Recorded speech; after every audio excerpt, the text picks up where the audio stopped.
facility, our implementing partner, diplomatic missions, but also local communities, church groups, sporting groups, and tries to bring all of those together in support of worker welfare. So now on to what's new. I think as Stephen mentioned before, it is worth mentioning that the PALM scheme brings together what were two formerly separate programs for Pacific labour mobility. So we had the seasonal worker program, which commenced with a pilot in 2008 and moved to full implementation in 2012. And that was a scheme that basically was predominantly focused in the horticulture sector and allowed workers to come to Australia for up to 9 months to work in seasonal roles. Then we had the Pacific Labour Scheme, which was implemented by DFAT, and it supported worker deployments of 1 to 3 years. And the initial design for that was to target sort of those slightly higher skilled roles, so the sort of semi and lower skilled roles. They've now been consolidated into the single Pacific Australia Labour Mobility Scheme. And the idea of that is that by bringing the two together, we can improve overall conditions for workers by applying the same supports to all workers that were applied under both programs. We can streamline administration for employers, workers and labour sending countries, and it sort of provides greater flexibility for both workers and employers in how they engage in the scheme. So it's sort of being implemented in stages. So we, as of 4th of April, the changes that I've got up on the presentation here were introduced. So it was through those 4th of April changes that we extended the duration of the visa from 3 to 4 years. So now a seasonal worker can get a 4-year visa. There's still that 3-month mandatory offshore requirement for every year of that 4 years. But, you know, they can come and go for seasonal work over a period of 4 years. For the long-term workers, previously they could only stay for 3. They can now stay for 4. That came as a result of feedback from both workers and employers that giving that extra year allowed more time for employers to invest in formal skills development of their workers so that they could achieve, for example, a Certificate 3 qualification in the field that they were working in. We have put more resources into support for workers and employers through a regional presence across Australia. So we'll have Pacific Labour Facility personnel that cover every state and territory to make sure that workers are getting the support that they need and employers are equipped to engage effectively with their workers. We removed already, and I mentioned this before, the sector restrictions for seasonal work. We're piloting a new pathway for aged care workers. Oh, sorry, I didn't even see that.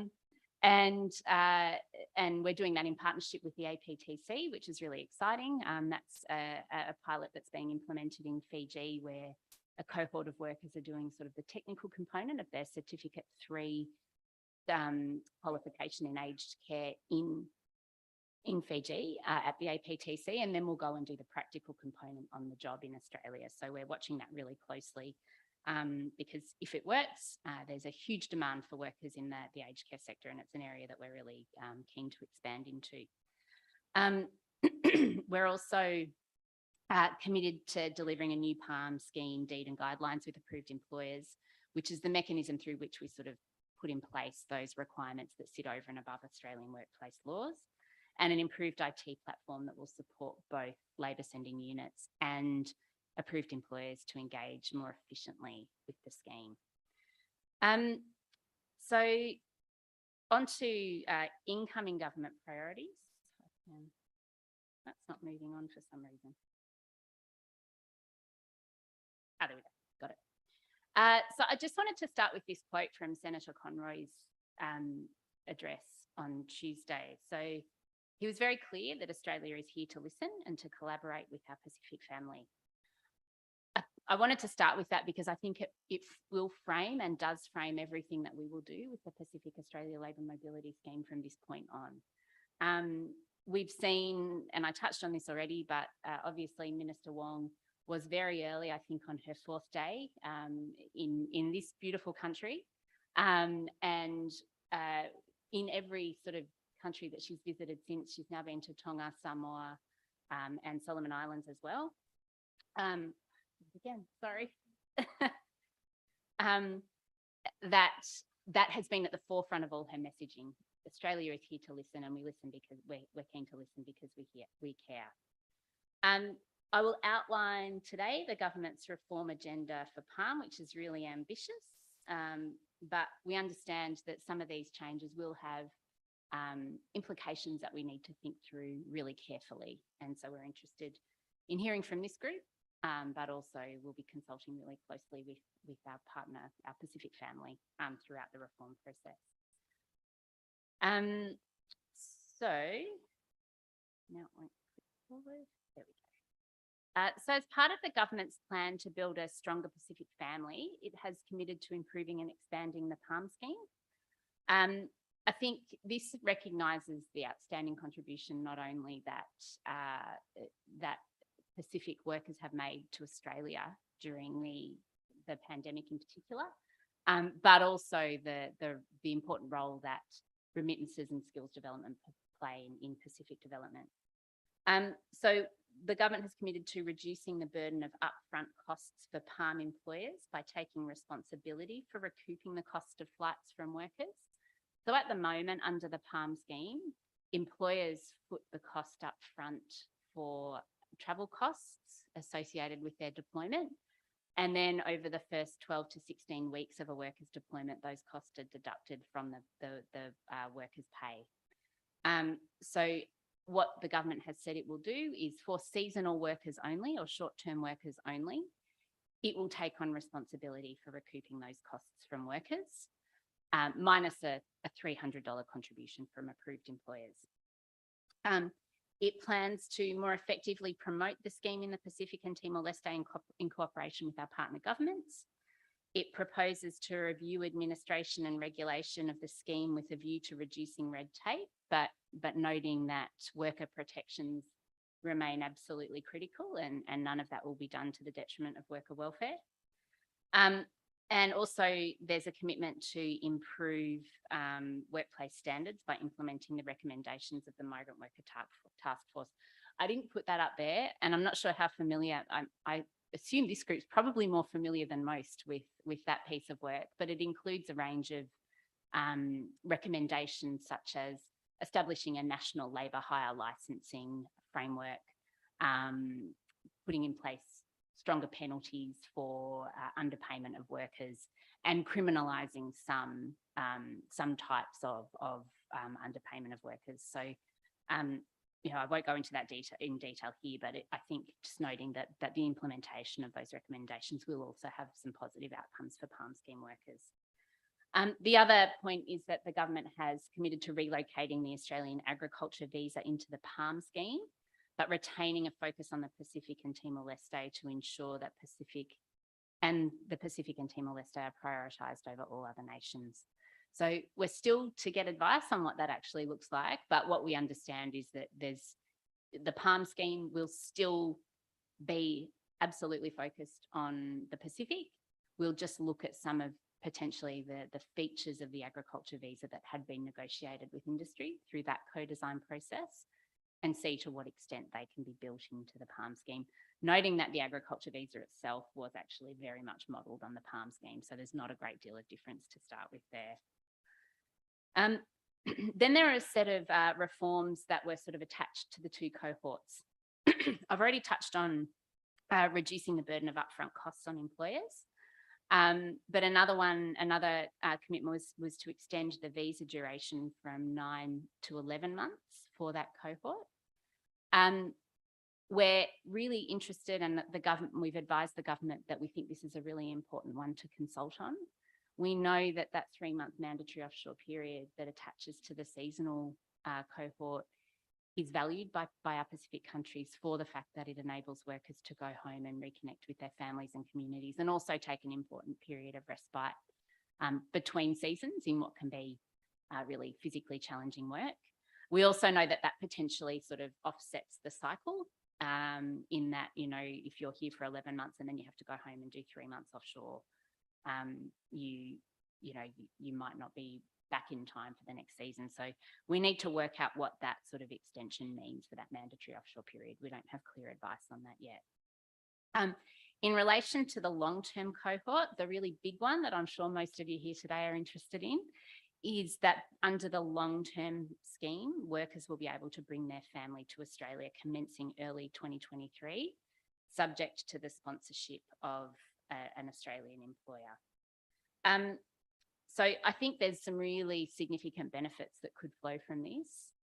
Obviously, we're really interested in Australia in establishing a stronger Pacific diaspora.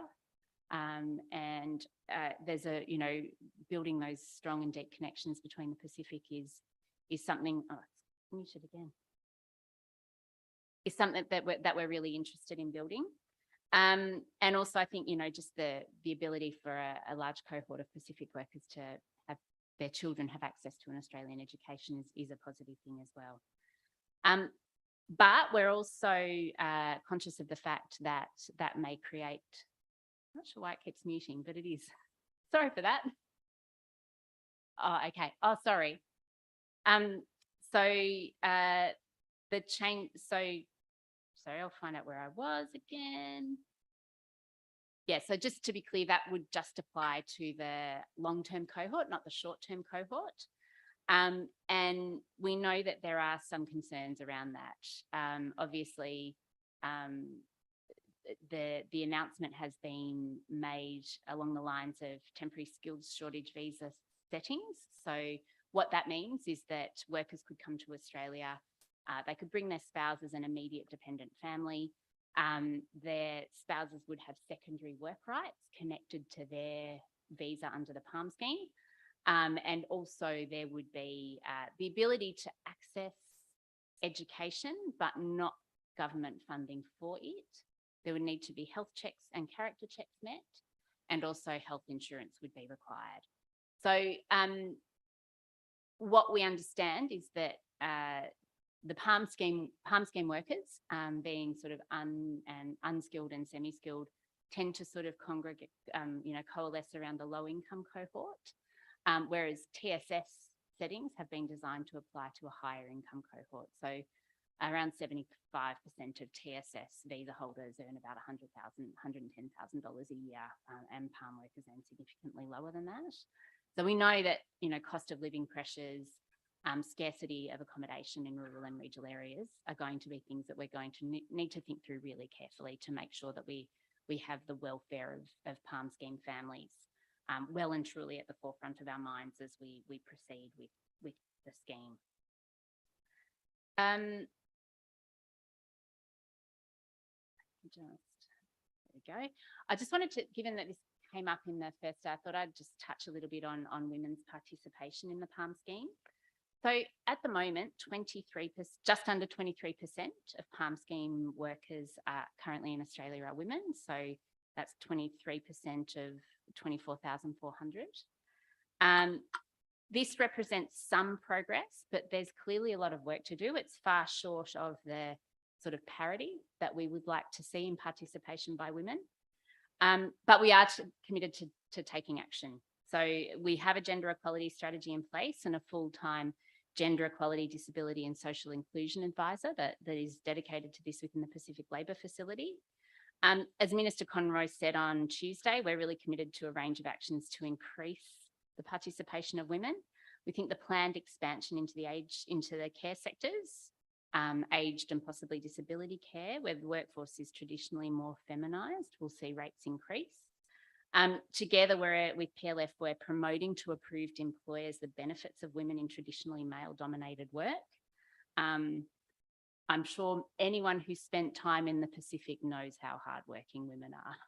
And I think where we've seen that employers have really embraced women in their workforce, they've got really good productivity results. So we're focused on promoting that as well. And like one of the largest labour hire companies in the meat processing sector at the moment, for example, we're developing a strategy with them to increase women's participation in meat processing. I think hopefully family accompaniment will play a bit of a role there and make that more culturally acceptable for women to come to Australia with their families.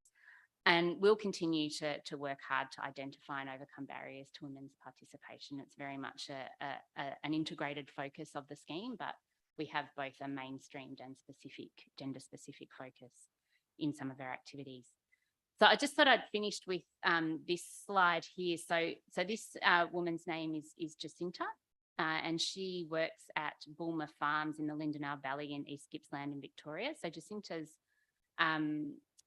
I believe, from Timor-Leste, but I'll get that right later. Yeah, so she's from Timor-Leste. Jacinta's a valued employer who's successfully completed a first aid certificate. And Karen Grant, who's the HR manager from that company, said that the female workers from the Pacific and Timor-Leste were some of their most productive workers. I think one thing, and I know, sorry, I've gone over, I'll say one more thing, and that is, I think from a gender equality perspective, it's not just about women's participation. We really need to think carefully about the impacts of women who are left at home as their partners go overseas to work. And we're going to hear from 3 excellent researchers on some of those issues this afternoon, and I'm really excited to hear about those. If you want to know more, we've got a couple of good websites, and we've got a good website and a good Facebook page with lots of information on it. So please avail yourself, and I'm very happy to answer questions.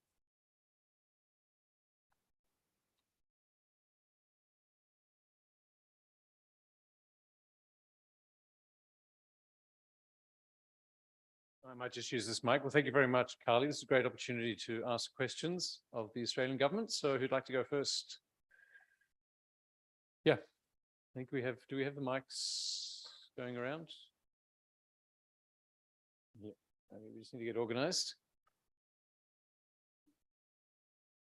Any other questions? There's one in the, yeah, well, maybe let's go to the back first and then to Charlotte. Yeah, right at the back. She was, no, yeah. Maybe we'll take a couple of questions just to save time. Yeah. Good morning. Thank you. Good morning. My name's Patricia Kailola. I work in fisheries, and I'm in a small group called Human Dignity Group. The fishing crew with which I work are all experienced deckhand fishermen and the tuna longline fishery. And we've been approached by Tuna Australia and by a fishing company off the Gold Coast asking for deckhand crew. And they say they're really urgently needing experienced deckhand crew in longline fishery, in the tuna fishery of northwestern Australia and off the Queensland coast. But in the approaches to the last year or whatever scheme, they were just told, or I was just told, and they were just told that the Australian Labor scheme doesn't deal with fisheries. So Madam has just, Carly has just said there's no sector restrictions. So I'd be interested to hear her advice on that. Thank you. You want to just take that as a specific question?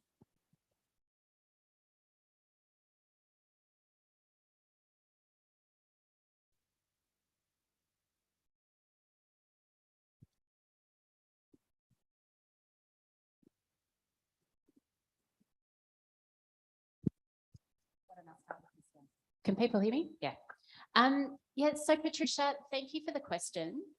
There are no sector restrictions provided the work or the business is located in a rural and regional part of Australia. So it's, by the sound of it, the company that you're referring to would qualify.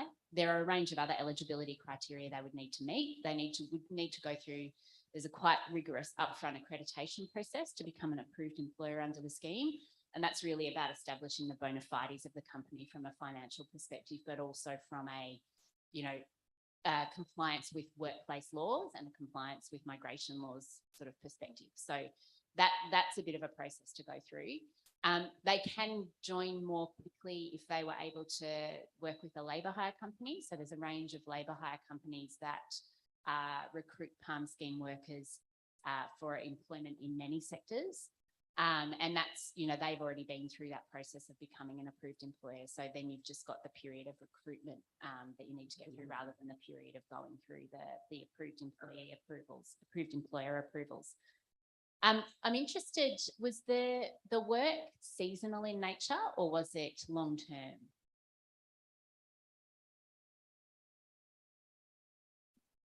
The tuna, of course.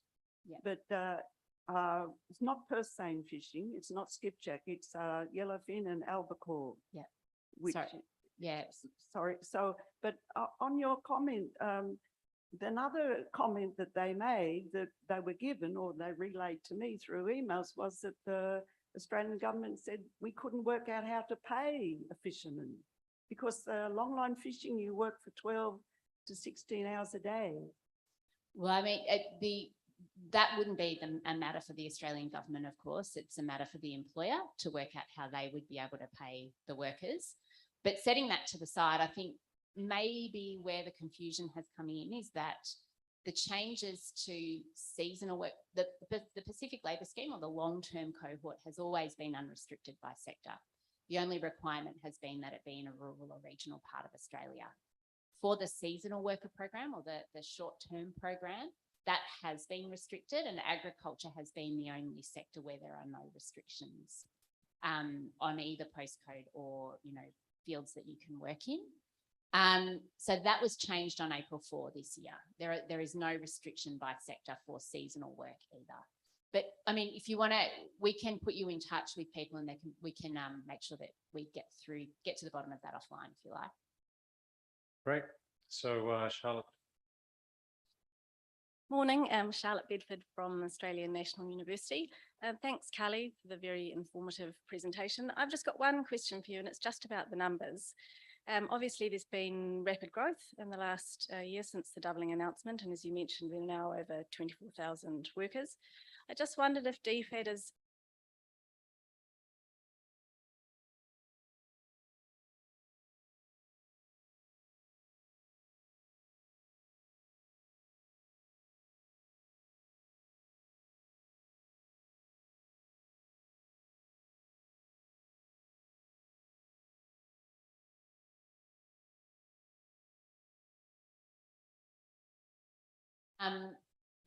I guess so we'll be seeking views on that. What I would say though is increasingly it's about listening to what the Pacific wants to get out of the PALM scheme. And what we're hearing from the Pacific is that the Pacific is interested in quality of deployments rather than sheer numbers, although that is a bit variable depending on the country. So of course, and we'll hear later this afternoon from colleagues from Vanuatu, but you know, we know in countries like Vanuatu, Tonga, Samoa, where they've really, really rapidly increased the numbers of workers that they're deploying, that they are starting to see some problematic social and economic impacts domestically. It's really important for the Australian government to listen to that and to understand it and be prepared to support countries to engage with the PALM scheme on the terms that they judge best balance the costs and benefits to their countries. So I think for us, we're really leaning into the leadership of our minister in terms of that message about listening to the Pacific.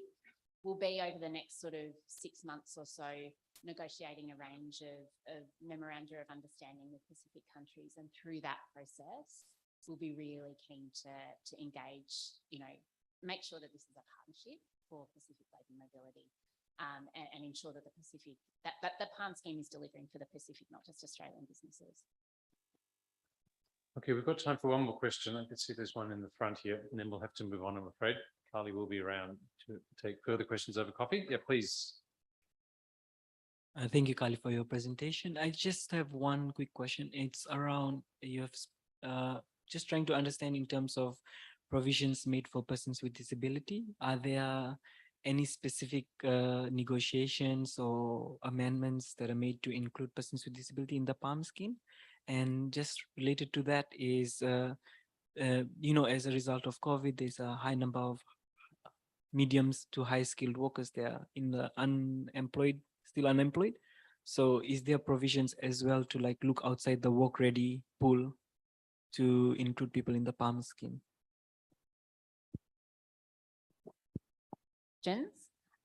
Just on disability inclusion, again, fantastic to hear from Minister Conroy on Tuesday that the government was going to recommit to investing in disability inclusive development.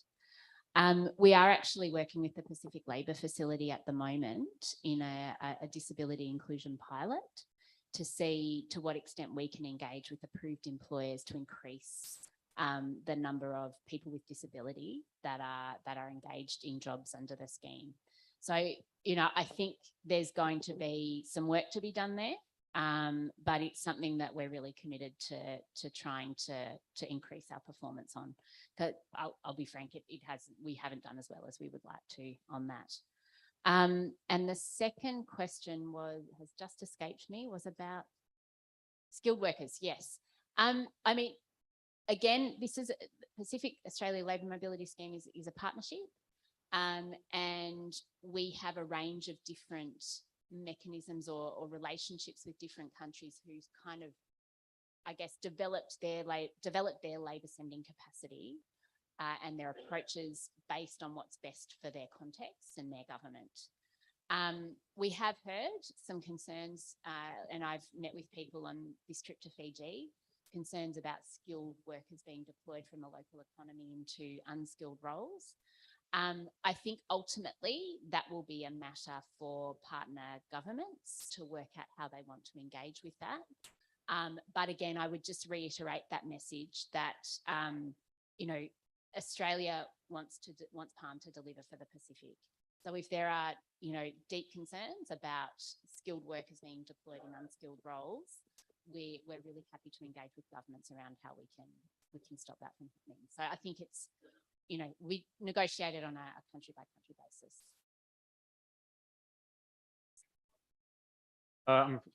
We will have to move on to the next paper. So, but yeah, Carly is here today, or at least this morning. So please take the opportunity to chat with her over coffee. Thank you very much, Carly. So now I'll call on Yvonne. Yvonne will be talking on mobile bodies in warming waters, climate futures, labour mobility in the Pacific. So please welcome Yvonne.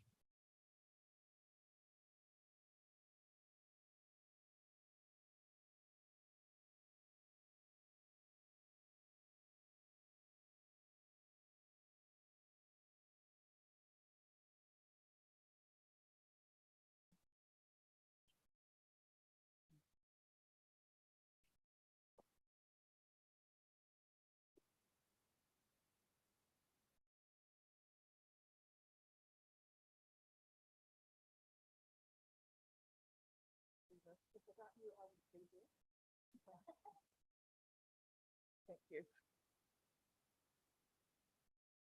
So kia ora ana, kia tātou katoa, whakalopalahi atu, talofa lava, malo lei, mithambola vinaka, Māori, namaste, and warm greetings. Those warm greetings I just gave you began with languages of the Cook Islands and Niue, which are the places that my Pacific ancestors came from. I'm a Cook Island, Niuean, New Zealander, with close family ties to the Pacific, to Papua New Guinea. And at the turn of the 20th century, my maternal grandfather was born to Niuean Cook Island missionaries in Papua New Guinea. 50 years later, the father of my children were born into a clan in Papua New Guinea. And these particular, what I call temporal and spatial coordinates, provide a really important oceanic positioning of the insights that I bring to the research that I'm going to talk a little bit about. All of the places that I mentioned, and many more, are central to my life and to the lives of my family and to many other families. It's where we take our original compass point.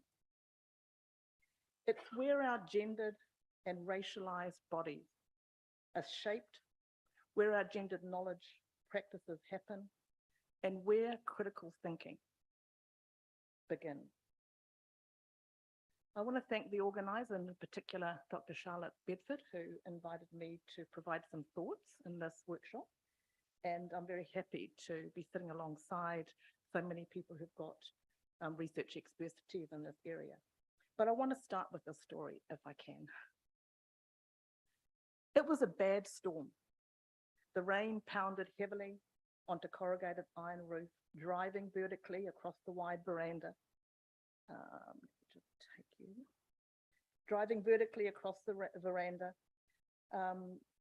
into windows and doors, which are designed for the usual gentle, cool night. Everything in that room was wet, but we nestled in a dry, smaller interior room. Waves thundered on the nearby reef. The wind howled. Tall coconut trees in the distance shook their heads. Loose fruit and branches thudded to the ground, and the wild pigs snorted as they huddled under our house. It was a bad storm, but I remember feeling excited and energized. Our home on a small Pacific island, surrounded by the Pacific Ocean, remained standing. My grandparents were safe, and the piglets that had invaded us earlier were now whimpering under our floorboards. 3 decades later, another storm on another Pacific island generated different memory. I was not living on that island at the time. Still, it had been my home for a couple of years earlier, and the memories of that familiar 5 square kilometres of land and magnificent 40 square kilometres of lagoon were intimately known. I knew the rain would be pounding heavily on the iron roofs, driving vertically into windows and doorways, and everything would be wet. But I could not imagine a 30-metre high wave surge across the reef, over the road, through the village and into the lagoon. And as that wave surged over that 15-metre aisle, it took with it houses, trees, and sadly, family and friends. My memory of those 2 weather events are part of what we now recognise as anthropogenic climate change. And between those events and since, I have moved.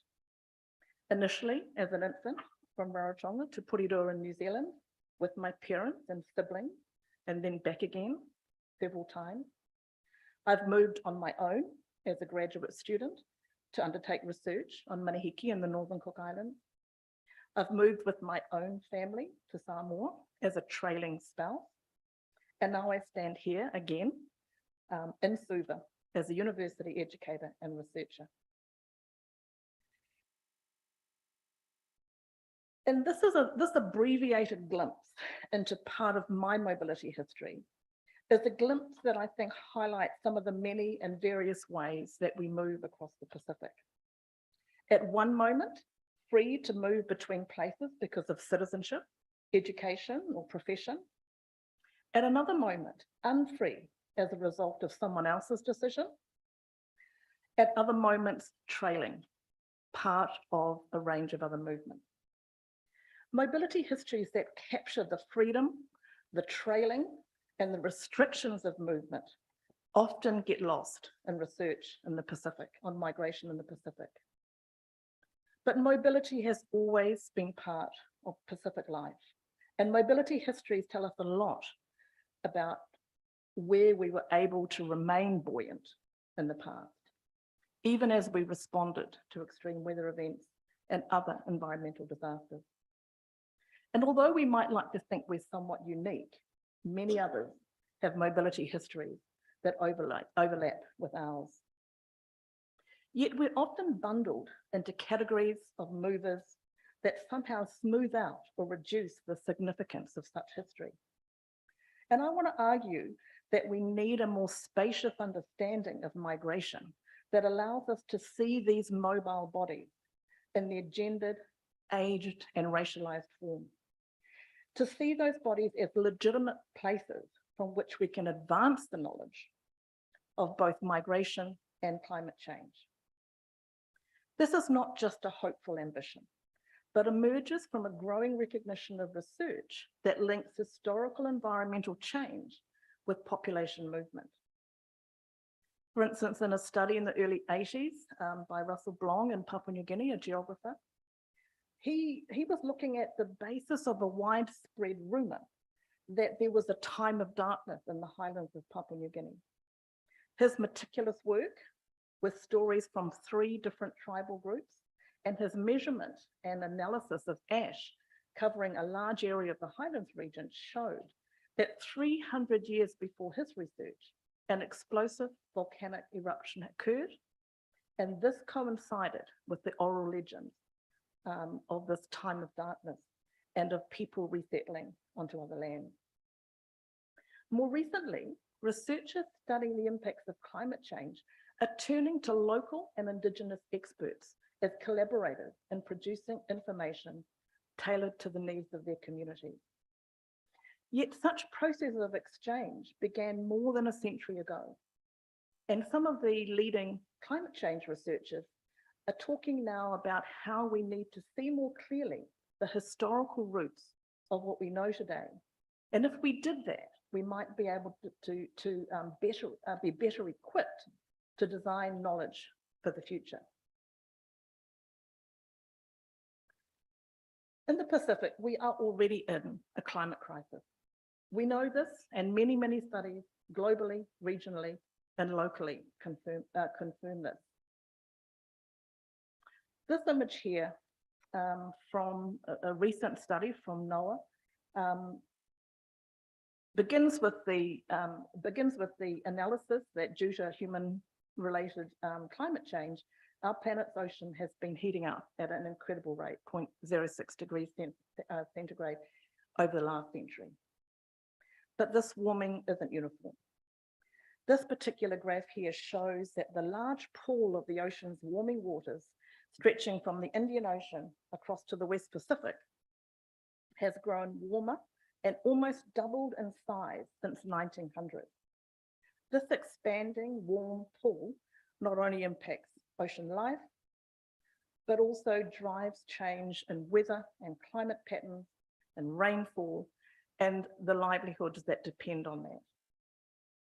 These maps show that the Indo-Pacific warm pool of water, a region where the sea surface temperature is over 28 degrees centigrade on average.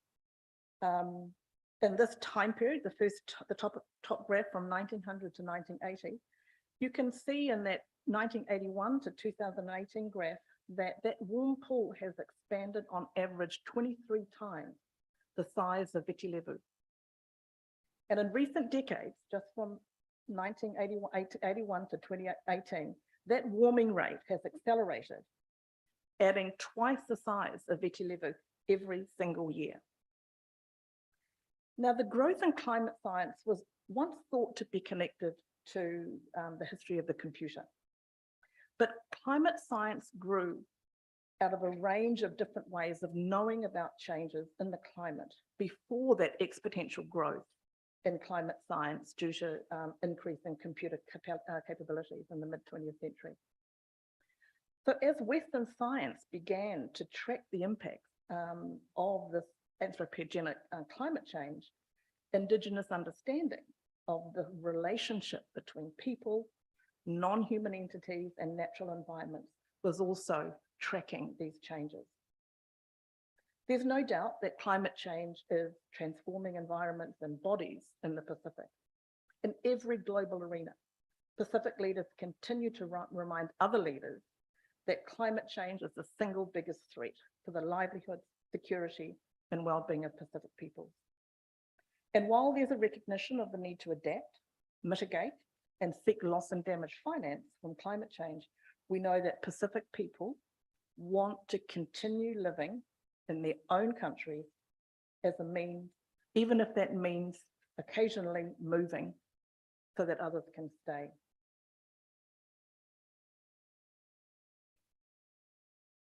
In 2018, the New Zealand government, or the government of Aotearoa New Zealand, decided that climate change migration actions would be underpinned by Pacific-led values that take seriously the desire of Pacific people to keep living in their own countries. Aotearoa New Zealand committed to advocating for Pacific-led response in its discussions in the Pacific, especially in the PIF forum.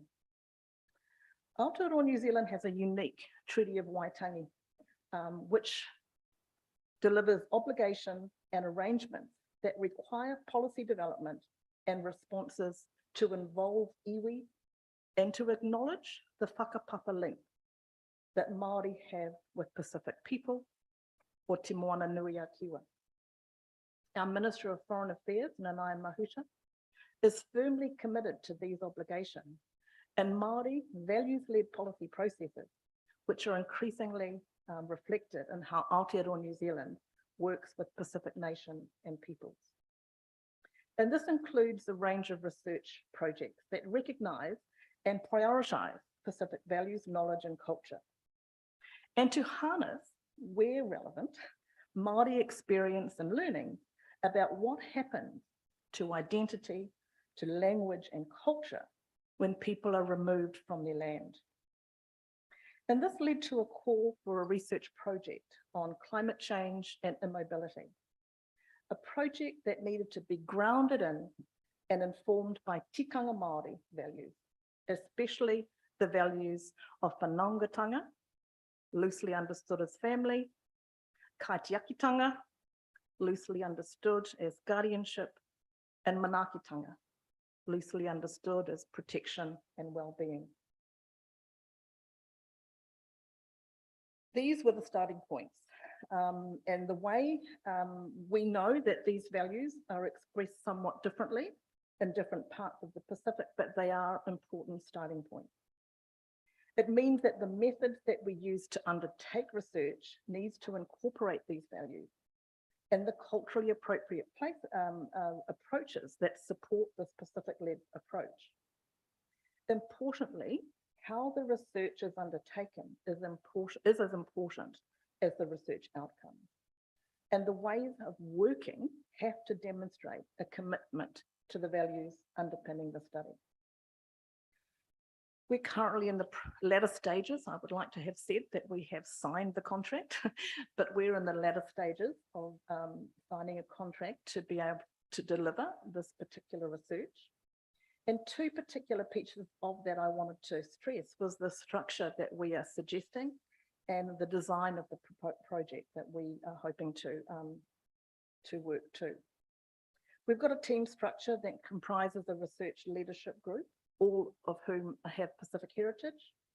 We have a Pacific expert, an expert advisory team, which comprises 4 Pacific experts, 2 Māori experts, and 4 Pākehā experts.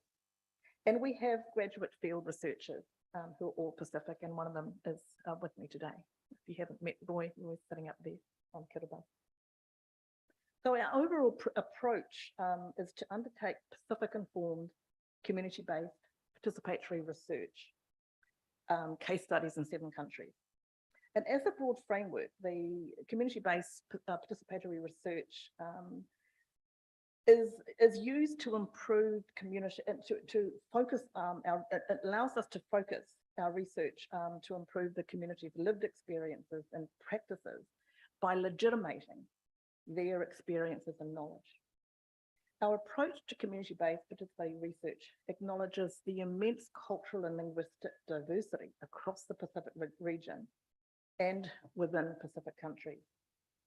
But as a framework, community-based participatory research allows us the specificity and the flexibility to use different Pacific Indigenous research methods in different Pacific countries, which means we would use Talanoa in Tuvalu, Te Vaivai in the Cook Islands, and Toxtori in the Solomon Islands. And we want to do this in a phased, iterative, co-design approach to allow all of the parties to understand, to share, and to contribute to the project in a culturally appropriate way. We're very excited about this research, and we look forward to sharing more in time. Just to conclude then, migration and the research in the Pacific must recognise the warming waters and land that mobile Pacific bodies cross as they attend to the range of multidimensional social, economic, political, and cultural ambitions. And because of the relational nature of Pacific worldviews, it's well understood that some people move so that others can stay, and some remain so others can move. And I want to just end with a small but mighty or powerful Cook Islands kamauta, that is mainly well known among Austronesian language speakers in the Pacific. Ka mua, ka muri. We go forward by looking backward. And I think many of you who are on social media will understand that this month, many Pacific people are moving around the region, around the globe to do just that. In Lisbon at the moment to prevent seabed mining. In The Hague, where the ambitions to protect the rights of future generations has been negotiated, or in Geneva, where there has been fabulous delegations who are working to ensure that the tragic and the unjust devastation from testing nuclear weapons is never repeated. Discussions in these global spaces will help shape climate futures for labour mobilities in the Pacific. So as we focus our research on what is happening around us in our regions, we also need to be mindful of the other dimensions where climate change and migration are also playing a really important part in Pacific futures. I'll leave it there. Thank you.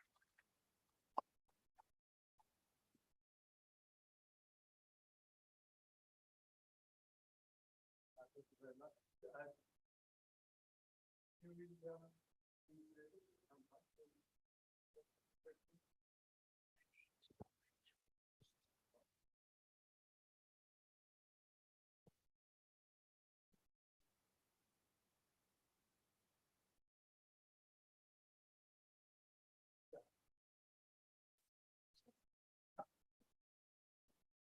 Hi everyone, I'm Beth from Development Policy Centre.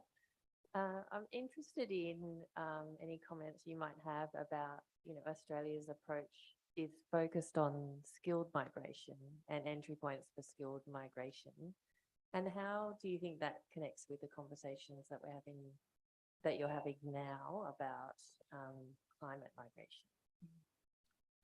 Thanks, Beth, for that question. And I was very grateful to hear the ways in which we're talking around skilled migration. What I would say is I was greatly heartened when there were really well-designed processes to understand what skilled was, and some of the ways in which prior experience and prior skills could be translated into other ways of understanding what we mean by skills. So in the research that we're doing, what we're expecting to find is that, of course, there will be people who are currently living in perhaps rural places of the Pacific who have skills, people who have retired, people who have spent a long time abroad in different areas. So where that skill derives from, where that comes from, I think could be from many areas.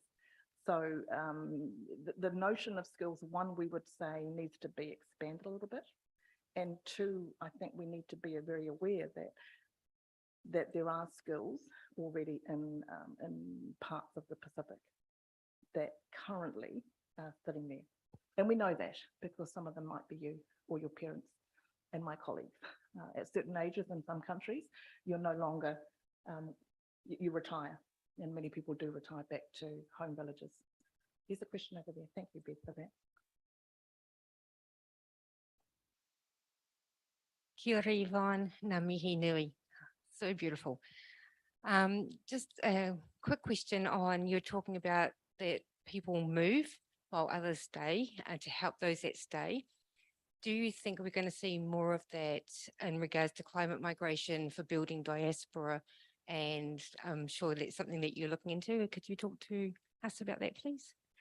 Absolutely. I think that diaspora sometimes has a sense that it's always in an urban area and never returning.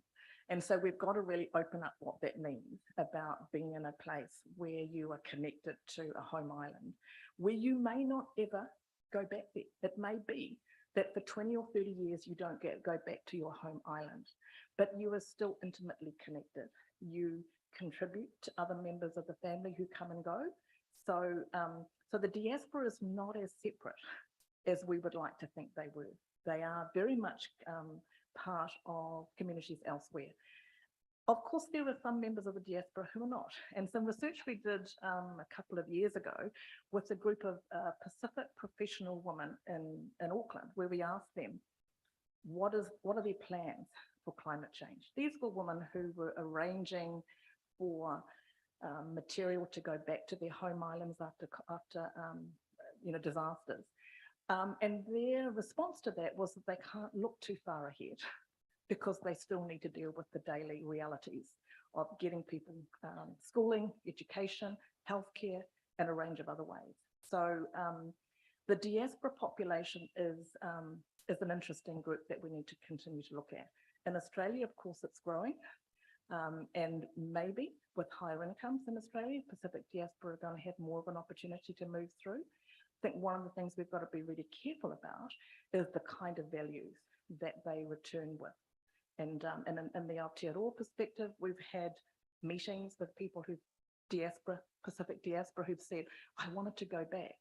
But then when I went back, I realized there was expertise there already. So it is skilled people who are also moving. And so we have to really rethink, and diaspora have to rethink about what actual adding skills can they add to their home country.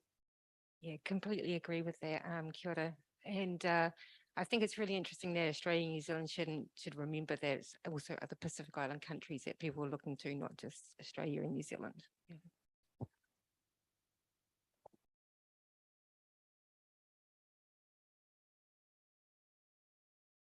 Well, thanks very much, Yvonne. I think you've given us a lot to think about in your talk and in that short discussion. We do have to move on, so we'll now go to our third presentation, which has focus on Vanuatu and the future of labour mobility schemes in Vanuatu. Okay, all right. So I think we'll ask Maureen to present.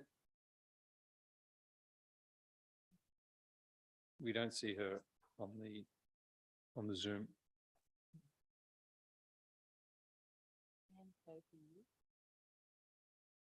Yeah.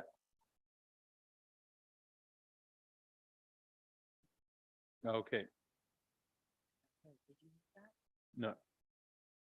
So, and Sophie's presenting or Muriel? Muriel. Okay. All right. Well, hi, Muriel. Great. All right. Well, I think you're just on mute.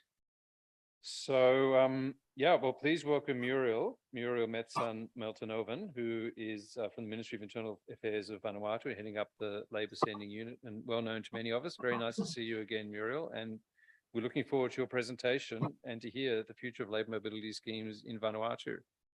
So I think if you put the PowerPoint on, onto presentation mode, then we can start. Yep. Maybe just go into presentation view.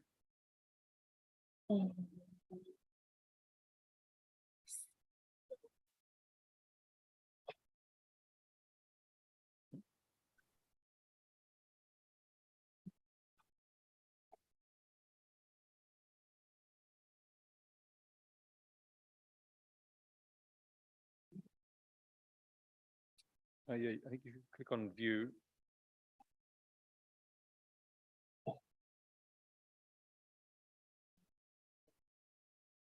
Oh.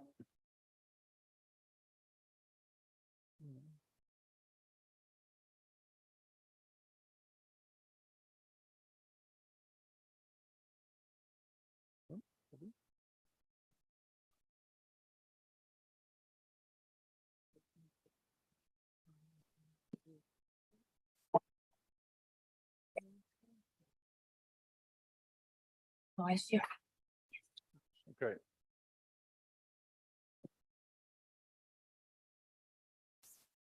So, Muriel, are you able to put these slides into presentation view? If you click on the little, yeah, that's getting there. Is it working? Sorry. I think that's pretty good. So maybe let's go with that.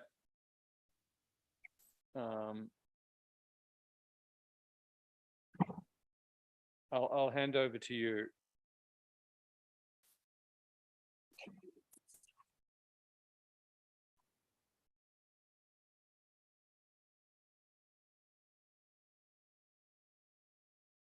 It is, I think it's working, but we've lost your audio. Can we get the Muriel on audio?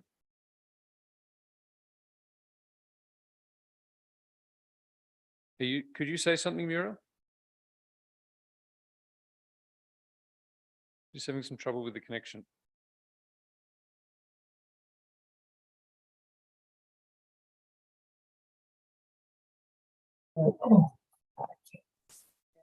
Sorry. So could you now hear me? Yeah, that's better. Yeah. I think perhaps if you just speak up, but you are coming through. We can't see anything on the slides, but perhaps if you click, yeah, that's it. Yep. Great. Okay. Over to you, Muriel. Thank you. Thank you. Thank you. Thank you very much. Just for a brief background about myself, my name is Muriel Meltenoven, and unfortunately I could not attend the presentation physically with the rest of the team, but I'm grateful for that opportunity, and I'm the Commissioner of Labour managing the overall implementation of our labour mobility program with our good partners, Australia and New Zealand. So today I will be talking about the Future Fit for Labour Mobility program in Vanuatu. And specifically, I will talk about the well-being of our citizens participating in labour mobility program. I will provide a brief introduction about Vanuatu.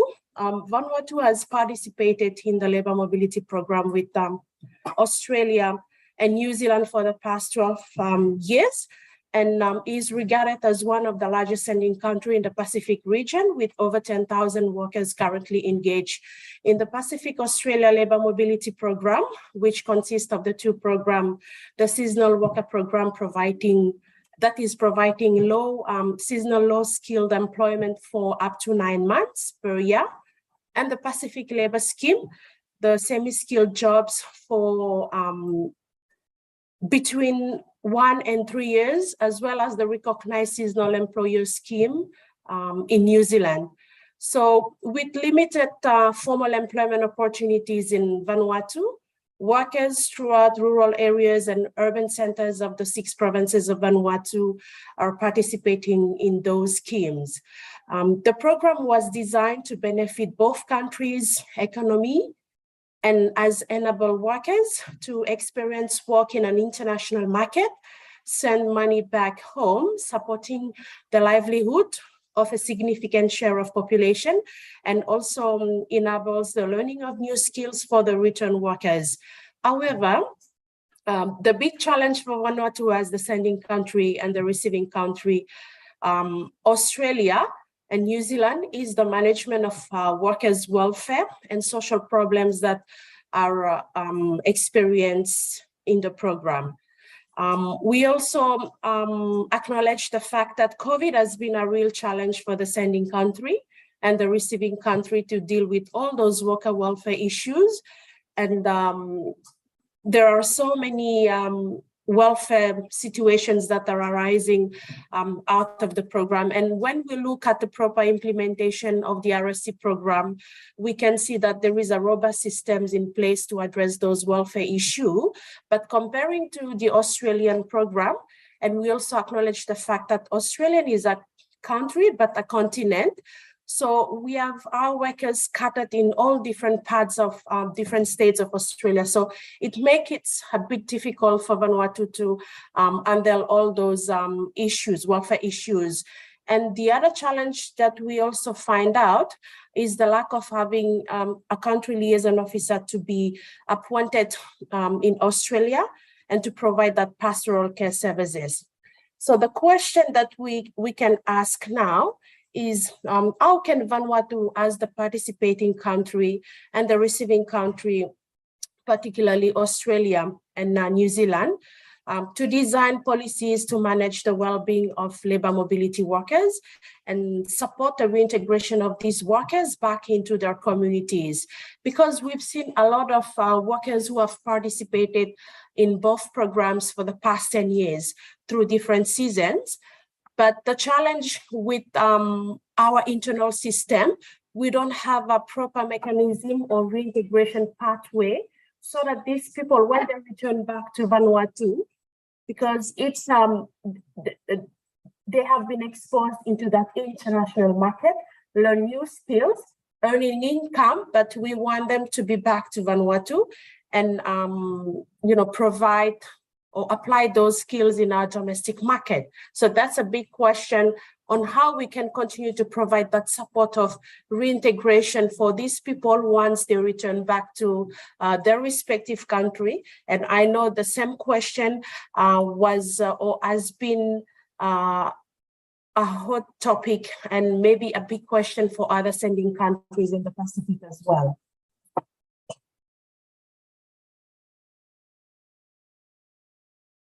So, because of all these ongoing issues with our workers participating in the program, a NASARA sector strategy was developed with the support of UNDP to address some of these key foresight or anticipatory views on how Vanuatu will implement the labor mobility program with its partners, Australia and New Zealand. And the sector strategy will provide anticipatory views going forward and what Vanuatu and the receiving country as Australia and New Zealand would like to see the future of labor mobility, not just in the respective domestic market, but how the program can provide positive impact on the livelihoods of our people.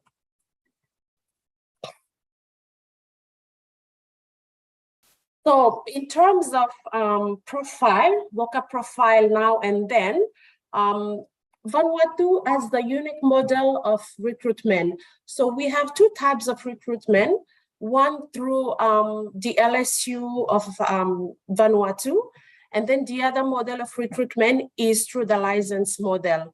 And I can acknowledge that the unique model that Vanuatu has in terms of licensing model has given or has promoted Vanuatu in the program by having a high number currently engaged in the program, because the license model has supported the Vanuatu government in terms of resources to go out across the 6 provinces of Vanuatu and do the recruitment and allow all these people to travel to the capital city of Vanuatu and then placing them into farms. So we have a unique model. So most of the time, workers were participating into the program are men and women from rural isolated localities of the 6 provinces of Vanuatu.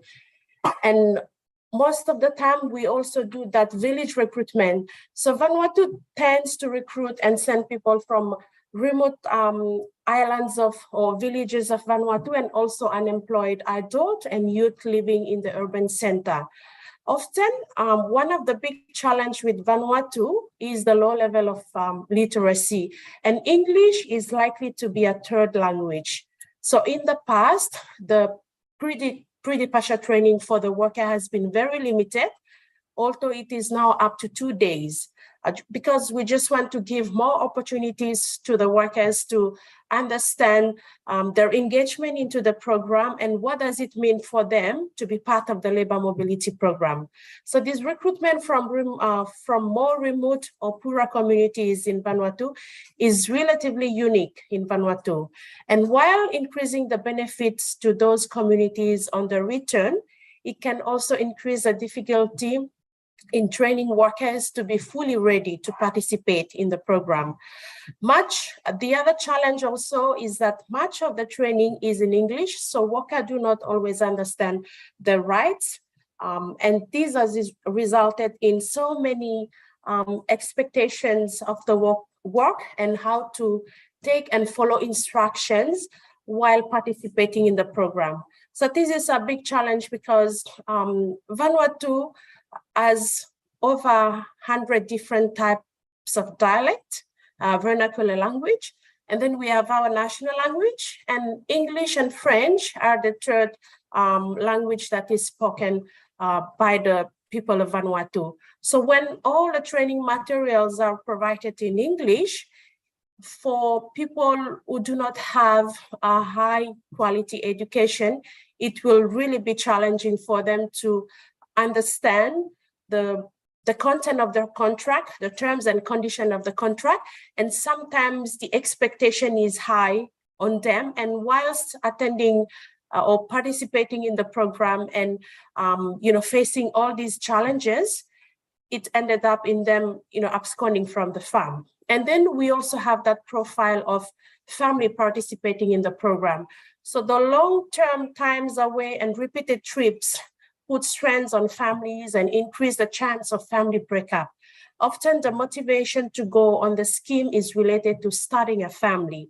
The family breakup will impact these young children, and we already have so many families who are impacted on that long distance relationship, because workers, for example, fathers and mothers will be part of the program, leaving the young kids with their grandparents.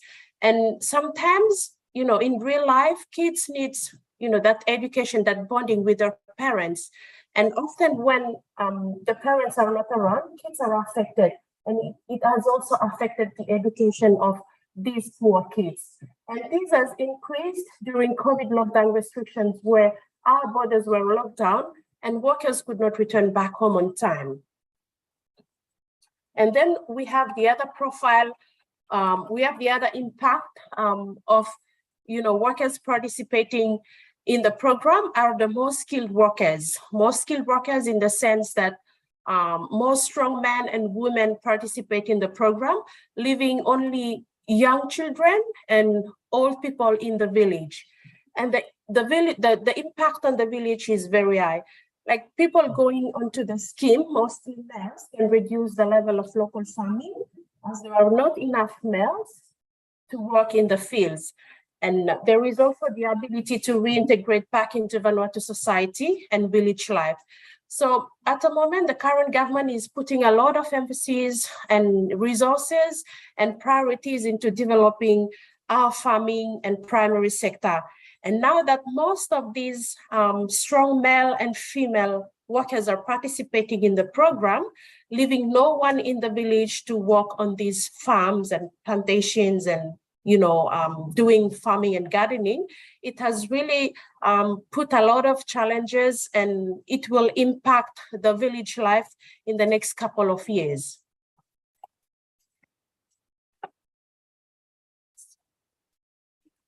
So the challenges now, in terms of the receiving country, we've noticed that the visa and employment tie to an employer. So being tied to a single employer can create the conditions for abuse and muffled complaints, as complaints could see the worker sent home, losing their rights to future participation. Lack of control of accommodation and work can also lead to exploitative arrangements. Example, caravan housing with no heating costing more than a local rental, or unsafe and culturally inappropriate conditions. So we thought that it is worth noting that this does not occur for backpackers, where good accommodation can be a selling point in agricultural setting. And then we also not identify this kind of behavior between the employer and the employee, the lack of respectful employer and employee relationship. And the agents and employers have significant power, especially as they also hold the power for people to return back home. There is lack of regulations and inspection, in the host country or standard for fair accommodations. Correct me if I'm wrong. I understand there are robust systems and support systems in places, but with the current issues that our workers are facing, we tend to think that there might be some lack of implementation or compliance of regulations and inspections in the host country to ensure the standard for fair accommodation. And there is also lack of consultation on what are culturally appropriate needs for both the participating country people and the receiving country employers.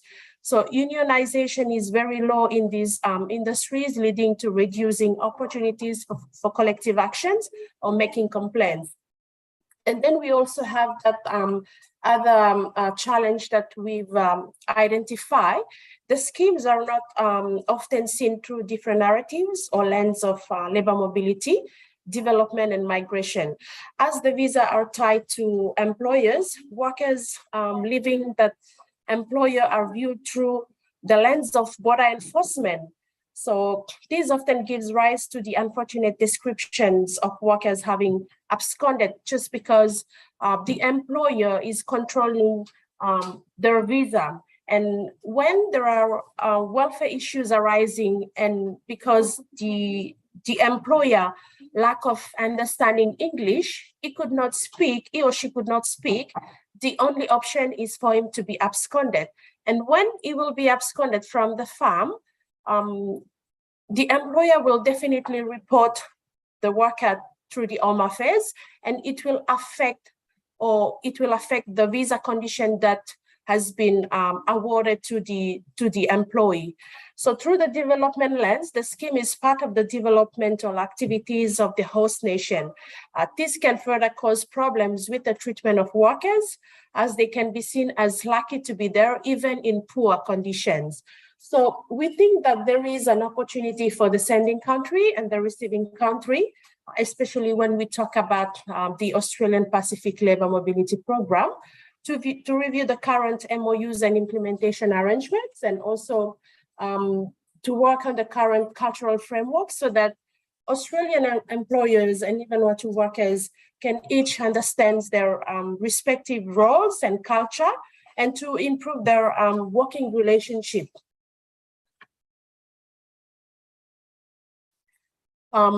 So in terms of challenges, next challenges or the upcoming challenges, with the latest announcement made by the Foreign Minister of Australia, with the new visa opportunities recently announced by the Foreign Minister to allow seasonal workers to bring their family into Australia, the big questions that we are asking: what does it mean for the sending country in terms of, retaining the skilled workforce? And what does it mean for the receiving country in terms of providing robust systems to continue to provide that welfare support? And noting that we already have all these welfare issues at the moment, and we are struggling to deal with each of them, and noting that there are already support systems in place to provide all the support to our workers, and still the number of abscondees from Vanuatu are increasing. The big question is, are we ready to be open up to new visa categories? I acknowledge the fact that long separation of families, and with the ongoing studies that have been provided by donor partners, and I guess it is a response by the Australian government to provide that visa opportunity. But the big question is, will the employer have that, or will the employer be accountable to look after all these people when they will be traveling to Australia for employment?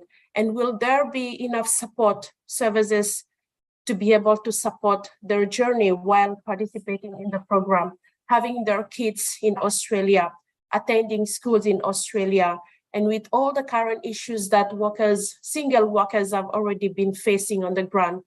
Will there be solutions to those upcoming challenges?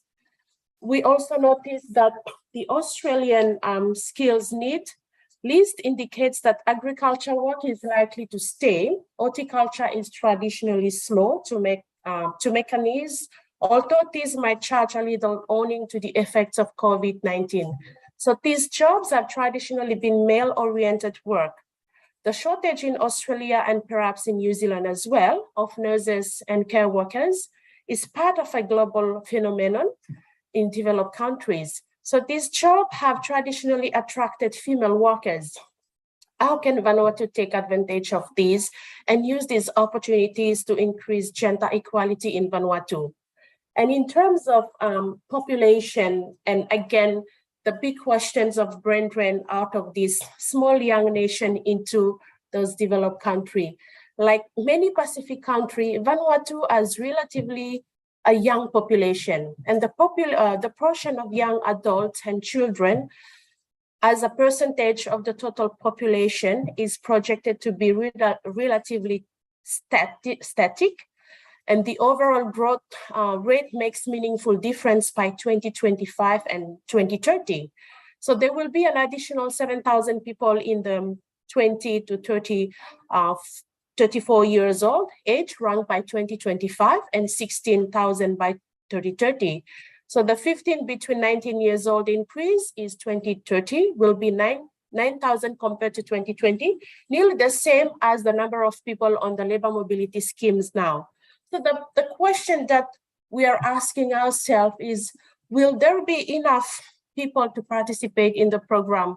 And what will be that portion to replace the skill gap back in Vanuatu? So these are some of the big questions that our private sector, every day they're complaining to the government of us draining out their skilled workers into the labor mobility program.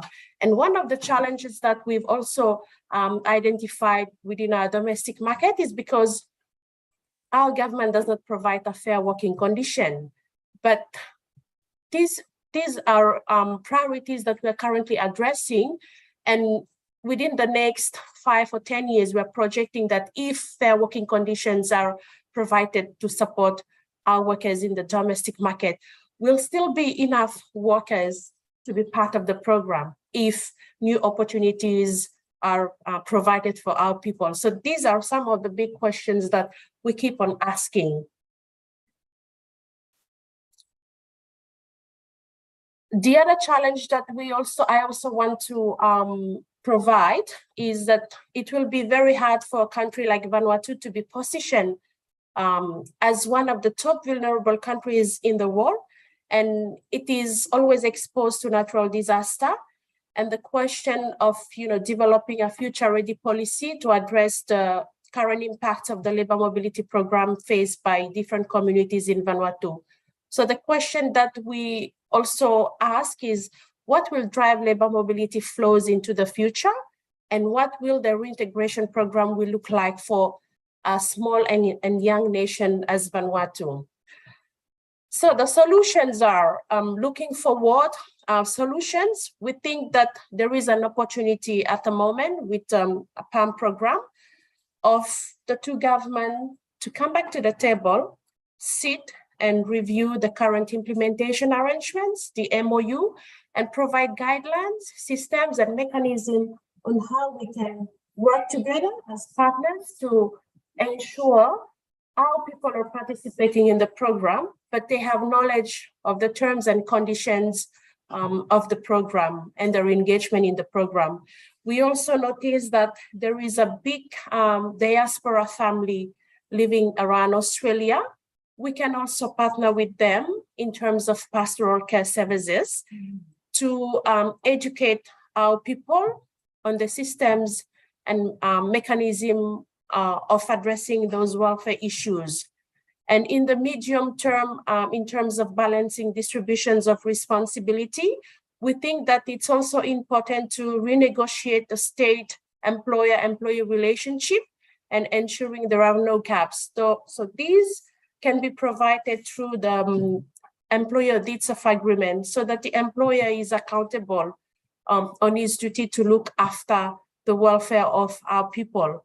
And in terms of tackling the hard questions of cultural and overarching narratives, we think that it is also important for the receiving country to be able to understand the culture of the sending country. What is important, or what does it mean, what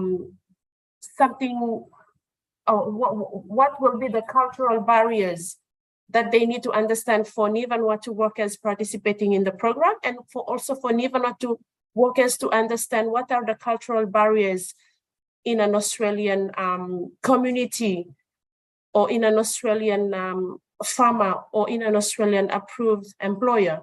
So we think that those issues in the long term, if we are going to strengthen our relationship with the Australian government and also with the Australian community, and acknowledging that there will be community impact in building skill set and engaging with faith-based organization and the diaspora. We believe that there will be so much good things that will be happening, and will support or will assist our workers to be able to have a safe journey in the program. And to conclude, sorry, I'm talking too much. To conclude, we are of the view that labor mobility program is designed to be a win-win situation for both countries in terms of economic growth, earning of income, remittances, and learning of new skills for our workers.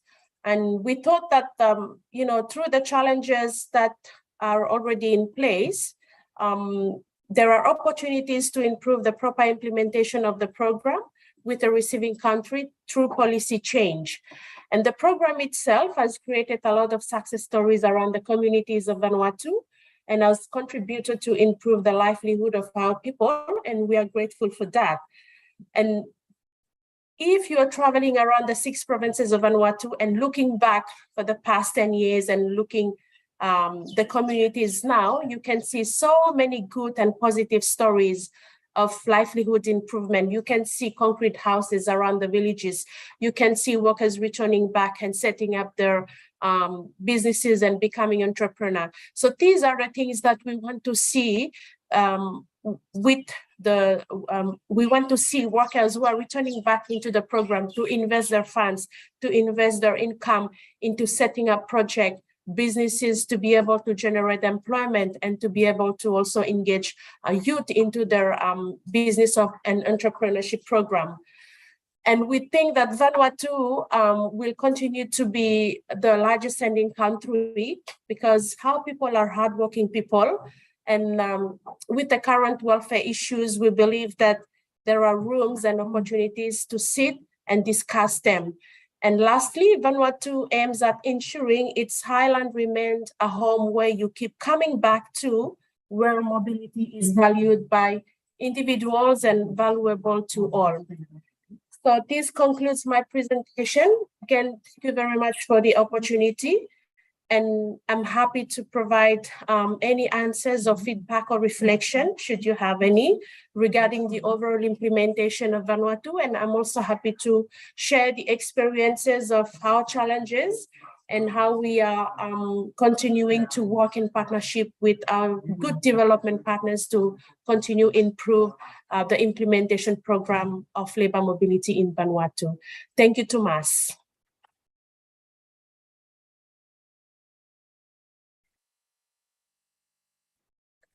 Thank you, Muriel, so much. I hope you could hear that applause and all the appreciation for everything you've shared with us. And also, I just want to congratulate you, for getting through COVID. I know you've had the job right through the COVID period. It can't have been easy, both to have the scale up and then all the difficulties that COVID threw up. So congratulations, and I hope you get a rest at some point. We are over time, but on the other hand, it is very interesting, and we're going to be -1 paper in the next session. Someone has had to pull out at the last minute. So I think what we'll do, if you don't mind, is we'll just extend this session a bit, and then we'll have the second session just before lunch will be a shorter session. So that will give us time to have a Q&A if we can get the technology to work and if Muriel can hear the questions. So can I see any hands? Are there? Yeah, so we've got a question right in the front. Muriel, I take it you can hear me, I think? Yes, I can. Great. So just let us know if you can hear the questioner, because it's on a different mic. And if necessary, I can repeat it for you. But here's the first question. Just checking if you can hear me first. Yes, I can hear you all. Wonderful. Thank you so much for the really brilliant presentation. Angelica here from the ILO. One question from my side. You mentioned that workers might be hesitant to report challenges that they might be having with their employers, whether it's general challenges at work or more serious issues. and that there may be hesitance to formally report that, for example, to the Ombudsman or through any of the reporting options that are available, and that the result of this can be that workers abscond from their employers as opposed to kind of making a formal report. And I'll be interested to hear your perspective on what sort of measures could be put in place to really support workers to make complaints or seek help when these issues arise. Thank you. Thank you very much for the questions. In terms of support services that are currently in place in Australia, we understand there is a Fair Work Ombudsman institutions that can support our workers. And there are also hotline numbers that workers can call. But the challenge and barrier at the moment, as I've already mentioned earlier in my discussion, workers, many of the workers are traveling from the remote islands of Vanuatu, and some of them do have language barrier in terms of expressing themselves. So we thought that from the Vanuatu government perspective of providing that support, we thought that a country liaison officer position be established as soon as possible so that it can give confidence to our people when they see an Ivan holding up that office, they are confident to go and talk in that same language and raise their complaint. And then from the government of Vanuatu officials, they can take up to the appropriate authorities in Australia to look after those welfare issues. And I also acknowledge the fact that issues are not happening in Vanuatu, issues are currently happening in Australia. And I take it that it will be the support services system that is established in Australia to look after those issues and address them. But the process of addressing those issues to the end product of the Australian state will be difficult for our people, because when our people will see an Australian or maybe someone other than a new Vanuatu citizen coming forward and providing that support to them, they will not feel that confidence in discussing those issues with them. So I think the first priority for our government, and we are working on it, is to ensure we have a country liaison officer as soon as possible to be positioned in our mission in Canberra and look after all these welfare issues and supporting our workers to provide assistance in addressing their welfare issues and complaints and any other thing that our workers are looking forward to it. Thank you. Muriel, that's great to hear. In fact, I know Vanuatu planned to send a liaison officer earlier, and I guess it got delayed with COVID, but great that you're still planning to do that. Did you, Carly? Yeah. I think you just need the mic so that she can do it.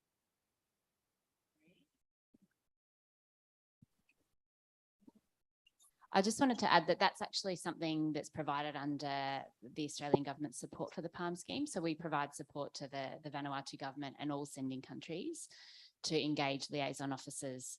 And I think, it's a really important part of managing worker welfare. So, we're really looking forward to getting the labour attaché and community liaison officer on the ground so that we can address some of those issues that come up.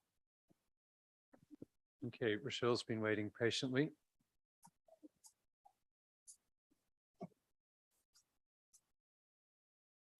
Gitamas Muriel, it's Rochelle Bailey here.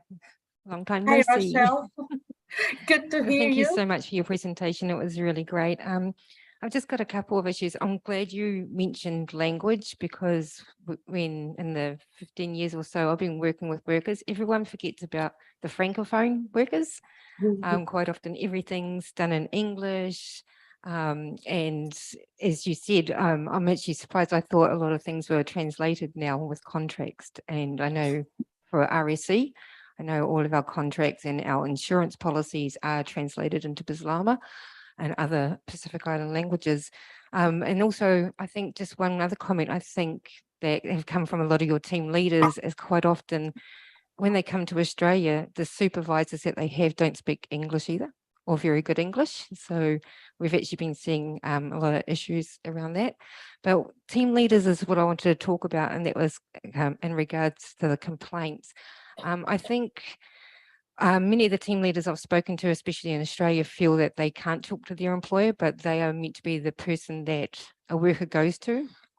So, you know how much I love the team leader work. I think systems such as what we have in RSC, where we've got that team leader support group, maybe something like that for different countries in Australia. For Vanuatu, I think, well, you know, our team leader support group well, Muriel. I think something like that would really help with engaging in welfare issues, and it's really helped us in RSC. Thank you. Thank you, Rochelle, for your reflections, and I totally agree with you. And those reflections are currently in the understanding that we will continue to negotiate with our partners for the training capacity of our team leaders, because if our team leaders better understand the program and improve their English language, workers will feel confident to address those issues with them, and for them to take up to the farm manager, and then from the farm manager to the approved employers or the CEOs of the company, and for the two parties to come on the table, sit and discuss those issues and come forward with resolutions. So I think this is part of our recommendation as well in what we want to see happening in the implementation arrangements if we have to go and renegotiate the current terms of the MOU. And also it will be part of the deeds of agreement if I'm correct. Difat will correct me if I'm wrong. But I think it is also something that must be agreed by the approved employers, and to be part of the deeds of agreement for them to be able to provide those capacity building training to the team leaders in order to support our people once they're engaging in the respective farm. Thank you. Muriel, I might just ask a question. You mentioned the role of agents and the valuable role they've played, but we know also there's been some unhappiness with agents in Vanuatu, some move perhaps to limit their role and more reliance on a worker-ready pool during COVID. So what do you see is the future role of the licensed agent model in Vanuatu? Thank you. For the future role of the licensed agent, they do play an important role in the overall implementation of the program, and I think similarly to the challenge that team leaders are currently facing on the ground, and if we want to continue to keep from the interest of our national government to continue to keep the current model of recruitment through agent, I think our government has that commitment to also provide them with that capacity building training so that they can understand their role in the overall implementation of the program and what is expected from them as the licensed agent. And, you know, we also want them to be accountable, because at some stage, it is them that are selecting the workers, and they are responsible to also look after the welfare of these workers. And when it comes to welfare, they should be partnered with the Vanuatu government and the receiving government to address all these welfare issues. And I think some of the agents are still lacking that, not all of them, a group of them are still lacking that capacity building training to understand the importance of their role in the program. And when it comes to welfare issues that their workers are facing, what should they do in order to support the government and the worker? And I also understand agents are, playing, and they're great partners with their approved employers. And, they're receiving commission fees because it's a business between the licensed agent and the approved employers.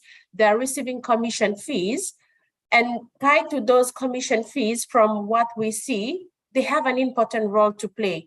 And when their licenses are issued by them through my office, there are also conditions attached to this license. And those conditions imply them to do things that they're supposed to do.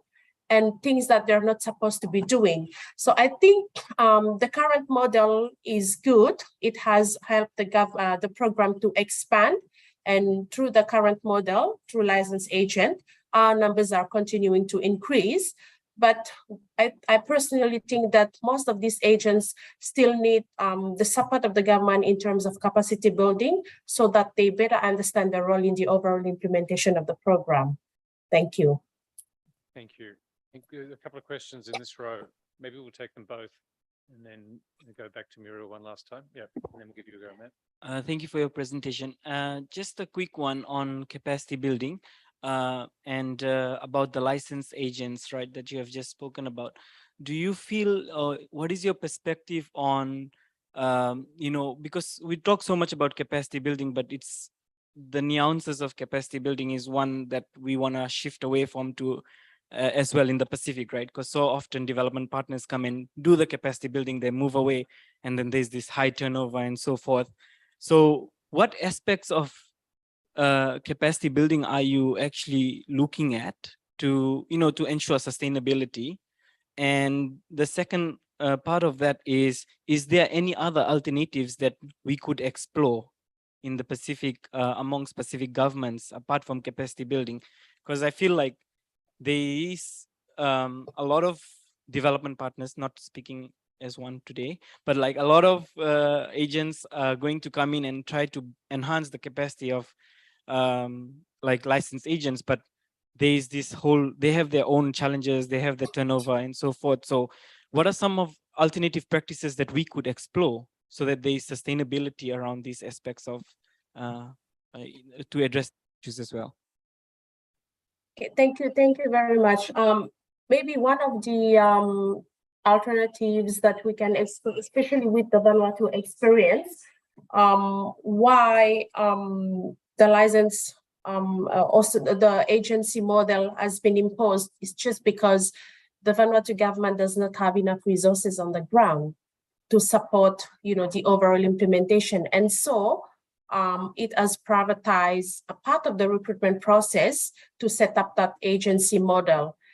And I think maybe in the long run, if we want everything to be centralized into one institution such that the LSU of the sending country, maybe the Vanuatu government will recruit more staffing, and then maybe we'll just get rid of the license model or the agency model. But this is still too premature to talk about that because, we are not ready to do away with the current model.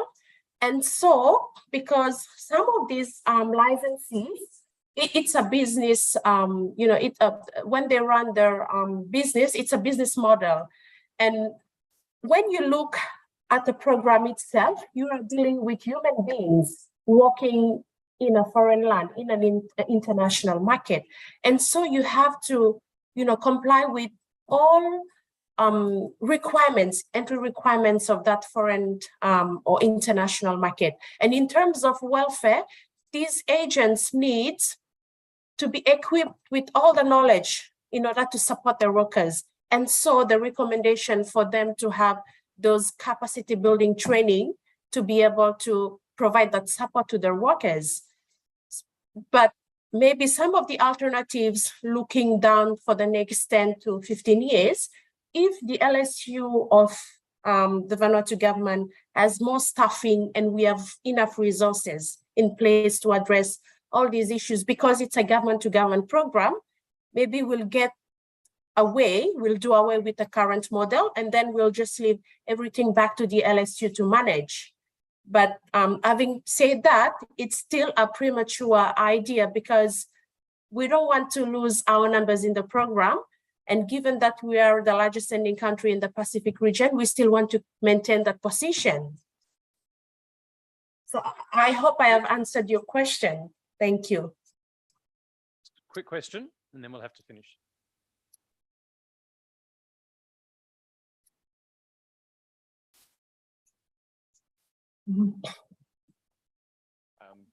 Can you hear me all right? Yeah, okay, there we go. Thanks very much for your presentation, Muriel. Matt Withers from ANU. I just wanted to ask you, you mentioned a wide range of social implications associated with labour mobility, ranging from relationships to care practices to village labour. I was just wondering if you could offer some reflections on the gendered implications of those social impacts, and any differences that you've observed. Sorry, I could not hear you loudly. Sorry, can you repeat your questions? Thank you. Gender nature of the social impacts of labour mobility. Different impacts on men and women. Okay, different impacts of men and women in the labor. So you would like me to provide my reflections on these impacts. In terms of different impacts in the social life, one of the first impact that we have identified is because of that long separation. And when you talk about, couples who have to be separated because, they have made a choice for the husband to be part of the program or for the wife to be part of the program. And given that we are all human beings, that long separation can create, social impact and ending up into separation back at home. And it will be the husband, the poor husband or the poor wife and the kids that will be the victims of that, separation. And we also have these, impact on female workers who are participating in the program and ending up, getting pregnant. And the challenge at the moment, because some of these female ladies or female workers who are participated in the program, and because of the limited knowledge and understanding in the terms and conditions of their contract, they are not aware that if you are in Australia, and if you're not living in Australia for over 12 months, and if you ended up pregnant, the insurance will not cover your pregnancy. And so when these female workers ended up, getting pregnant while engaging in the program, the insurance will not cover the pregnancy in the foreign land. And this will create a lot of financial pressure on them. And because they will not have the capacity to look after the cost of the pregnancy in Australia, they will automatically alert us. And this will also put a lot of pressure on our financial system. And who is going to look after those costs? In terms of domestic violence, we do have domestic violence cases in the program where couples, we want to support the traveling of participation of couples into the program. But once they ended up into the program and, starting a fight leading up to domestic violence, sometimes they are reluctant, especially the victims will be reluctant to report the matter to the police in Australia because they know the consequences. And, they know that domestic violence is not acceptable in an Australian culture. And is an offense under the Australian law. So these are some of the impact. And also, we understand that some of these workers, when they're traveling into Australia, they have that mindset of, they are new Vanuatu's, but when they ended up in Australia and exposing themselves into a new culture, some of them are bringing back, good stuff on what they learned while participating in the program back into their communities in Vanuatu. But some are just bringing bad stuff back into their communities in Vanuatu. So there needs a lot of education, more education on the importance of these people engaging into the program. And this is a duty of the two governments. It's not just the duty of the receiving country or the sending country, but it's the duty and commitment of the two governments to ensure that we send good ambassadors into those countries to be part of the labor mobility program. And we want these good ambassadors to return back to Vanuatu and remain as good ambassadors back in their home country. Thank you. All right. Well, please join me in giving a big round of applause to Muriel.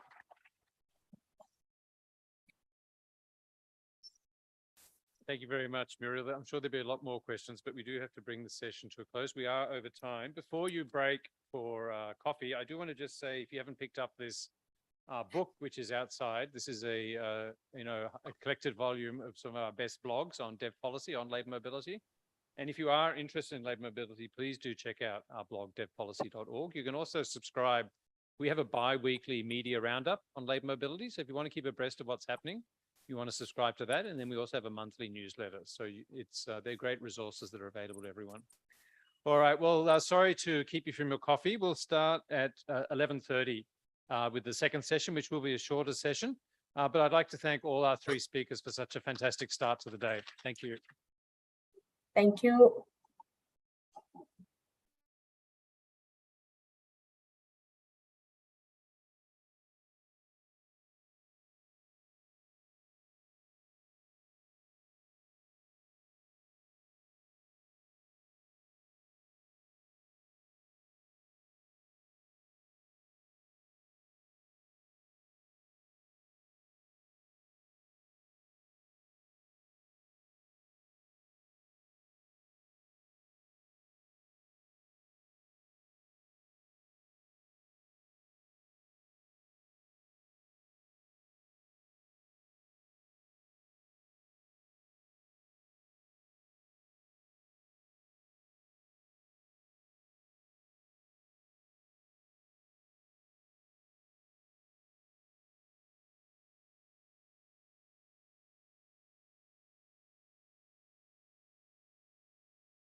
Joe.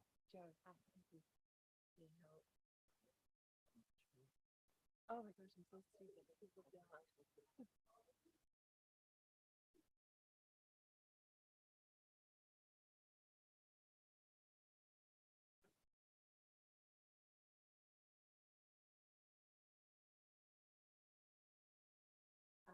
So just the PowerPoint at the top would be fine. Yeah.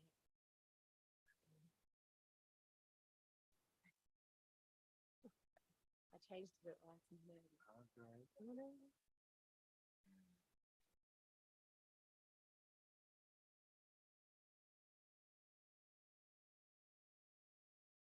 That's the one. Yeah.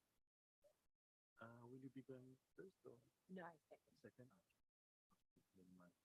Yep. Ready to go. Just pull it out. Yep. Yeah. I'll just, okay.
Mic check, 1, 2, mic check.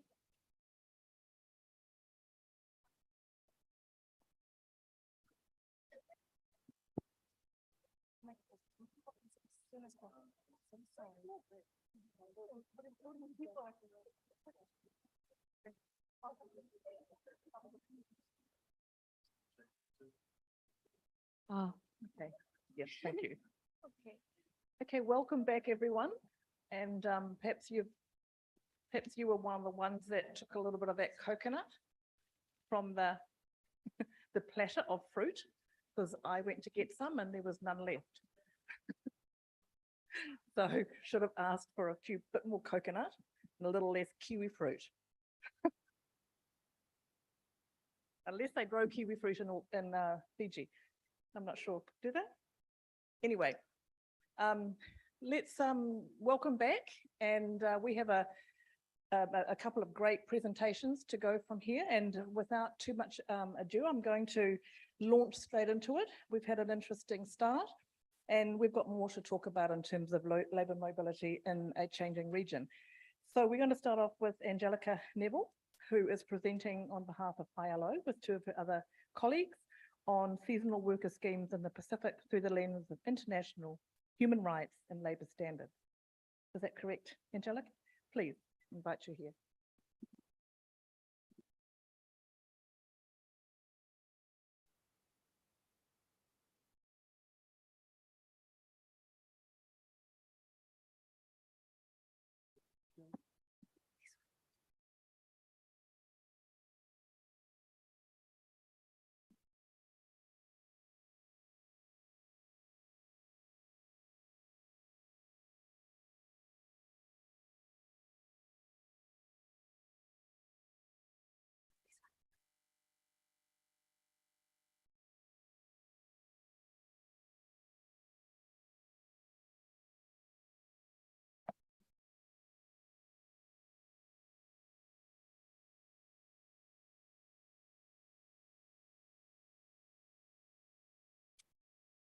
Good morning, all. It's great to be here today speaking about this report, Seasonal Worker Schemes in the Pacific through the lens of international human rights and labour standards.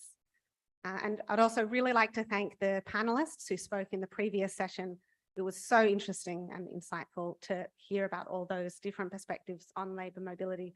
And of course, thank you to the organisers. So this year, ILO published this report, which reviews Australia's seasonal worker program and New Zealand's recognised seasonal employer scheme through the lens of international human rights and labour standards.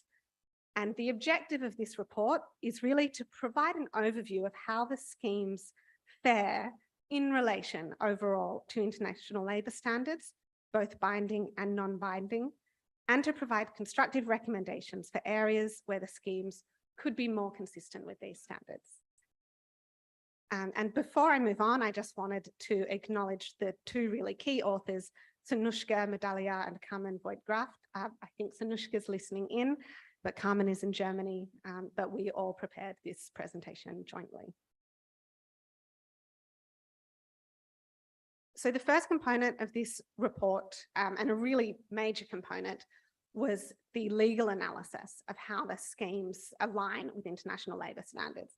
And the first task for our legal expert, Sanushka, was to review which standards are relevant and how they apply, and then to look at the relevant documentation of the schemes and review them against these standards. So this was a desk review, but there was also follow-up consultation with government validation workshops and quite a number of validation discussions, follow-up bilateral discussions as well. Now, please don't get nervous about this slide. It's a horrible, terrifying slide, and I'm not going to read through all of it, but this is just to give a sense of the scope of standards that really were our lens for reviewing the schemes. So a number of different international labour organisation conventions and related recommendations, as well as international human rights treaties and non-binding frameworks, including the Global Compact on Safe, Orderly and Regular Migration. And so all of these are the lens through which we were looking at how the schemes work and how do they align.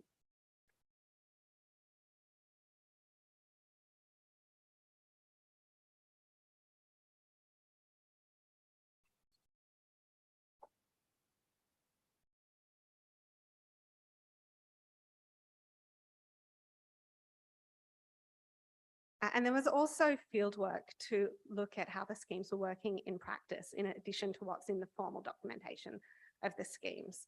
So this was fairly limited in scope. There were face-to-face interviews with 121 returned seasonal workers in Fiji, Kiribati, Samoa and Vanuatu. And it was a small sample size and non-random sampling method. So we're aware that the findings cannot necessarily be generalized. And there were also questionnaires. So we received written responses to questionnaires from key informants in government and trade unions in Fiji, Kiribati, Samoa, Tuvalu and Vanuatu, as well as government employer organisations and trade unions in Australia and New Zealand.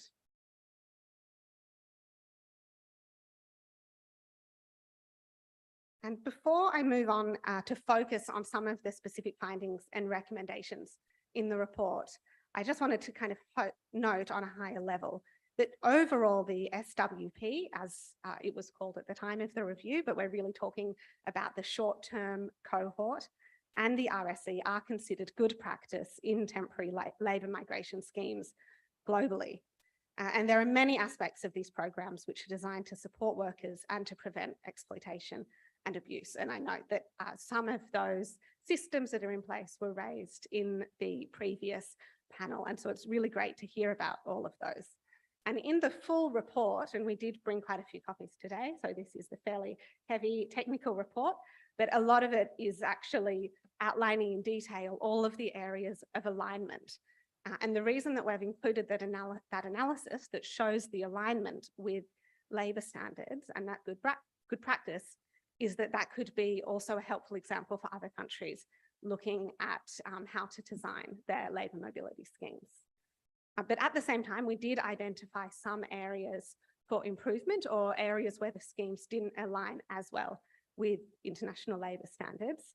And I'm going to focus on those today, and really just two of them, because our time is quite short. So today I'm going to be talking about recruitment-related costs and choice of employer. And I think that's something that was kind of picked up on in different ways in the opening panel as well.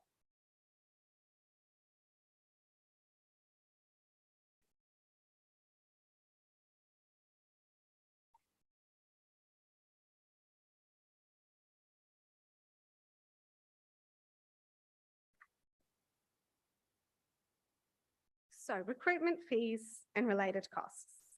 The ILO General Principles and Operational Guidelines on Fair Recruitment state that no recruitment fees or related costs should be charged to or otherwise borne by workers or job seekers. And this is a really key principle in fair recruitment generally, but it's also very important in the context of labour migration. And one of the really strong aspects of both the RSC and the SWP is that recruitment fees are not charged to workers at all. So this is not allowed, very firmly not allowed under the schemes. However, if we're looking at the ILO definition of related costs and how related costs are broadly defined, this is where we're starting to see less alignment. So related costs are expenses integral to recruitment and placement within or across national borders, taking into account the widest set of related costs are incurred for international recruitment. And the definition goes on to specify that related costs include things like medical clearances, administrative processes that are a requirement of participating in labour mobility schemes, as well as international travel. So in both schemes, most recruitment-related costs are paid in full by the worker. So this includes costs associated with obtaining visas, medical and police clearances, domestic travel and accommodation expenses to arrange for required documents, as well as domestic travel and transit accommodation as part of international travel to Australia. And it's only the cost of airfares that is split with employers, and the split varies between the RSE and the SWP. Now, as it was noted in the previous session, employers do pay for a lot of these costs up front.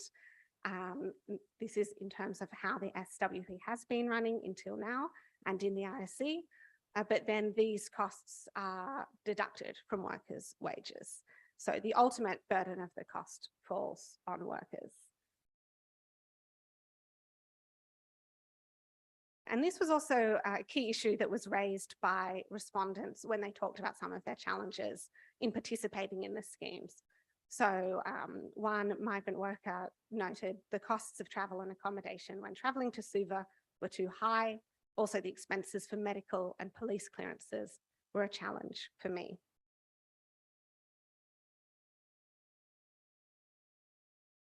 So being indebted to an employer in any form carries a well-documented risk of exploitation. And that's one of the reasons that there is such a strong recommendation against workers carrying the burden of both recruitment fees or recruitment-related costs. And we know that there are a number of systems in place to make the systems of deductions for these costs transparent. They're explained at the pre-departure stage, and the expected deductions are clearly outlined. Which is great. And of course, this morning, quite significant possible shifts were noted in the context of the PALM scheme, where employers will not pay the costs up front, but rather the Australian government will be responsible of recouping these recruitment-related costs from workers.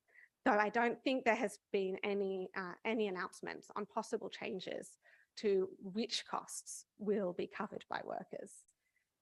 And so I guess international labour standards would ask us to take a step back, and instead of looking at the specific system of deductions and how this works, they would ask us to question whether migrant workers should be shouldering nearly the total burden of recruitment-related costs in the first place, or whether there might be scope to start to shift a fairer share of costs away from workers.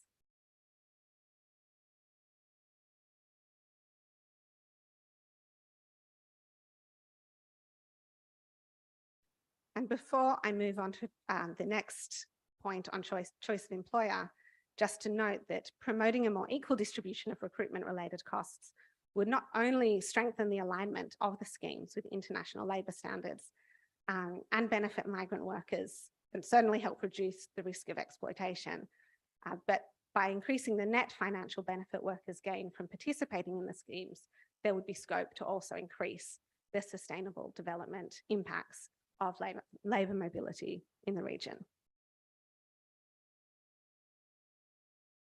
So I'm now moving on to this question of choice of employer. And it's actually something that came up in Muriel's presentation too. So this is another area where international standards can guide discussions. The Global Compact on Migration is a non-binding framework that has been signed by 152 countries, including New Zealand, though not Australia. And it sets global norms for migration governance. It states, states should develop and strengthen labour migration and fair and ethical recruitment processes that allow migrants to change employers and modify the length of their stay with minimal administrative burden. And similarly, in the ILO General Principles and Operational Guidelines on Fair Recruitment, it notes that migrant workers should not require the employer's or recruiter's permission to change employer. So on this question of choice of employer, this is one of the areas where the schemes do not really align with this standard. As has been mentioned, workers in both the seasonal worker program and the recognised seasonal employer scheme are not able to change employer. And this is enforced both by the operating arrangements of the schemes as well as their associated visa conditions. It is noted that exceptions to this rule do occur in practice. So if there are issues, it is possible, sort of on an exceptional circumstance, for workers to move employers. However, this isn't something there's no information given about this, for example, at the pre-departure stage, or it's not really a clear process as yet. And it is something that I included today in the limited time because it's an area where I think some possible changes have been flagged, more flexibility has been mentioned in reference to the PALM reforms. And so it's interesting to note it today and to flag that from the perspective of international labour standards, it's considered important that workers are not tied to specific employers. And of course, one reason for that is that it's very hard for workers to report abuse or exploitation if they are tied to one specific worker and their visa is also one specific employer and their visa is also tied to that employer. So our key recommendation here would just be to review options for extending the free choice of employment to workers, for example, within the pool of approved employers or recognised employers, which would strengthen the alignment of the schemes with international labour standards and other relevant global frameworks. I did want to note that some changes that have been announced have suggested more flexibility in PALM, but it's not clear yet if this is flexibility for employers, whereby employers would have the option to initiate moving workers between different employers and seek the consent of workers, or if this is something that can actually be initiated by workers within the PALM scheme. And so from the perspective of international labour standards, for it to move us kind of closer to this idea of choice of employer, it would need to be something that workers are also able to initiate, and it would be need to be something where they are in the position where they can bargain for a different contract or have some role in actually initiating this change of employer.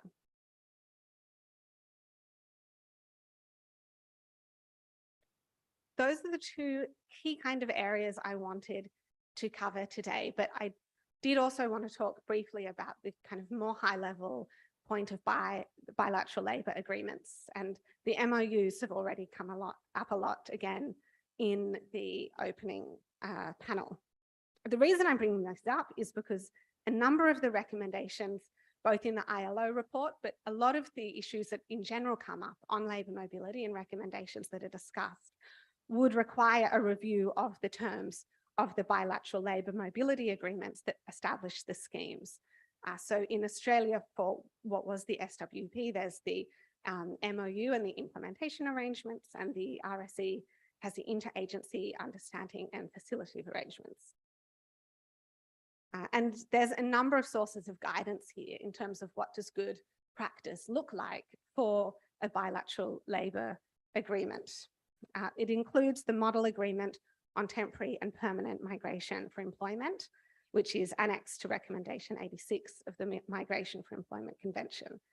And this actually sets out, this model agreement sets out specific terms that could be included in agreements. But more helpfully and more generally, it also recommends aspects of the overall approach of bilateral labour mobility agreements. And the key one is that agreements should be tailored to suit the national circumstances and the social and economic impacts of migration in countries of origin. Now, if we look at the MOUs establishing the SWP and RSE, at the moment, they're nearly identical between different Pacific Island countries of origin participating in the schemes, which suggests that there perhaps wasn't necessarily a process of adapting the agreements to the different settings in each country. I also wanted to use the opportunity of my time up here today to really spruik this document. If it had been published when we were setting out to prepare our report, our lives would have been much easier, but it's a very new report prepared by the United Nations Network on Migration, and it's a global guidance on bilateral labour migration agreements. It really brings together all the contemporary thinking around what is good practice in a bilateral labour mobility agreement, so in these MOUs that we've been talking about, and what is good practice in terms of the consultation process. And so it was really brilliant to hear two panelists this morning speak about the consultation process that's going to be happening for the MOUs, and already what's been raised is in line with this document. But to give some specific examples, it really emphasises the importance of not only consulting with governments, but also consulting with employers' representatives and workers' representatives in both countries of destination and countries of origin, as well as other key civil society actors. And so the example it gives here is that employers' organisations can contribute to the identification of skills in demand in the destination countries and the possible skills gap in the origin countries. Workers' organisations can contribute to the identification of areas in which the protection of migrant workers needs to be improved and suggest appropriate solutions. Good practice on social dialogue includes holding consultations with the social partners as bilateral labour migration agreements are being developed. And so I think the high level recommendation from the perspective of the ILO is, regardless on what changes are going to be made to the schemes and what changes are going to be coming up in these discussions on the MOU, there's a really important place for social dialogue, engaging with unions and employers, as well as other relevant civil society and governments, of course, in countries of origin and destination, in the design of these agreements. And not just the design, but really the design, the monitoring, and the implementation. So that's kind of the key takeaway that I would like to leave you with today. So our recommendations, and noting that in a sense, this is already underway with the Shift to Palm in Australia, but it would be to undertake a review of the agreements establishing the SWP and the RSE in consultation with all of these key actors that I've already mentioned, and that the agreement should be revised based on this review, and also to consider structuring negotiations so that countries of origin, Pacific Island countries of origin, could perhaps negotiate both as a group and eventually bilaterally. And the reason for this is that negotiating as a group might give the opportunity to agree on some common positions if there are specific terms of the agreements that governments would like to see shifted. And of course, from our perspective, the revised agreement should meet good practice standards established in the ILO model agreement on temporary and permanent migration, and especially the guidance on bilateral labour migration agreements, which is a very relevant and very recent document that I'd encourage everyone to look up. So just to close, I would note that at this really critical juncture, where schemes are being reviewed, reformed and expanded, international labour standards created through the ILO's unique tripartite system provide a detailed roadmap to the reforms that are needed to balance the interests of employers, workers and governments, and to advance decent work. And that agreements such as the Global Compact on Migration that has been negotiated and agreed through multilateral processes, as well as human rights standards, represent the international norms to which these schemes should also adhere. This is my email address, and anyone should feel very welcome to contact me if they're interested to talk further about these topics or the ILO's work in this area. And I've also included the emails of the two report authors, Sanushka and Carmen. Thank you so much.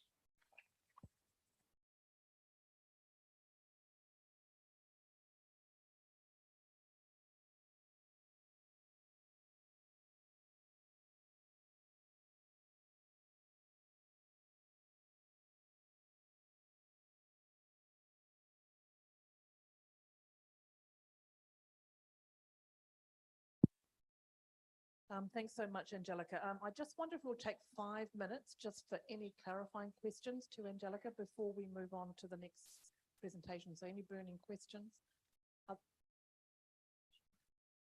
Thank you. Can't hear yet. Still not. Just one question. Are there any countries that we can look at that actually meet the standards that you're asking for? So in the global guidance on bilateral labour migration agreements, it's really focused on giving real case examples of good practice. I don't think there's any one scheme that is held up in that saying this is the perfect labour mobility scheme. And all schemes have their own contextual challenges. But if you're interested in looking at different examples of where different schemes globally are very strong in relation to these standards, I would look at this new global guidance on bilateral labour migration agreements.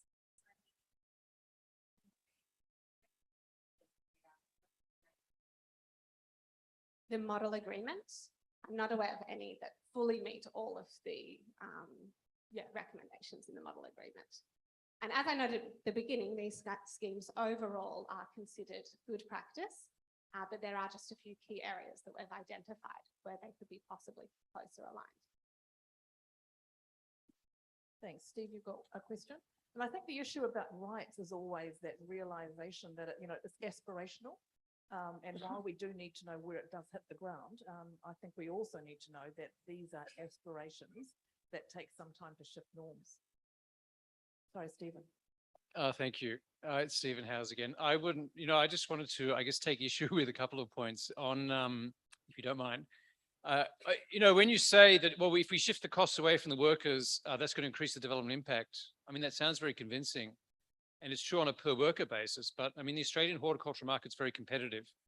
And it's true during COVID, the seasonal worker programs had a sort of a special entry and kind of a guaranteed market, but it's traditionally been a small part of the horticultural labor force. And as borders reopen and all the backpackers come back again, that would be my prediction. It's going to go back. And so if you just make the cost more expensive, then employers are going to demand fewer workers. And so it's actually going to have less development impact. So I think that's a very important framing. I mean, you could also apply these same perspectives to the backpacker program, right? So, we need to look at it in an integrated way, not just focus on one program. And, it's also, it's contradictory to say, I think, that employers should bear more of the costs, but then the workers should be able to move around. Because, this is a sponsored program. It's going to be very difficult, even in the TSS, in our skilled migration program, where you can move between employers, it's very difficult. And it's just not realistic, I think, in a 9-month period to expect that the employers, you know, that's going to be able to work. I don't think any seasonal worker program operates like that. So I think they are stuck with an employer, and we've got to make those other mechanisms work. You know, I think it's just not realistic to suggest that within a 9-month period, you can actually shift between employers. We don't see other examples of that. So sorry, a different perspective. Thank you. Always welcome a different perspective. And I think that this report focuses on SWP and the RSE, but the recommendation that workers shouldn't pay recruitment-related costs is a recommendation for work in general and for migrant workers in general. So if there's a recruitment-related cost that is a requirement of participating in a labour mobility scheme, that's a high-level recommendation, not one that we would only make in relation to the Pacific schemes. So I guess it's another way of thinking about it is to say, well, if you improve the schemes in this way to be better aligned with international labour standards, they would then be less competitive with these other less regulated schemes. Because from the perspective of the ILO, these are the standards, ideally, and in this aspirational way, that should be guiding how we think about labour migration more generally. And on your point that there's a contradiction between the recommendations, I completely acknowledge that, and that's why our recommendations are framed in fairly open language. So it's about reviewing the feasibility of shifting some of the recruitment-related costs away from workers. So, you know, things like the medical clearance, perhaps, that is a requirement of the scheme, is framed in fairly soft language to look at how some of these costs could potentially be shifted. It's not saying that tomorrow all of these costs actually need to be moved away from the worker necessarily. And it's not necessarily saying they should all be covered by the employer, but it's looking at whether we could move away some of that burden from the worker so they're not starting their seasons in debt to their employer. And I guess I could flip what you've said and say, from our perspective, the issue is that workers are starting the season both in debt to their employer and an employer that they are tied to because of their visa. So perhaps it's a case of looking at where there's movement within these recommendations. It's not necessarily saying that both could be implemented in full at the same time, because as you've said, there's lots of practical issues with that. And that's why we've really used this language of recommending review and a potential shift in costs, or looking at how there could be more flexibility for workers to have some choice of employer. Sorry, I've got a question. Unless you... Can I hold that? Can I just hold those questions, because we do have another presenter who's been waiting here, so please do hold those ones, because we could keep going on these. Whose rights are more important. But can I'll just stand here and introduce Marissa Mitchell, who's going to talk about the role of youth migration in transforming food systems in the Pacific. And Marissa is one of a number of contributors to this particular report, from James Cook, from University Will Fish, Wildlife Conservation, I'm just buying you time, at University of Technology in Sydney. So Marissa, and so those of you who do have some questions around that tension of whose rights we're thinking about, we can continue that after Marissa's presentation.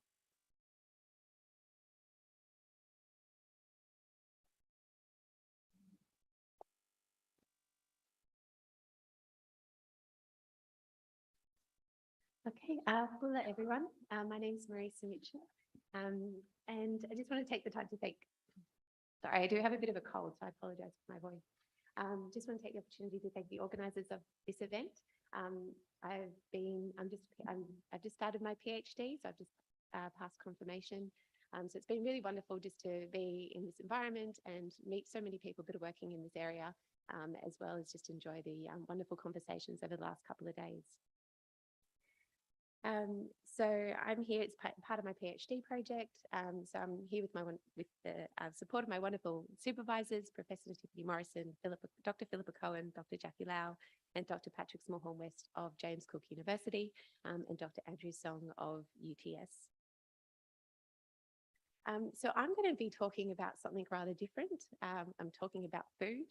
And this is going to be really relevant with everyone's hungry tummies coming up to lunch as well, I'm guessing. But I'm going to start off with a story of a young man who wants to become a fisherman. So I have been stuck in Australia. So unfortunately, this story was just through social media, but I have been chatting to him. But he spoke about when he was 12, he would go out with his uncle to check the gill nets and go fishing. And it was these experiences of when he was a child that has made him want to become a fisherman. He spoke of how fishing got him through the recent COVID lockdowns, and where all his friends and family, they would go out and fish, go home and cook and eat, and stay home. And so there are many young people who do have a passion for being part of local food production systems, and are wanting to and looking to contribute. However, there's also a decline. And in fact, there's this general narrative that young people are not interested in fishing or farming, and that there's a big decline worldwide in fishing and farming or rural livelihoods. But this trend is very dependent on where, not just in the Pacific countries and territories region, but then also in different parts of Africa and Australia and so forth.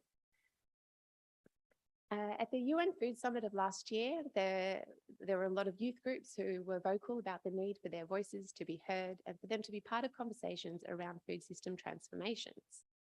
And youth are also spoken about as being agents of change within these food system transformations. And so this topic of youth disengagement and engagement in food systems is becoming this increasing focus amongst policymakers as well as amongst researchers. In specifically trying to understand why young people might be leaving rural livelihoods and what policies and programs might help to support them. So this topic of youth was brought up the other day, and if we look at the United Nations definition of youth, it accounts for over 18% of the population in this region. And indeed, sustainable food systems are critical for food and nutrition security, as well as livelihoods and human well-being. So indeed, small-scale fishing actually provides a lot of women and men livelihood opportunities, as well as that critical nature for food and nutrition security. But these food systems are broadly changing, and they're changing because of a range of interconnected drivers. One key driver is these teleconnections to other places. And so in the context of environmental change and constrained livelihood opportunities, many young people are also moving overseas or perhaps with, or into urban centres. And so another key and connected driver are these generational shifts, including changing youth expectations or aspirations. But food systems understanding is really connected with these examinations of migration and youth dynamics. And so exploring this gap is particularly important because there are dual and sometimes conflicting global or national policies and processes that are seeing youth targeted as these key agents within food production systems, youth targeted and joining migration programs that are taking them out of local food systems, as well as youth leaving fishing and farming for more stable employment because of changing aspirations or other drivers such as climate change. And so youth labour migration out of these areas is increasingly growing phenomenon.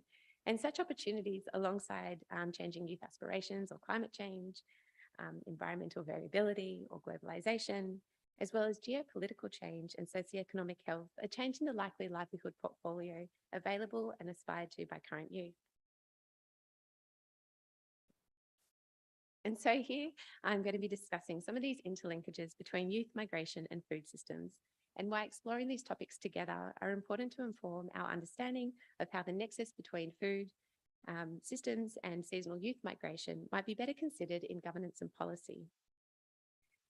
But first, who am I going to be talking about?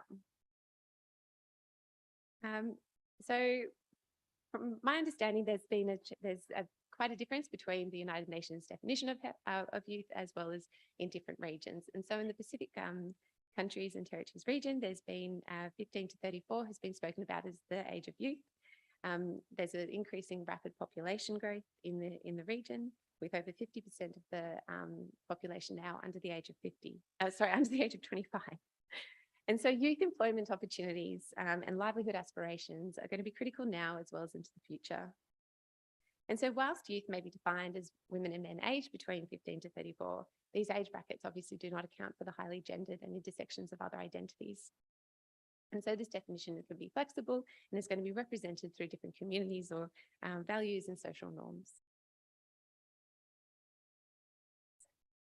But this decline of youth interest in fishing and farming is projected to create challenges for creating a sustainable global food system. Traditionally, a lot of youth and agricultural narratives are often centered around youth aspirations changing and this decline of interest. At the same time, youth is also perceived as this vulnerable population group and who are hardest hit by unemployment. And so creating avenues for attracting youth to agriculture and fishing livelihoods has been suggested as a strategy to reduce youth unemployment. However, climate change and environmental variability is influencing young people to aspire to different livelihood opportunities. And so youth aspirations play an important role in influencing how young people are going to be making life choices, how they think and feel about themselves, as well as ultimately their life outcomes. These aspirations are inherently gendered and are often influenced by the cultural and societal norms that are dictating futures youth that they hope to create. Education and the career aspirations amongst youth across the world strongly influence their decisions, such as migration. Thus, while small-scale fishing in the Pacific Island countries and territories region is an important means of food security as well as cultural significance, they may not necessarily be part of the aspirations of young people. And so as our youth are changing, so too are our food systems. Really broadly, sustainable food systems is encompassing from food production right through to food consumption and all of the societal health and economic activities from these outputs.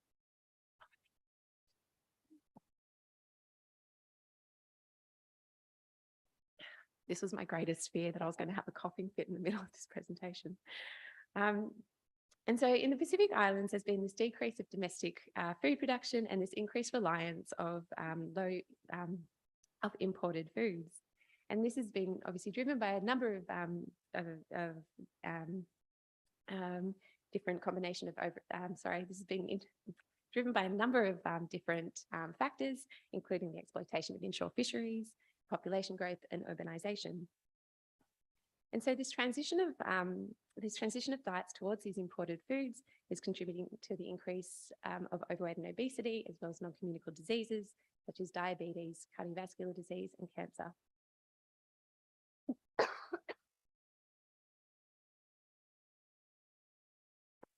However, consumption of fish in the Pacific remains one of the highest in the world. And fish remain culturally important as they're a source of giving as well as an important source of income. Collaborative natural resource management strategies are one of the dominant approaches to sustainable local food systems. I'm so sorry. It's not COVID, so I promise you that. And evidence suggests that this transition from local traditional food systems to a more of a cash-based economy in different parts is going to be impacting Pacific Island countries, territories, people's decision-makings in different ways. And this is going to be including amongst our youth and across gender. And so while large numbers of youth may be migrating seasonally for work, this could also be influencing the long-term sustainability of local food production, in particular in different farming and fishing practices. Given the still substantial reliance of people on small-scale fishing and subsistence farming, it remains unclear what effect these patterns of youth migration are having on local food systems.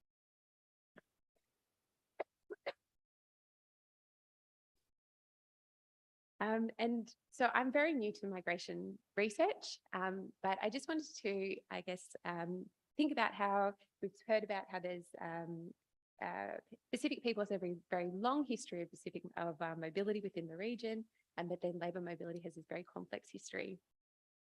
And so I'm going to be talking more about the Pacific Australia Labour Mobility Scheme that has just been introduced this morning again. And so since 2009, a growing number of Pacific youths have begun participating in the seasonal labour mobility program. in Australia for employment opportunities.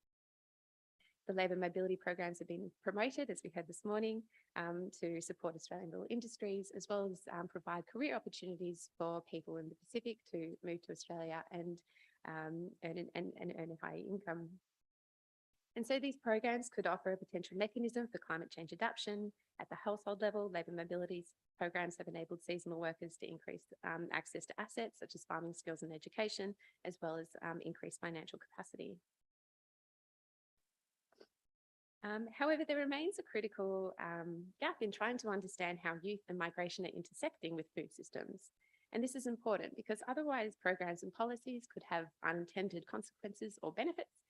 We don't specifically know how policies that are supporting migration is impacting local food systems and youth. Specifically, we know very little about how youth are engaged in local food production, such as fishing, and what their aspirations are for the future. In trying to understand the impacts, if any, of migration on domestic food systems, and this lack of knowledge about the intersection between circular migration policy and local resource policy. So this is part of my PhD, where I'm trying to examine the interconnection between youth migration and their engagement within local food production systems, and the potential impacts of these connections on youth engagement in local food production into their countries of origin. And so specifically, I'm going to be asking, what are the aspirations of young fishers? How do these different fishers engage with small-scale fishing? And what is the role of youth migration in sustainable food systems? And do Australia and Pacific policies for fisheries and agriculture align with those for labour and young people? And so one of these frameworks is the telecoupling framework, which aims to try and understand how these distant relations across the interconnected socioeconomic and environmental challenges are interconnecting across different places.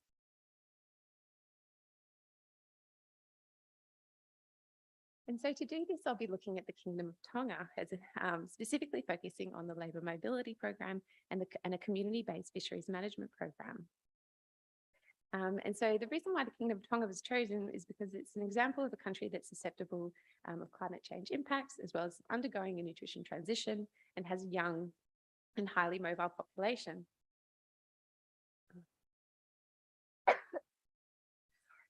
And so there's a lot of people in this room that will know this a lot better than I, but these are just some of the things that I thought that would come across that will be interacting with youth in different ways. And so the average seasonal worker, Tongan seasonal worker program participant is 33. And so it does involve this youth population group. And although there has been an increase of women participation in the program, men are still dominating the seasonal labour opportunity.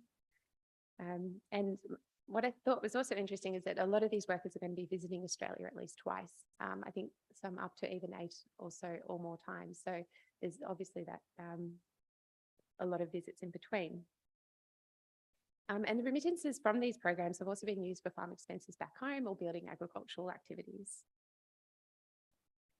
So we heard about the Special Management Areas program on the first day in the aid effectiveness session. So previously in the 20th century, all Tongans had equal access to coastal fishery resources, and there was more of a centralised management approach. However, this changed in the early 2000s with the Tongan's fisheries legislation, which allowed for fisheries management by local communities through the Special Management Areas program. And so it's this implementing this community-based fishery management policy, which is also aiming to improve local fishing patterns, but it also has a youth engagement aspect. And there has been a number of reported benefits through the establishment of an SMA, including a decrease in fishing pressure due to the exclusion of others. And the SMA program also includes youth engagement in their committee, and so 2 youths have to be involved in the committee, as well as women and fishers and community leaders. But there remains this perception that there is a decline of youth interest in fishing and farming. In other countries or overseas, a lot of the understanding has been around the lack of resources and assets for youth to engage in fishing and farming, this lack of interest, as I said, as well as climate change and environmental degradation. However, it remains unknown how this phenomenon is going to be translating into the Pacific Island countries and territories region, particularly the small-scale fishing industry. And therefore, the question emerges, as to whether Tongan youth are looking to engage in small-scale fisheries as a livelihood option, and if so, does the sector offer secure and sustainable employment? Young people's engagement in agriculture and fisheries are often determined by the economic opportunities within their own country of residence, as well as access to resources such as capital and technology. It is believed that youth need to be engaged and encouraged in agriculture and fishing livelihoods with the support of government and non-government strategies. However, is this really needed? Do youth in the Pacific have the inclination and resources to carry out agriculture and fishing livelihoods? And what policies need to be changed to support youth needs and aspirations? And these are some of the critical questions that are yet to be resolved. Thank you.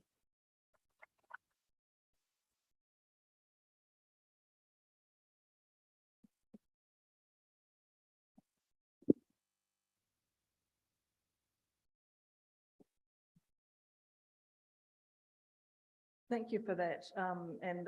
You did well getting through in the conditions. At least you're here. But let me see if there are any questions specifically, first of all, to Marissa before I open up again to those who had questions from the earlier speaker, to the earlier speaker.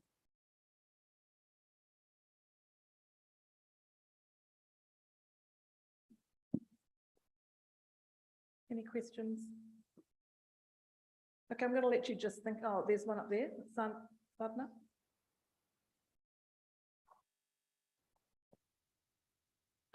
This is to First of all, I just wanted to see if there's any questions from the speaker who's just finished talking about youth. And yeah, there's one at the back.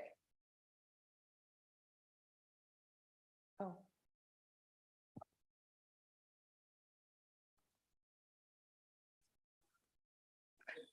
Brown girls speak. So I do a lot of advocacy work, especially working with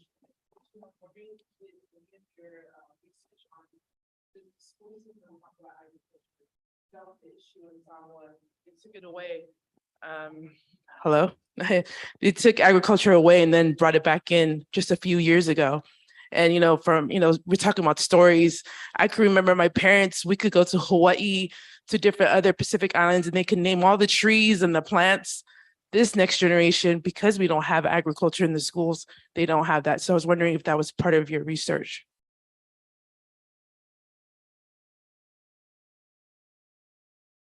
I haven't specifically, but it is a really good recommendation. So thank you.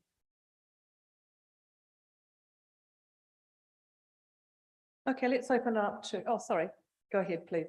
Thank you. I was just wondering if you came across in your research the Pacific Islands Food Revolution, which has been funded by MFAT and DFAT, and looked at the positive social impact results from that.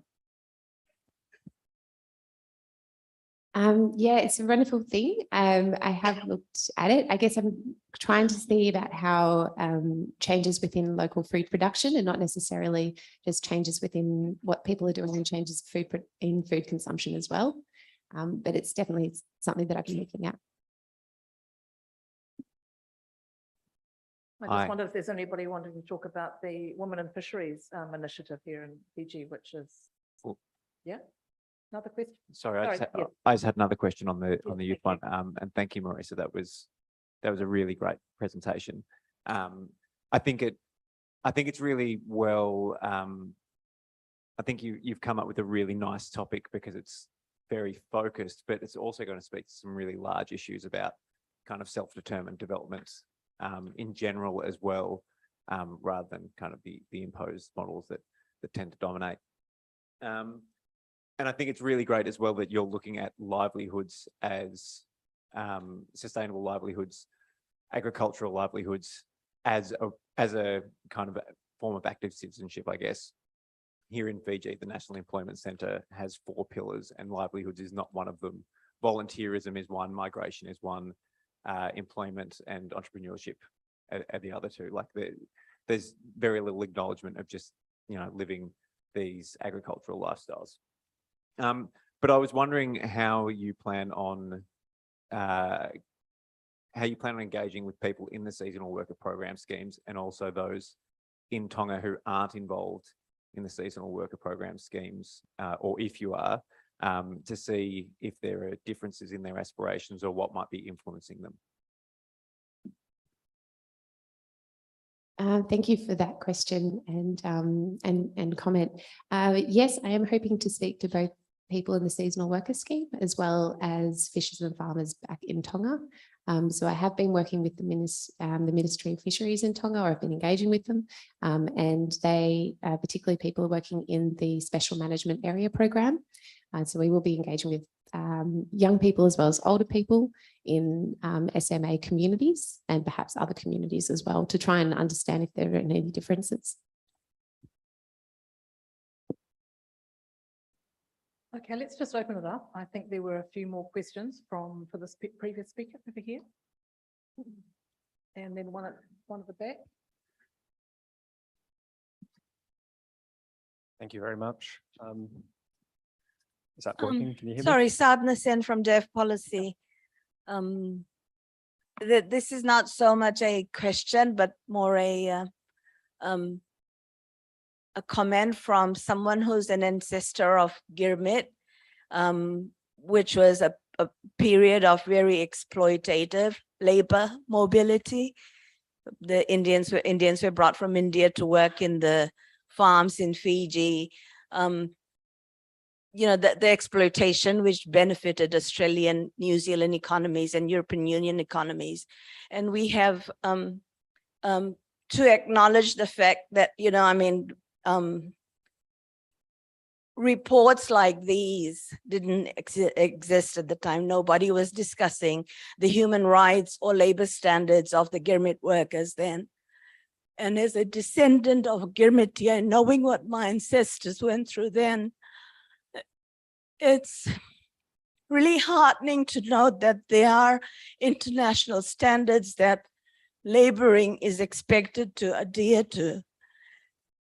I remember sitting in this very room several Pacific updates ago and having this argument with Stephen Howes about how labor mobility was really another form of Girmit. But over the years, having argued with him and seeing the changes that have been made to labor mobility laws in New Zealand and Australia, and how conditions have improved through persons who've researched the area and others who work in the field. It's good to know that, you know, I mean, there are organizations that keep a watch on these things. And really, just wanted to say that true, it's not all wonderful out there, but at least having that expectation that we will at some stage work on a more equitable way or under equitable laws of laboring gives one hope that, you know, whatever part of the world developing or developed you come from, you know, we work towards a more equal world where labor doesn't get exploited. Thank you. Thank you. Thanks for that. We've got one down here in the front. Thank you. Steve, I'm not having much luck with microphones today. Matt Withers again from the ANU. I've got a question for Angelica, and I guess by extension, Stephen. Wading into this debate around employers and workers and the covering of costs, I was just wondering, is there a need to sort of see this in a zero-sum term between employers who are operating on slim margins and workers who are obviously disadvantaged by these costs? And to be slightly provocative, could there be room for some of these costs to be covered by government as part of the development component that goes into ensuring something like the PALM scheme operates in such a way that it's not creating issues for employers and for workers?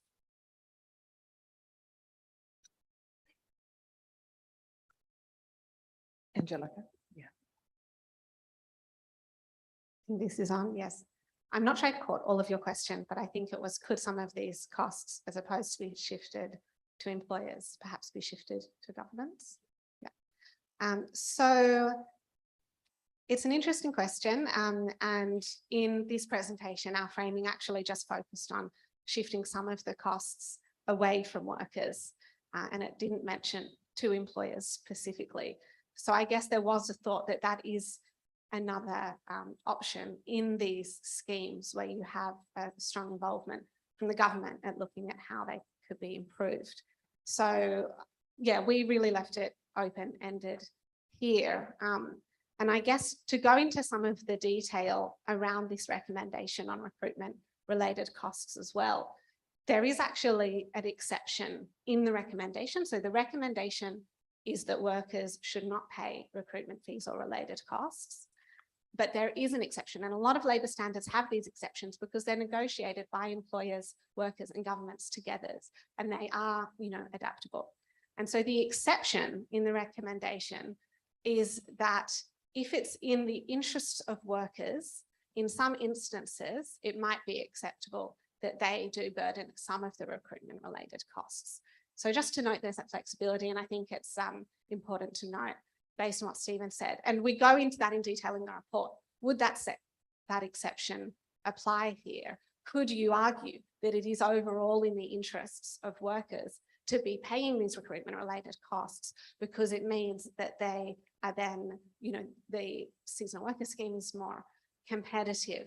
And we acknowledge that as a debate, as a complexity, but really landed on the fact that there's a lot to, many arguments in favour of shifting at least some of these costs away from workers. But I suppose not a perfect response or a clear response, certainly, but there are complexities and grey areas around that recommendation. And we're not saying that, tomorrow 100% of the cost should definitely be shouldered by employers, but really saying, how can we look at moving some of these recruitment related costs away from workers, because there are a number of reasons why that would be useful. Thank you. Yes, one at the back. Hi, good afternoon. My name's Colin Fennick. I'm a colleague of Angelica's from the ILO. Hi. Great presentation. Marisa, thank you for your presentation. I'll be in touch with you in relation to fisheries.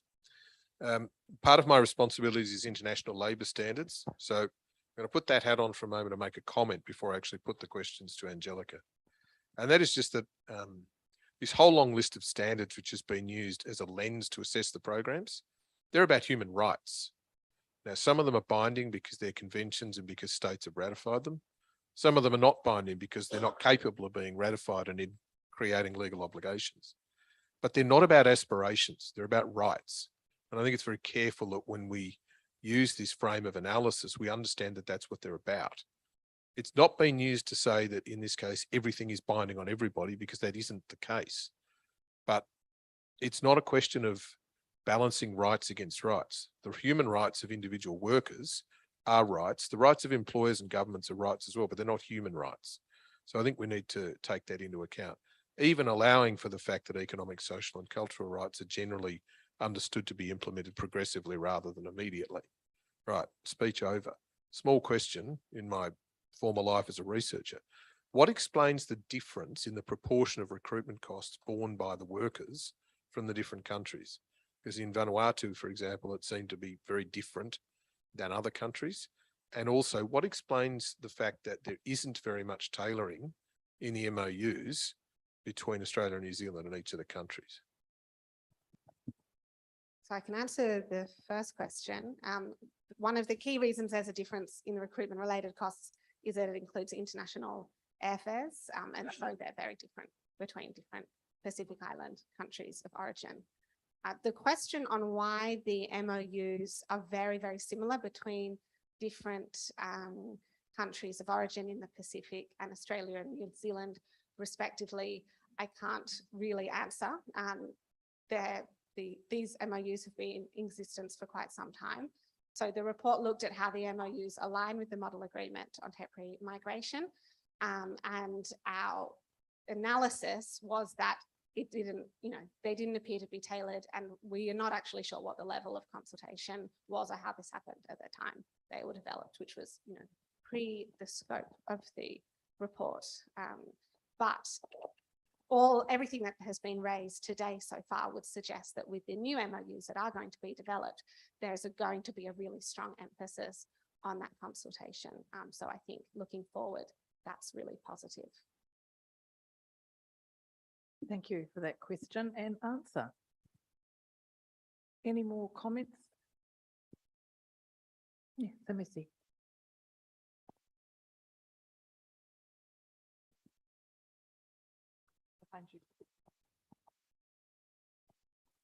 Thank you. Name is Mr. Moipao, lecturer, researcher from Auckland and also from Tonga. Can you speak up a little bit, Samisi? Yeah, Melissa, I was very interested in what you've been doing with the Tongan youth. You're talking about being involved in the food production in Tonga. In my presentation yesterday, we were asking the same question about 5-6 years ago. The main economic sectors in Tonga at the time still is fisheries, farming, agriculture, or tourism. Trying to work something out for the Tongan youth school leavers. What should we do with them? Talk about fisheries? No, thank you. Absolutely nobody was interested on fishing. Talking about being involved in the agricultural sector, a little bit. What the Tongan youth at the time wanted to do was to just put their name down on waitlisted for the RSE scheme.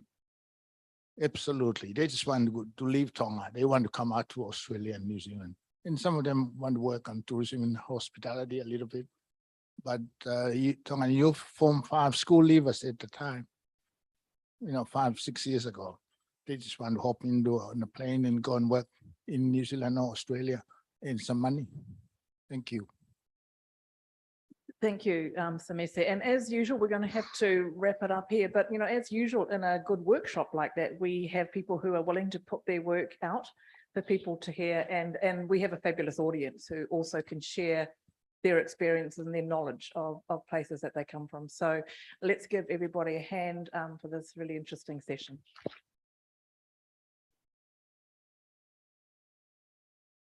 And I understand it's now lunch. Just a quick plug, don't take all the coconut. Leave some for those who come late. Enjoy. I think we're away for about an hour.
like 3 times. And it's like, we're already starting late. I'll get through them. So just-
Wow.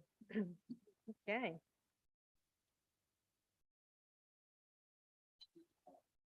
Okay. But there'll be people online and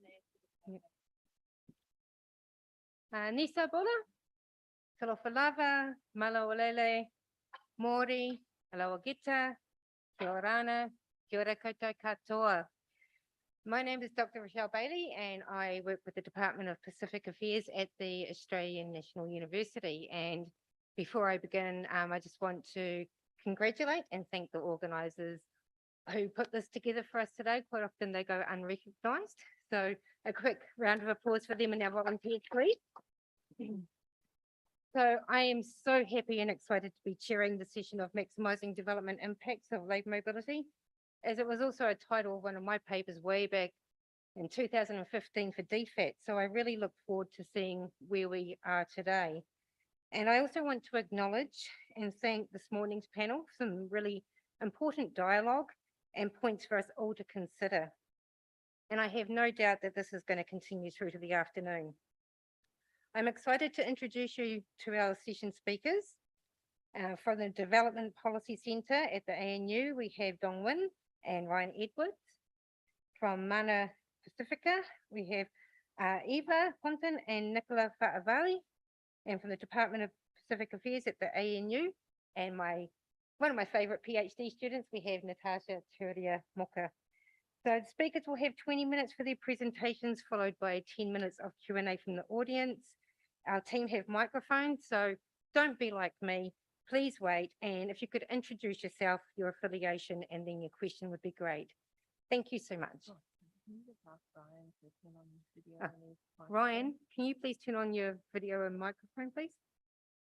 Video should be on, microphone should be on, but the room itself is going to need to stop sharing the screen for me to share my Share screen. your screen, Ryan, please. Yep, got it.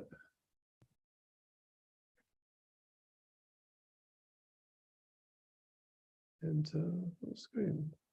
Can everybody hear me okay?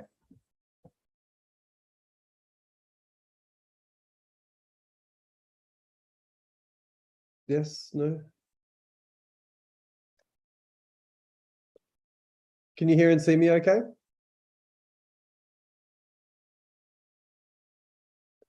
The audience is too small for me to tell a thumbs up or not.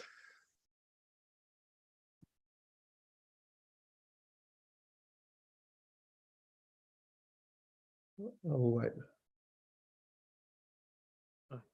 Okay. I understand from WhatsApp that you can hear. Okay.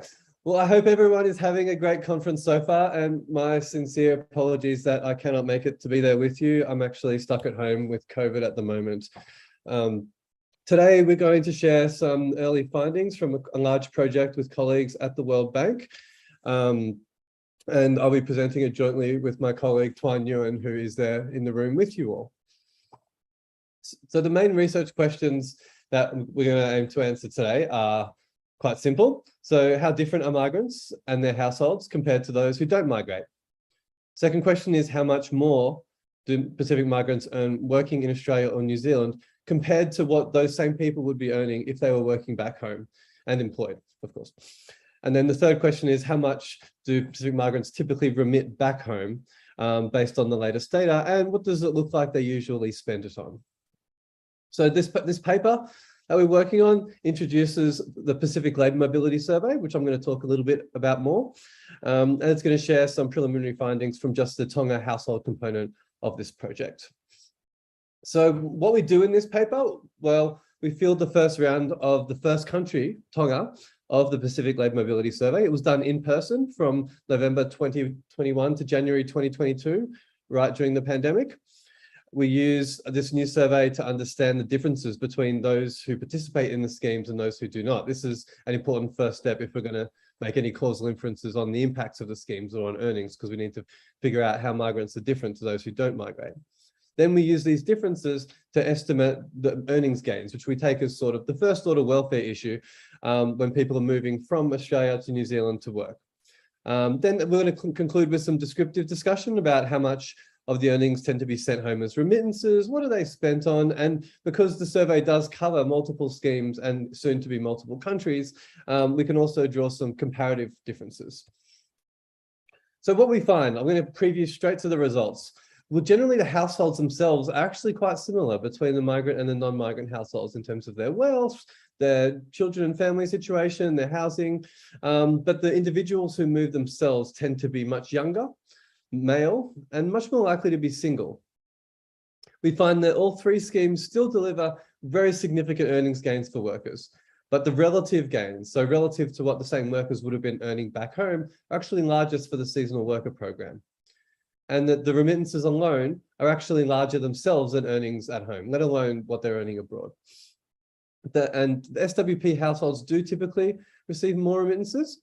And the most common uses of remittances tend to be basic everyday expenses. We find that it's essentially a top up of consumption and also education and spending it back into the community. So the two main contributions of this work are simply providing some new estimates of the income gains from moving, which we refer to as the place premium, consistent with the other literature.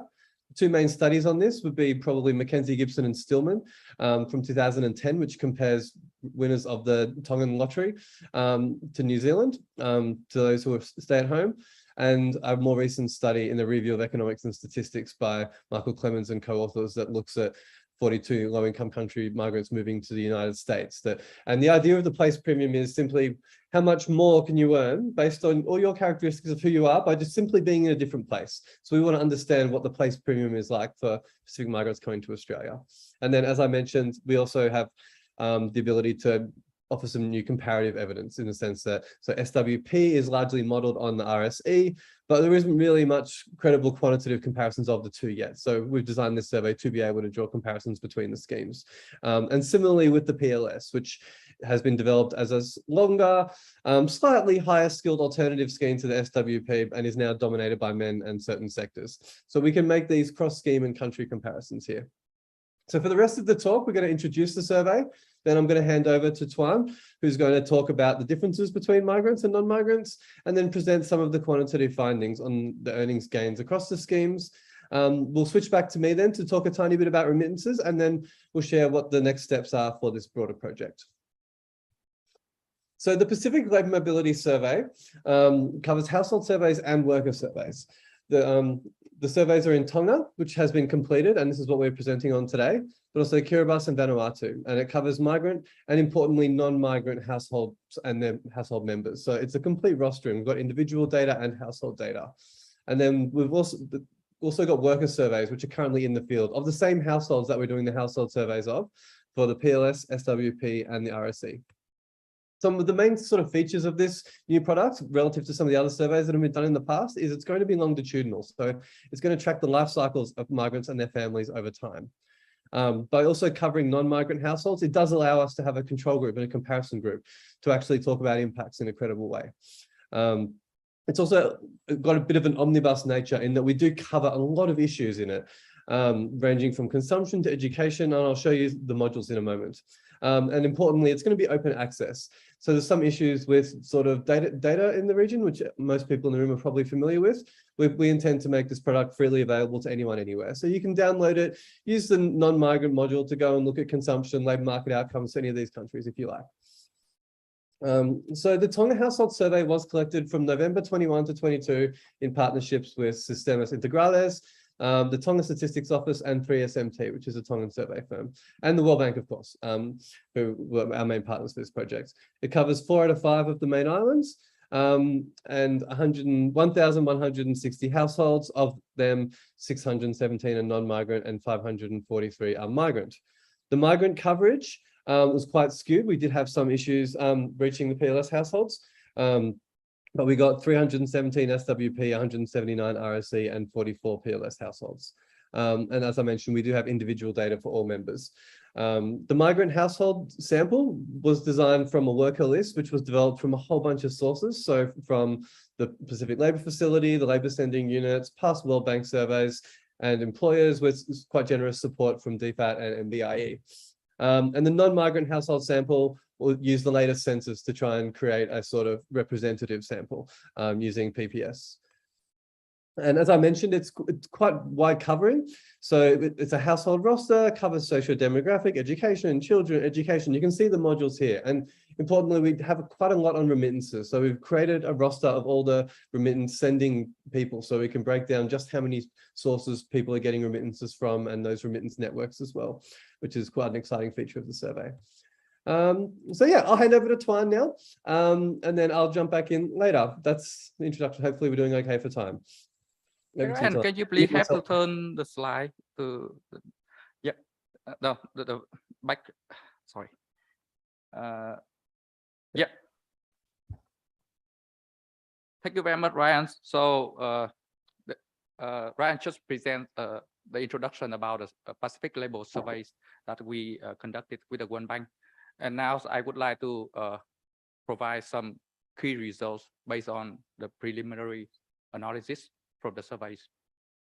One important issue in evaluating the cost and benefits of Pacific Labour Mobility schemes is that the individuals made their own decision in participating in the program, and that decision is based on the characteristics and the household characteristics. And we really want to know whether there is any difference between non-migrants and migrants' household characteristics. This figure shows the 4 groups: non-migrants household. The household has a member who participated in the SWP, participated in the PLS, and participated in ISE. In terms of the household assets, we see that the assets of the household are quite similar across the 4 groups. So most households, they own TV, they own washing machine, they own gas and electric oven. The ISE household, they tend to have more agricultural household assets. And in the next slide, we will look at the other characteristics of the household, migrants household tend to be larger in the size, perhaps because they have more numbers of children, slightly higher numbers of children. But the housing conditions are quite similar across the 4 groups. We have most of them own with no land the house. So in terms of the household characteristic, we can see quite similar across the 4 groups in our surveys. That's the household size. Now we turn our attention to the individual characteristics. We want to see, is there any difference between the characteristics of the migrants and non-migrants? So as Ryan mentioned before, migrants tend to be younger, male bias, and single. For example, the ISE workers, 62% are single. And heavily male bias, just 22% of the SWP workers are females. The corresponding figure for ISE workers, just 11%. And migrants are younger, with the median age is just about 30. In this sample for the non-migrants, we just select the samples of the labor force in the working age from the 18 to 64. So the median age of the individuals in the control group is a bit higher than the median age of the population of Tonga. Ryan, can you turn to the next slide? We already saw the medians. So now we want to look more details in the distribution. So the distribution shows clearly that ISE, SWP, and POS are younger than the population, the control group, the one who don't migrate. In terms of education, we have a quite similar education, but the one who migrated to Australia and New Zealand quite concentrated in the middle of the distribution. So the one with the lowest education, they don't migrate, which is perhaps because of the income constraints. So that's the characteristics of the individuals. Basically, from the characteristic, now we wanted to understand the key thing in evaluation, that how much an immigrant, a worker, can earn from working abroad. To do that, we use several methods. We combine several methods.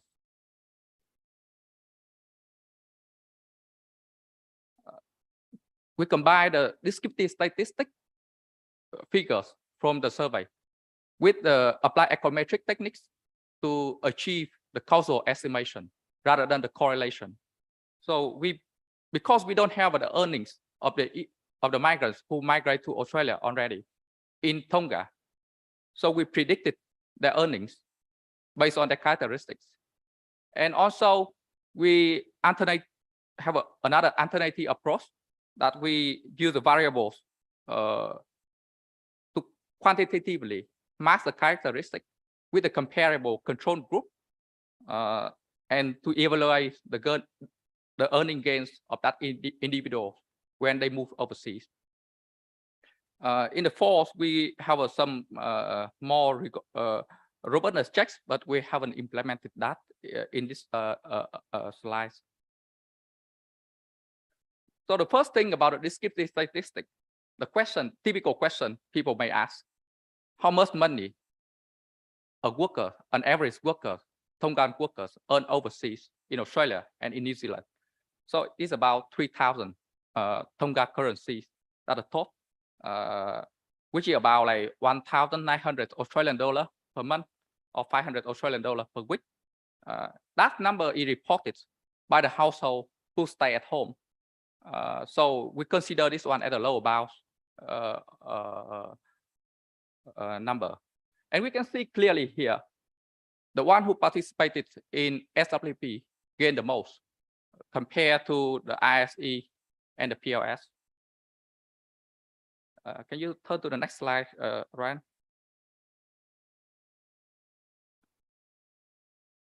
But the question is that if the workers didn't migrate to Australia and New Zealand, how much did they earn in Tonga? We don't have that information because that's a cross-sectional survey. So we borrow an econometric method using the mean square regression to predict the earnings of the individuals if they wouldn't come to Australia. And here's the parameter we use. We use the age, we use the education, we use the gender and the marital status. We also can include more variables such as numbers of children, household size in the regression as well. Can you turn to the next slide, right? And here's the figure. If with the same individual who come to Australia under the POS, they can earn about 2,800 Tonga currency units. But if they didn't come to Australia, they just can earn 750 top. So the gain is huge. The gain is really huge for the POS worker. Similar to the SWP workers, a little bit higher than the POS, and similar to the ISE workers. So that's the descriptive statistic from the figure. Now we have the formal test that we build the control group that have a comparable characteristic with the treatment groups and construct the propensity score matching to weigh the sample and estimate the effects of participants in the SWP, PLS, and ISE. And we can see clearly participation in SWP leads to the gains of 124% increase in the earnings. For the POS, that's 96%. And for the ISE, that's 89%. So that confirms the story in the descriptive statistic. I saw so many presentations in the workshop, and in the last 2 days, people care about gender gap. We look at the gender gap in our analysis. So participation, that's the third row. The third row, that's the coefficient of participation in the migration program that bring benefit to females. So participation in SWP leads to the gain, reduce the gender pay gap by 17.4%. And for the ISE, we don't see that corresponding figure. So the idea is that perhaps in Tonga, the gender pay gap is quite huge. When they come to Australia with an environment with lower gender pay gap, the female gain a little bit more than the male. That's the story. So we see clearly here the gain from the workers who come to Australia. And we see the gains for the females and whether that transforms to the money to send back home in terms of remittance and the consumption behavior. Ryan will answer that question in the next part of our presentation. Thank you, Tuan. So yeah, I'm going to wrap up now. We've only got a few minutes left, just talking a little bit about remittances and sort of the next steps for this project. Hopefully you can all still hear me okay. So based on the exact same data, so the individual reporting, we find that across the schemes, remittances are reasonably high. So this is in Tongan currency, as Tuan mentioned. The top row here, just have a look at. So over a 6-month period, this sending around 6,300 top back from the SWP, just around 4,270 for the SPLS, and around 5,000 for the RSE. I've converted these to Australian dollars just below, in case you're trying to work through in your head what share of the earnings this would be. So yeah, about $4,000 over 6 months, so probably around $8,000 over the course of a year for SWP workers. Most people are sending money back. So the third row is talking about the proportion of senders who are sending based on the individual reports in the data. And then in the next row, I have gone and calculated based on our earnings data that we have and the remittances data from the same individuals, just some comparisons on the shares. So we find that around about a third across all 3 schemes of the money is the people are earning pre-tax, remember, not post-tax, and as reported by the household head. So this is probably a lower bound, is getting sent back home in remittances. Importantly, as a share of those earnings that we know people make back home, it's around 100% of the earnings that people would be making at home otherwise. Much more for SWP, a little bit less for PLS, and so forth. You can see those shares there, so 1.4, 0.95, etc. In the last two rows, we've also got data on remittances in goods. So obviously not all remittances are done through cash, some are done in kind. And interestingly, we do see that RSE workers are twice as likely as the Australian migrants to be sending goods back rather than services, but the value of those goods is lower and about the same as SWP respectively. So the remittances are still non-trivial, but this was one concern that we had because as you know, the cost of living in Australia is quite high, inflation is quite high at the moment. If these costs are eating into your salary, you might not be sending as much back home, but it doesn't look like this is coming true in the data. And in terms of remittance behaviors, what do people actually use remittances for? A lot of stories come out when we do go and talk to people. So it's helpful to sort of check some of these stories in the data. It turns out that most households are reporting that they tend to get spent on most everyday expenses, things like food, bus fares. Then the second most common was paying your school fees and educational expenses, so human capital investments. And then as we work down, there's other things that are quite important, such as donating back into the community and the schools. This question in here is the proportion of remittances who report using it for these things. It's not the amount of remittances that are spent on it. So it's the frequency of use by a receiving household.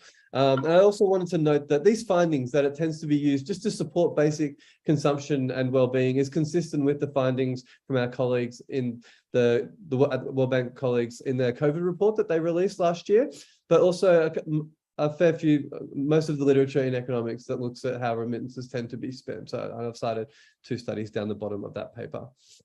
So yeah, that's all we're going to share. There's a lot more information in the survey that we'll be blogging about and having in the paper as we release it in the coming weeks and months. But just to conclude, what we did here, we've collected a new household survey and we used it to talk a little bit about the gains from participating in labour mobility schemes, and then to also understand remittance behaviours, to sort of update our knowledge on this. It turns out a lot of what we already knew was still true, thankfully. What we did find was that Tongan migrants still achieve very large earnings gains from working in Australia or New Zealand, and that they do appear larger in Australia than they do in New Zealand. Remittance levels remain non-trivial and most tend to be spent on basic expenses. As with any study, there's of course a number of limitations. So the main ones here are that these are of course the first batch of findings from a much broader survey. As we start to get in the other countries, our sample size is going to increase. The extent to which we can generalize our findings across countries and across schemes will also increase, and estimates will become more precise. Data right now are just for a cross-section. And by using the household reports, because we're talking about the Tongan survey, these households, as Tuan mentioned, are going to have quite imperfect knowledge of family members' earnings abroad. If anything, they're probably going to get the deductions and the taxes wrong. So it would be a lower bound estimate, if anything. And we do know roughly what the awards are and things like that, which are a bit higher than what we've reported on today. And of course, we can't perfectly address selection issues. We don't have a randomized controlled trial or an experiment to play with here. We have to use observational techniques. So yeah, that's what we've done today. Next steps for the project. So this is my final slide. Data collection is still underway. We've got the worker surveys underway at the moment for all 3 countries and for all 3 schemes in Australia and New Zealand, as well as the household surveys in Vanuatu and Kiribati. So at least for the Tongan data, Tuan and I are refining the design and looking at impacts on a lot of other important outcomes besides earnings. So yeah, there's a lot in there, as I showed you at the start. When all this other data come in, we'd like to be able to compare results across countries, as I mentioned. And then the worker survey is going to be quite an important product in that it's going to allow us to quantitatively much better understand the experiences of workers themselves in Australia and New Zealand. And we'll be able to compare this worker information from our survey with the administrative data that's held by the Australian Tax Office, and also that we get from the household heads, and look at some of these discrepancies. Then the next step, sort of off in the medium term, is we're going to use this survey that we've done now as a baseline to sort of measure the impacts of various policy interventions and changes to the schemes over time. And to, of course, use similar techniques to what we've used today to estimate the medium and the longer term impacts rather than the shorter term impacts, which is what we're really picking up today in these just just the gains of moving. And this will be all next year and the year after. We want to have a little bit of a gap between the ways of the survey. If you haven't, we're grateful for, this is still early days, so we're grateful for any comments and suggestions. You can send them to Tuan or myself. And again, thank you for tolerating me speaking via the screen and being unable to make it there in person. And I hope you all have a wonderful rest of your conference. Thank you, guys. That was a great presentation. Given the fact that we had such a late start, we're actually now going to change the format and just go from speaker to speaker. And if we have time, questions later. So hold on to your questions, please. But it kind of segues into, so what are these, remittances actually mean? They have meaning behind them. They're not just these financial transfers that are often referred to, which I think is going to be the wonderful Eva and Nicola and the chair section at the back that come up to present on the role of remittances, sending in connection to culture and for the diaspora communities.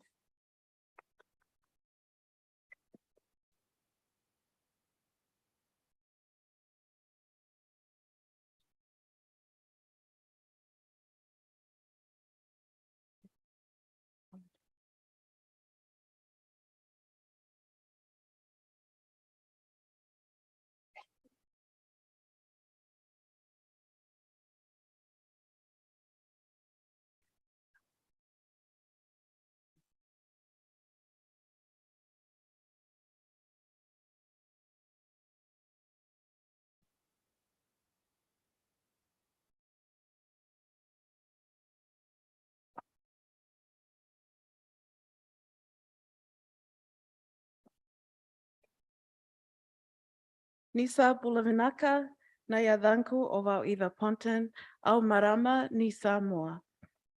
Distinguished guests, ladies and gentlemen, warm Pacific greetings to you all. I present this also on behalf of Chief Investigator Dr. Nicola Favale, who sends apologies for not being able to be here in person at this time.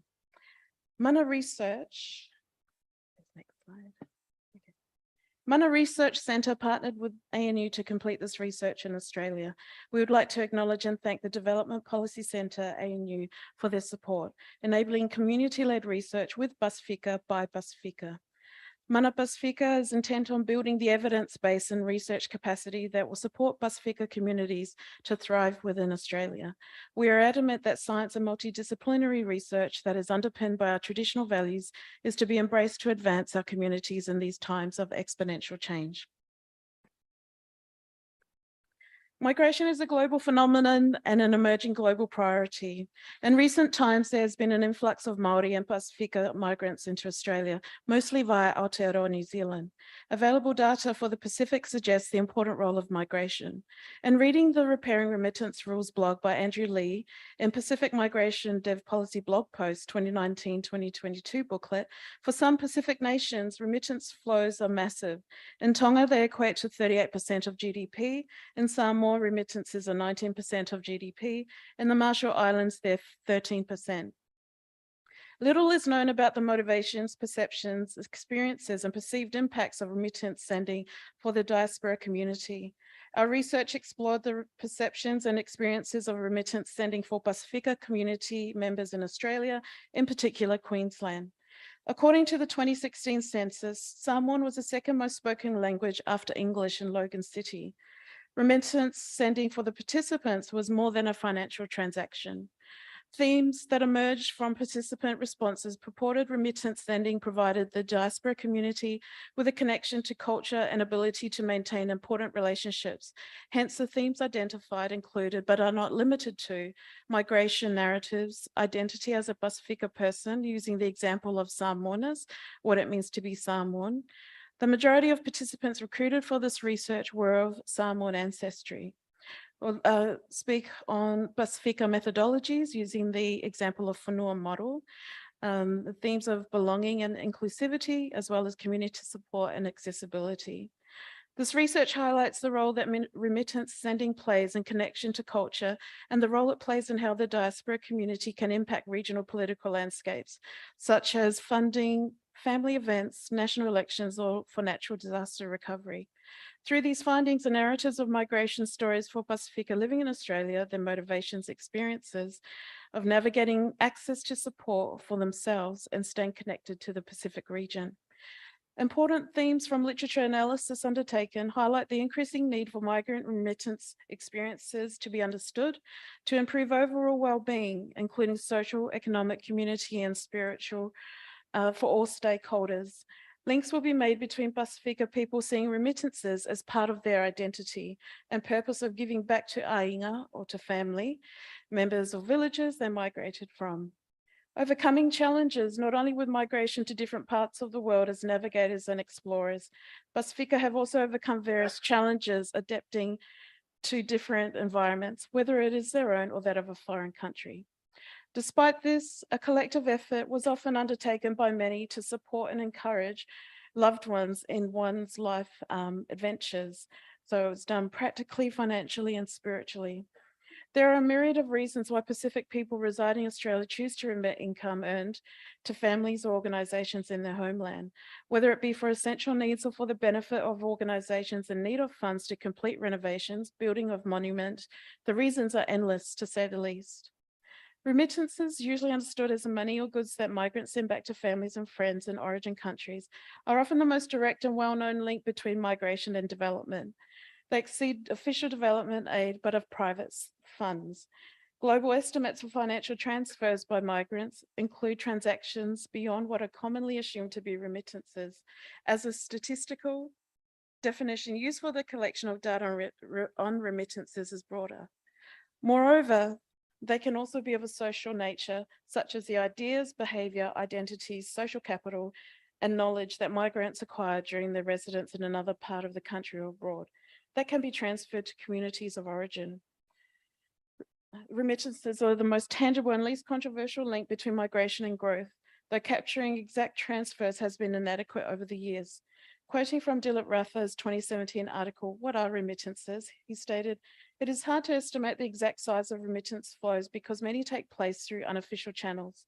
Worldwide, officially recorded international migrant remittances are projected to reach 596 billion in 2017, with 450 billion flowing to developing countries.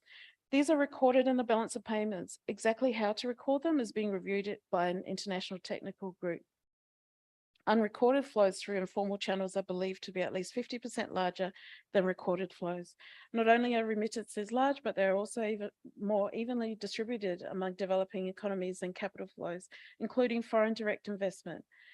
They are especially important for low-income countries and account for nearly 4% of their GDP, compared with about 1.5% of GDP for middle-income countries.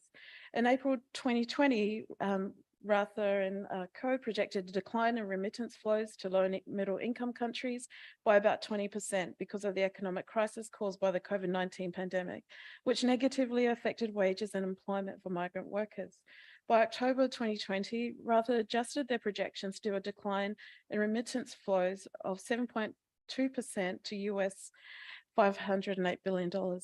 Latest data show that instead remittance flows fell by only 1.6% to US $540 billion, defying projected declines that would have been the sharpest in recent history. According to the World Bank, the decline in recorded remittance flows in 2020 was smaller than the one during the 2009 global financial crisis at 4.8%.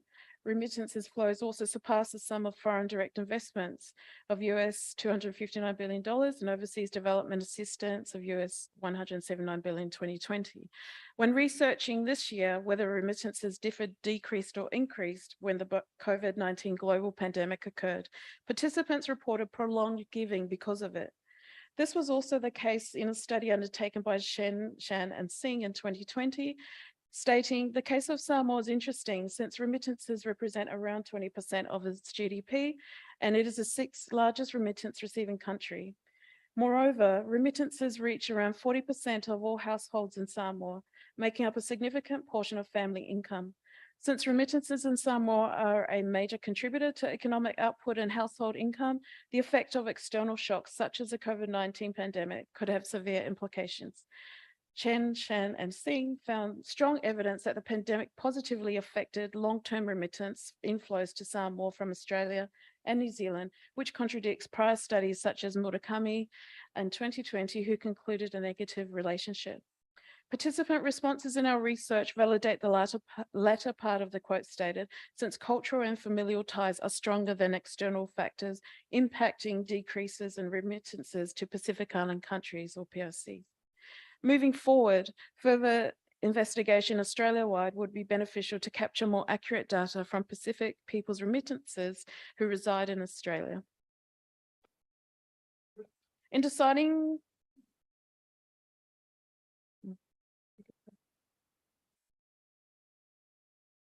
go to the next slide. So in deciding how research data would be collected from participants, thank you. The importance of ensuring they were involved in the design of the research process was central during the planning phase. Discussions and interviews were used to determine participant goals and preferences. This was crucial to the authenticity of the responses received as researchers, as well as allowing participants to use their first language in response to questions. This ensured they felt comfortable and at ease and did the choice of the environment that was safe and familiar to them. Participants were initially contacted using social media platforms such as Instagram, Facebook, Messenger, as well as Zoom and Google Meet used for online interviews. One of the criteria for participants taking part included having resided in Australia for more than 12 months. In addition, finding and increasing the number of participants in this research was possible due to, firstly, word of mouth, recruiting more interviewees by letting each person know after their interview to find one more participant and forward research details to them. Secondly, face-to-face option being provided if Zoom was not accessible. And thirdly, researcher understanding that not all interviewees were IT literate or had access to resources such as printers to print research forms. It was crucial, as outlined by a participant during her interview below, for research methodology to be conducted in ways that are familiar to Pacifica people. TP stated, and I thought to myself, yes, I want to do this, all because I want to help the community, be good for them, this research. But then the processing of them sending through stuff, email and all that, got to the point where I didn't want to do it. First of all, and like I said, is this, how can I expect people to do this? There's a lot of Pacific Islanders there, and this way of doing it, the way they, meaning the researchers, were doing it, send it all through email and interview them through email and Zoom and by phone. It's a no-no. I think, to be fair, you guys got to come meet the people, come to a place and then sit down face to face, talk to the people, because some people, they're better at talking than sitting there using computers and go into it. There are people that are good at putting into computer, but not good at talking. So everything is very important. But to me, I'd rather, please, next time you want to do research or an interview like this, go to the people and hear what the people have to say and get it all there. Then this sort of up and there, because it got to the point, even me, I say, I'm not going to do this. This is too crazy. Yeah, but I'm sorry, exactly what I'm saying. This is how I want to say it. Come to a place, meet, sit down, talk, whatever record, whatever sign, finish. You're asking people to download and sign it or whatever. No, people don't have printer or what to download. And no one's going to go to the library and download some. You see, you look at how they're running around. It was this viewpoint that altered the processing and organization of interviews moving forward, offering at first to meet participants at locations that were more accessible to them. Hence, the researchers frame using the Whenua model, a Pacifica version of Bronfman Brenner's social ecology theory of human development. It adopts a trans-theoretical model of behavior change to measure, impact, and change. Importantly, it is informed by Māori and Pacifica ways of being, thinking and knowing, the ontologies, and knowledge construction and decision-making processes, the epistemologies. Sione Tuitahi shares that, so central is this concept of being one with the environment, many other Pacific Indigenous cultures, such as Tonga, that the placenta, the physical plane, the grave and the world hereafter are all called the whenua, the Tongan cognate for whenua. Whenua reflects a profound understanding of the planet as a web of life, a complex system of unity and diversity where all elements are connected coherently in a dynamic relationship for its harmonious and holistic well-being. The part is the whole and the whole is the part. As outlined in the excerpt above, and model on the screen, acknowledging the various dimensions involved in working with Pacifica participants in their community includes ensuring all aspects of cultural, spiritual, physical, environmental beliefs are incorporated in research processes. The responses shared from participants clearly share these aspects of the Whenua model. The majority of participants interviewed derived from the network of a couple of individuals. Other participants came forward from another advertising their research on their social media platform, such as Instagram and Facebook. The preference to meet in person occurred with a few participants as it was easier for paperwork to be printed, enabling participants to sign and view in person.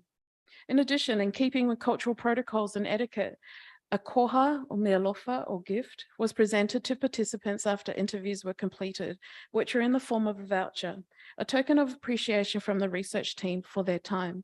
Similar to processes undertaken in research by Whakahau in 2020, commencing Zoom or in-person discussions with participants included positioning the researcher's Pasifika background. I began the talanoa with an introduction of who I am, my family background, village and church affiliations. This usually put the participant at ease because it communicated my connection to them. I used respectful words and spoke slowly and softly. I wanted to put the participant at ease and build trust. This served the purpose of familiarization and comfortability of participants knowing that the researcher came from a place of understanding and knowing. So this is a snapshot of where migrants came from. Some were twice migrants, come from the islands to New Zealand and then New Zealand to Australia. In terms of developing the themes in this research, all participant responses to questions from surveys distributed and interviews undertaken were tabled, then important points coded, keeping in mind the importance of open coding. This included listing words that were key in responses, which after further analysis led to the themes. I will mention some quotes for themes identified as time is limited. However, summaries of interviews in relation to each theme is displayed in dot points presented. As reiterated, identity was important to all Pasifika respondents. I will use Samoaness as an example, mainly due to the majority of participants having Samoan ancestry. This is not to say that other Pasifika participants did not hold similar views. If anything, though Pasifika consists of diverse Pacific Island nations, there is unity in its diversity. Inasmuch as there is diversity, there are commonalities that make Pasifika people unique from other nations. The term Samoaness derives from the work of Professor Fairbairn Dunlop, who explored what it meant to be of Samoan ancestry and practices underpinning Samoan way of life. So one of the mothers interviewed worked in corporate banking Brisbane. She reflected on self-identification as a belief, a set of values, or specific practices undertaken in one's chosen place of residence. I.T.S said, I think being Samoan is very important. It's who I am. It's helped me through a lot of things that I go through in life. Especially it's helped me cope and deal with work, with my everyday life, everyday living. It's really made me understand people's perspectives as well and who they may think that we are, and trying to explain to somebody that you are Samoan. And if they ask, oh, where's that? It actually helps me appreciate and understand myself more. I think it's very important because we have so many values like respectfulness. We are very caring people. We are very family oriented people. We have that caring factor that just ingrained in us as being Samoan. I apply that to everything at work, at home, in the community, in my local church. Being part of the Pasifika Lawyers Association in Queensland, I will refer to this participant as Mr. T. He always tried to maintain his heritage. He stated, my parents, well, mum specifically, had really valued us knowing Samoan, which is why growing up, we always went to church, went to Sunday school, where we learned and spoke Samoan at church. I feel like you need to know some part of your Samoan culture, whether it's your language or some of the history. People always are surprised when I'm able to answer like, oh yeah, Samoa became independent in 1962. We had German occupation from 1900 to 1914. And people were like, oh, how do you even know that? Oh, because I was taught it. And so I think to be Samoan, you need to know some of that history as well. So I think there's a deeper way to sort of appreciate your Samoanness. So go out and explore the world, but make sure you also know where you're from. I think knowing history, some of the language, even if it's just the basics, that's all. I think always having a heart for learning. So not saying, well, I don't want to learn it, but I'm going to just have the values. I think you should be deeper than that. You should have a learning attitude towards your culture. Most people from minority cultures like Samoans place a high value on the cultural knowledge shared by leaders and parents in Pasifika community. Time is allocated to the teaching of traditional knowledge to young people and to those who have migrated from Samoa with families or were born and raised in Western countries like New Zealand and Australia. Inclusive or inclusiveness is defined as aiming to include and integrate all people and groups and activities, organizations, political processes, especially those who are disadvantaged, have suffered discrimination as new migrants aiming to settle and make a living in Australia. Not only was this an issue, but the way some were treated as new migrants made it difficult at first to have a genuine sense of belonging. I'll skip some. Okay. So a quote from another qualified lawyer, when he was explaining the frustration of being in professional circles due to his physical appearance, what he has explained as othering. He said, even sometimes clients ask me where I'm from. And when I tell them, they say, oh, I've never met any Samoan lawyers before. And I was like, well, I know a bunch. So it's not that a big a deal. I mean, I guess it's not that big a deal because you want to normalize it. But at the same time, I guess it is sort of a bigger deal. That's why I'm engaged with the group, the Pacifica Lawyers Association, so that there is more of a public profile of Pacifica lawyers, because I've got a lot of nieces and nephews. I want them to sort of, you can't be what you can't see sort of thing. What is of value is the perseverance and determination participants develop to overcome a lack of belonging in the new communities. Strategies utilized by Pacifica people to successfully navigate access to resources such as housing, education, financial assistance, and employment is elaborated in the points made in the slide. I want to point out during the planning phase of a ministry team who migrated, started in Samoa, then to New Zealand to Australia. During the planning phase of their church journey to Australia, church leaders mentored young couples to be more financially literate, save enough income and become homeowners.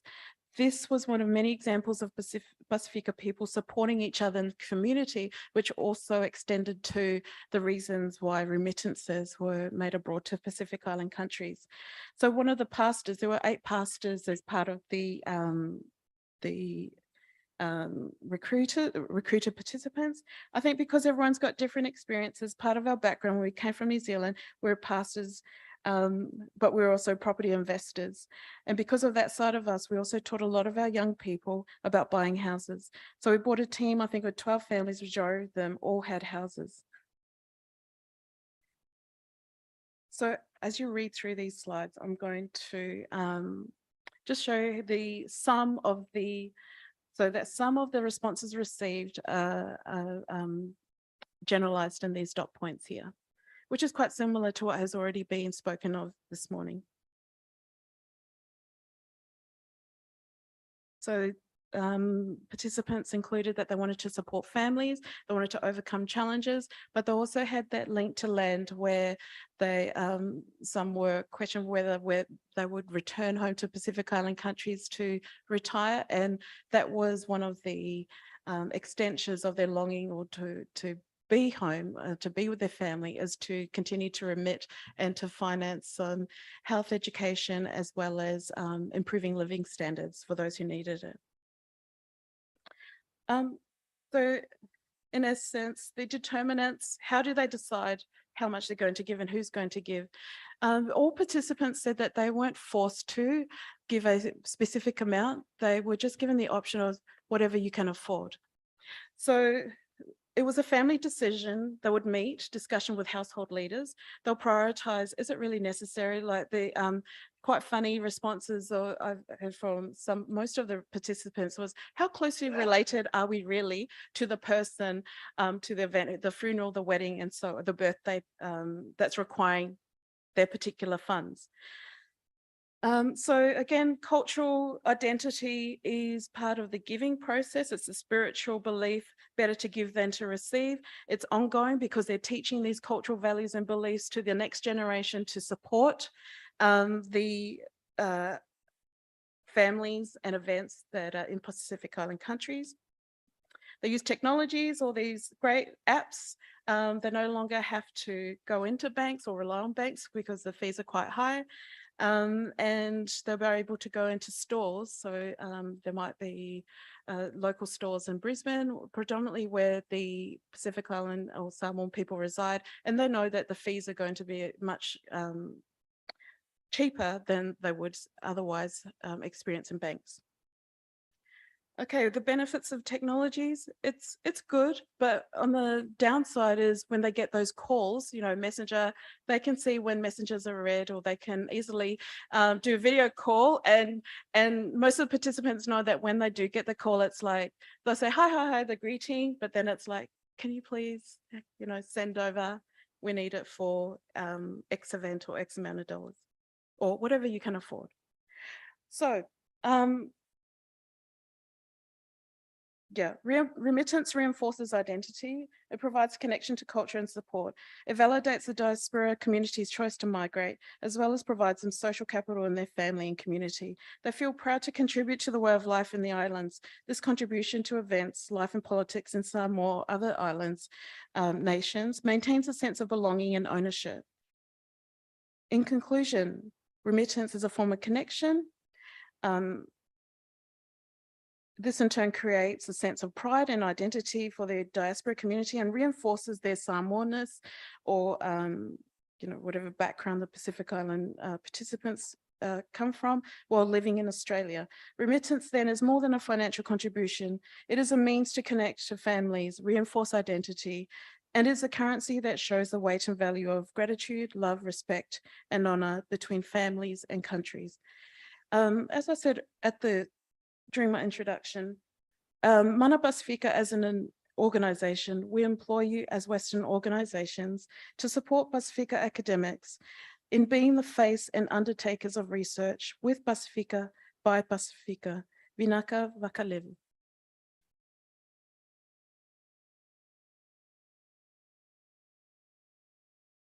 Thank you so much, Eva. It reminds me of one of my favorite sayings when I was interviewing females of wives of seasonal workers, and they said, you know, when we get remittances, it means we haven't been forgotten. So it's so important to have that connection. So next up, we have Natasha Turiamoka, who is a PhD candidate at the Department of Pacific Affairs at the Australian National University. And Natasha is going to talk today about the constraints and opportunities of decentralisation and labour mobility, with some reflections on Papua New Guinea.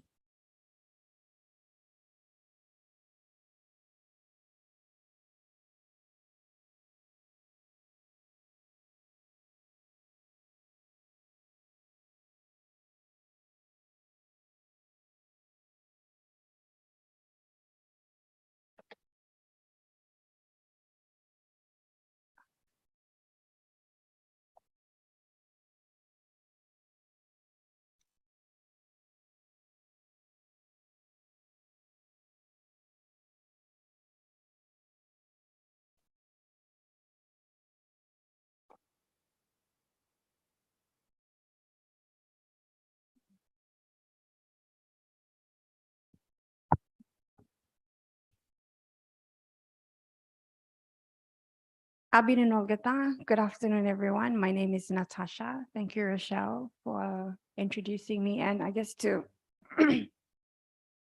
the organizers as well for hosting this event. And I think this is probably the third time now that I'll be talking about decentralization in Papua New Guinea, specific to labor mobility with Dev Paul. Actually, maybe they should start paying me. No, I'm just joking, Stephen. No, but I do want to thank everyone for coming and for bearing with us this whole 2 days, and this is the final day. My voice was fine the past 2 days, except for right now. But what I'll be talking about, thank you, is, yes, looking at decentralization specific to PALM and of course Papua New Guinea. And I'm from PNG myself. I don't know if you can tell, but I'm from Papua New Guinea. And I'll be looking at the constraints and opportunities of decentralization in people mobility, reflections of Papua New Guinea. I put this photo in here because these are one of, I guess, the big movers in labor mobility back home. This is the Right Honorable Grand Chief Sir Ipatas. He's the governor for Enga, and they are also the first cohort to have sent an all-women under decentralization and labor mobility just recently. before I talk about how I'm going to cover this presentation, I thought it would be important to give some background about Papua New Guinea, given that we've already heard some comments from Vanuatu, from Tonga and ILO, and really a whole host of very important stakeholders in labor mobility here. So Papua New Guinea, as you know, or you should know, is the closest Pacific Island country to Australia. We have almost 9 million people. I don't think unemployment or even growing youth unemployment is a unique issue to Papua New Guinea. This is shared by all the other Pacific Island countries. 62%, we have a population of 62% of unemployed youth as of 2020. This is a huge number, and you can see why temporary migration schemes are becoming more attractive to Pacific Island countries. There are 22 provinces in Papua New Guinea. We have 89 districts. I will go into the details of why I have to explain it to you like this. We have over 900 languages. This is not dialects, these are actual languages. And the labor mobility governance arrangements in Papua New Guinea is unique in the sense that recruitment of workers is decentralized through strong partnerships with regional recruitment hubs, and I'll explain what those regional recruitment hubs are. Papua New Guinea has been participating in the seasonal worker program since 2012, with PLS only in 2019. Although we are the biggest country in the Pacific, we are ranked second last. We send one of the lowest number of workers to Australia and New Zealand. Vanuatu still holds their #1 position. The National Executive Council endorsed or established an independent labor mobility unit. We don't call them LSUs, labor sending units, we call it the LMU. And unlike other countries, our LMU is not at Department of Labor, they are with the Department of Treasury. So they manage the work ready pool. Unlike Vanuatu, who can access 2 different pathways to come to work in Australia or New Zealand, Papua New Guinea has a centralized recruitment pathway, so it's only through the work ready pool. This green and orange is just to indicate the mobility of people moving from Papua New Guinea to Australia. It's not anything secret or coded. Yeah, so the outline of my presentation really is just to introduce the concept of decentralization in labor mobility, because it's a very new and different perspective of looking at understanding the movement of people, not just coming to Australia, but also domestically within a Pacific Island country. So I will talk about the context of decentralization in PNG, some of my reflections whilst working in the field in 2019 when it was first piloted, and now as a researcher observing from afar, but still in touch with people on the ground. And then I guess identifying some of the constraints and opportunities that are also shared with other Pacific Island countries. And instead of Q&A, I've been making notes of all the presentations today. I also have some comments to make, so I will save them for later.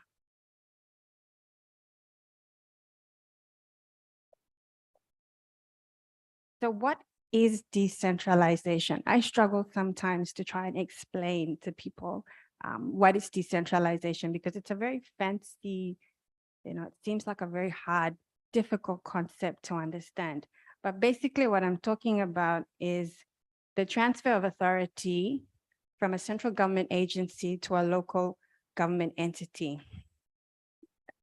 Basically being able to give more power to the people at the grassroots level to design and tailor and dictate, how you want to see development happening in your local community. That's basically, in a nutshell, if I was going to simply explain it or define it, how you would understand decentralization.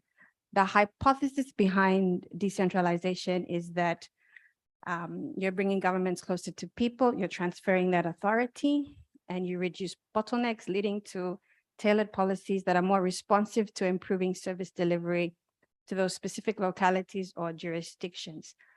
This is ultimately driven by the desires and plans of those who are in charge of its design and implementation. The idea is that if you decentralize, the outcome would be increased service delivery in that jurisdiction of which the decentralized policy has come about. There are different mechanisms by which you can see decentralization happen. And this nifty little graph from OECD really helps explain those different mechanisms. So you have political decentralization, administrative decentralization, as well as fiscal decentralization. You could probably read what's up there, but this is important for you to note, as the next slide will explain the, I guess, 3 key decentralization reforms that took place in Papua New Guinea just shortly after we gained independence in 1975. Now, there is no shortage of literature in the discourse about decentralization. It's been talked about not just in the Pacific, but widely as well, globally, in Africa, in Asia, South America, because we want to see service delivery. And it's been tested in many different countries. And unfortunately, well, not fortunate, fortunately, there's always going to be criticism. There's both sides to a coin of how you want to see decentralization. So depending on your perspective of whether you think decentralization is a good thing or a bad thing, you'll have to, position yourself on either side of that coin.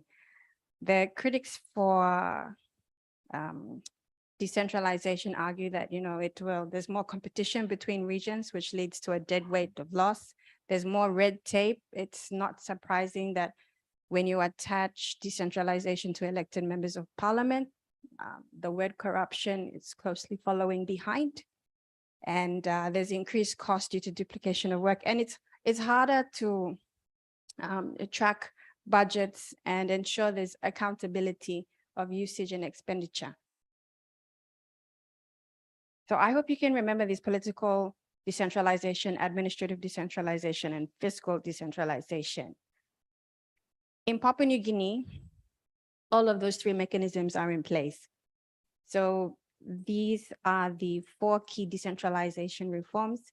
In 1997, there was the enactment and implementation of the organic law on provincial governments. Basically, what this meant was the establishment of elected provincial governments. In 1995, this act was repealed and replaced with the organic law on provincial and local level governments. What this now meant is that district administrations were now also included in that provincial government in decision making. The most controversial, I guess, decentralization reform act came in 2014. This was when our former Prime Minister, Peter O'Neill, was in government. And this was the establishment of district development authorities. There's been wide literature about district development authorities in Papua New Guinea. Australia loves to talk about decentralization in Papua New Guinea. And like I was saying, we have 22 provinces, 89 districts. Every open member of parliament is allocated a portion of constituency district funds that they can use at their discretion. In 2019, just recently, labor mobility was decentralized. This was endorsed by the National Executive Council, and this led to the establishment of the LMU. And their primary objective is, is to target 8,000 workers by 2025. We are 8 out of 10.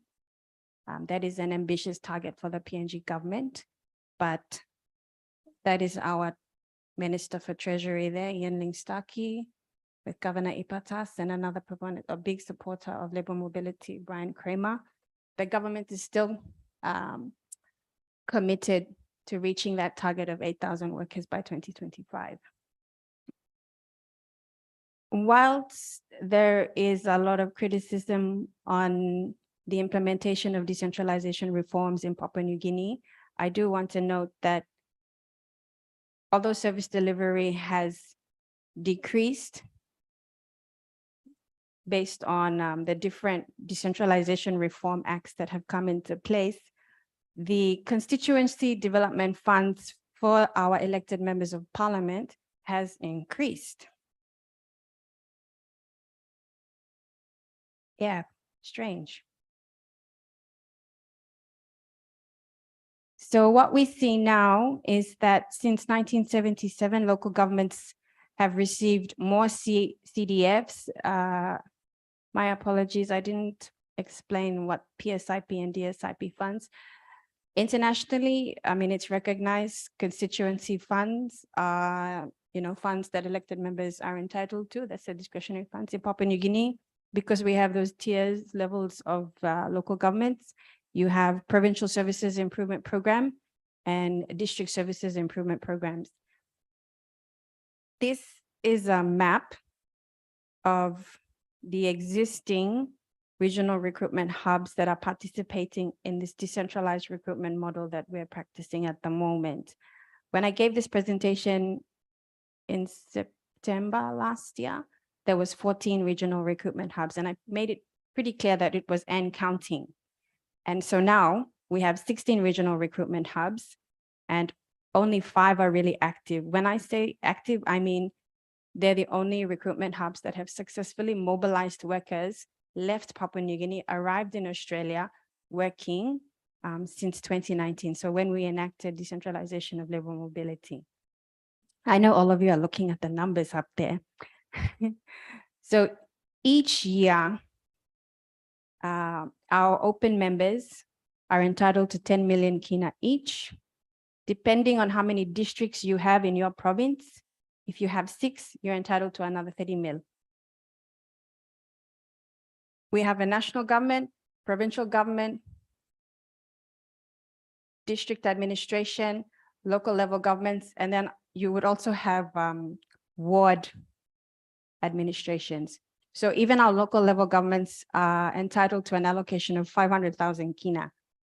This is all CDF, by the way, discretionary funds.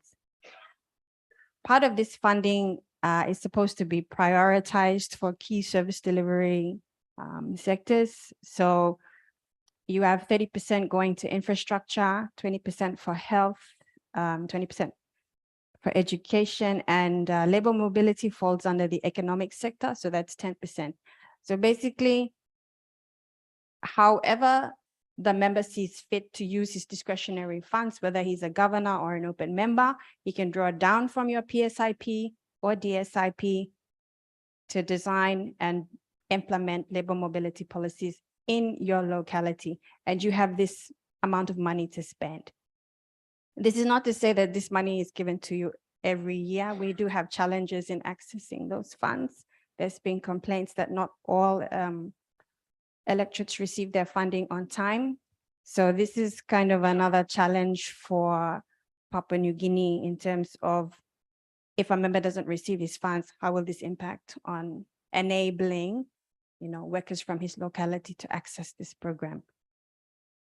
So as you can see in this graph, we have, I didn't count.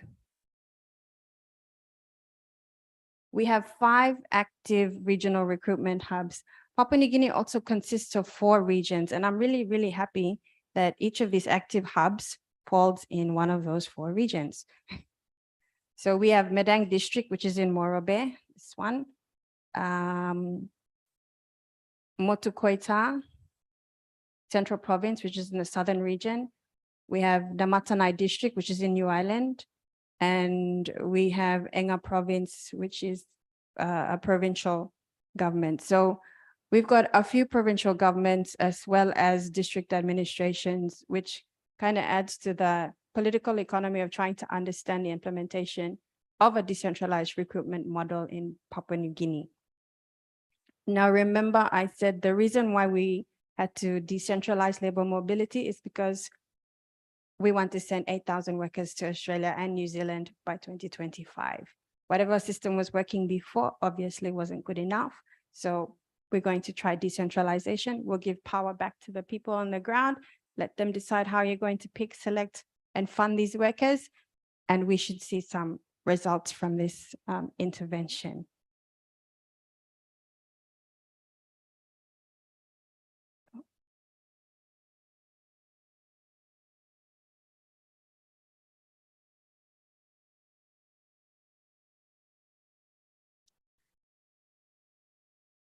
Now, I said we had 5 active regional recruitment hubs. So this was the first regional recruitment hub from Medang District. That is the current open member for Medang District, Honorable Brian Kramer, with the first cohort of seasonal workers that left Australia, left to go to Australia. Medang District have still not sent any women. There's only 4 SWP workers that have received contracts. The rest of those workers are for the long-term cohort employment contracts, so PLS. Medang District have their own way of going out and looking for these workers. They use the ward development plan. Because it's decentralized, it means that although there is a generic eligibility criteria, you got to be 18, physically, medically fit, no police record, have a passport, and have some access to funds. In Medang District, they have, another layer of eligibility criteria, and they use their ward development structure. This is the only local level government, Motu Koita. They also only have sent men. They haven't sent any women, but they were the first off the mark post-COVID. This is Enga province. They are the only cohort to have sent 44 women. All the other regional recruitment hubs haven't. So it's still also a very gendered program in terms of trying to support women. We're not doing enough. This is Central Province. They've sent probably over 200 workers already since March of this year. Still no women, only men. And this is Namatanai District. I met some of the workers when I went up to Brisbane by chance. And they're all working in the meat abattoir industries. The women that have been recruited are fruit picking. So I guess the constraints and opportunities, as I think Vanuatu have highlighted, like, and then I was happy to hear when DFAT said that they would be supporting the CLOs. That is something that PNG needs, not just to manage welfare issues, but also to market the program to, gain more employers and confidence, to recruit workers. We don't want to be your second last preference. If we can make it to top 5, that would be nice. There should be a standardized database for managing worker information. We don't have that. We do, but maybe I just haven't been privy to it. And in terms of your constraints, there's large risks related to any kind of discretionary funds. If the member decides he no longer wants to fund this program, he can easily reallocate those funds somewhere else, which means the opportunity to apply for these programs working in Australia is not fair and open and accessible to all. And yeah, Tasol, thank you, True. I think, PNG presents an interesting case for understanding implementation of labor mobility through a decentralized lens. And I myself am still, tackling through the literature on decentralization. But, I'm grateful to all of the staff and support at ANU who are really pushing me along in this journey. So thank you. It's been a great opportunity, and I hope to speak with all of you more.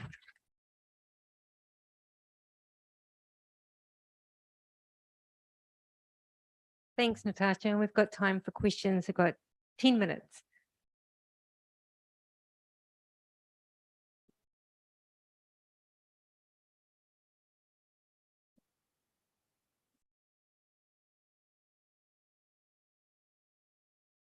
Thank you. Yeah, you can hear me. Thank you, Natasha. That was fantastic. We have great aspirations for increasing numbers of workers out of PNG as well. So Any advice you can give us, we're really willing to take on board. I thought I'd give you a couple of updates though. You've moved up the table to 3, not 2, so that in terms of sending numbers. So there's 112 SWP workers, 353 PLS workers for a total of 465 PALM scheme workers. So there has been some progress there. So I think that's good news. And I just wanted to mention, so that that puts PNG above Nauru and Tuvalu. So getting there slowly, but let's keep going. Comment more than question, sorry.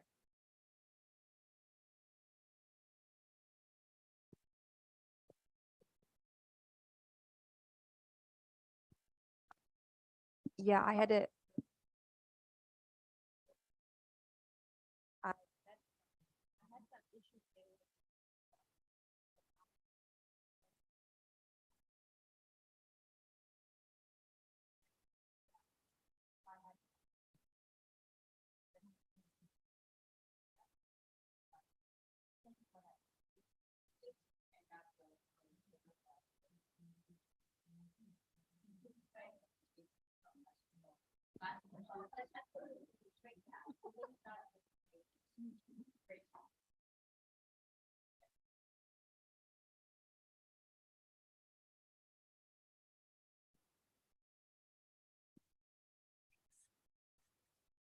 I just had a quick question for Ryan and for Tuan. Sorry, it's very much a detailed question, just linked to your methodology. I just wondered why it was so difficult to locate the PLS households for the survey.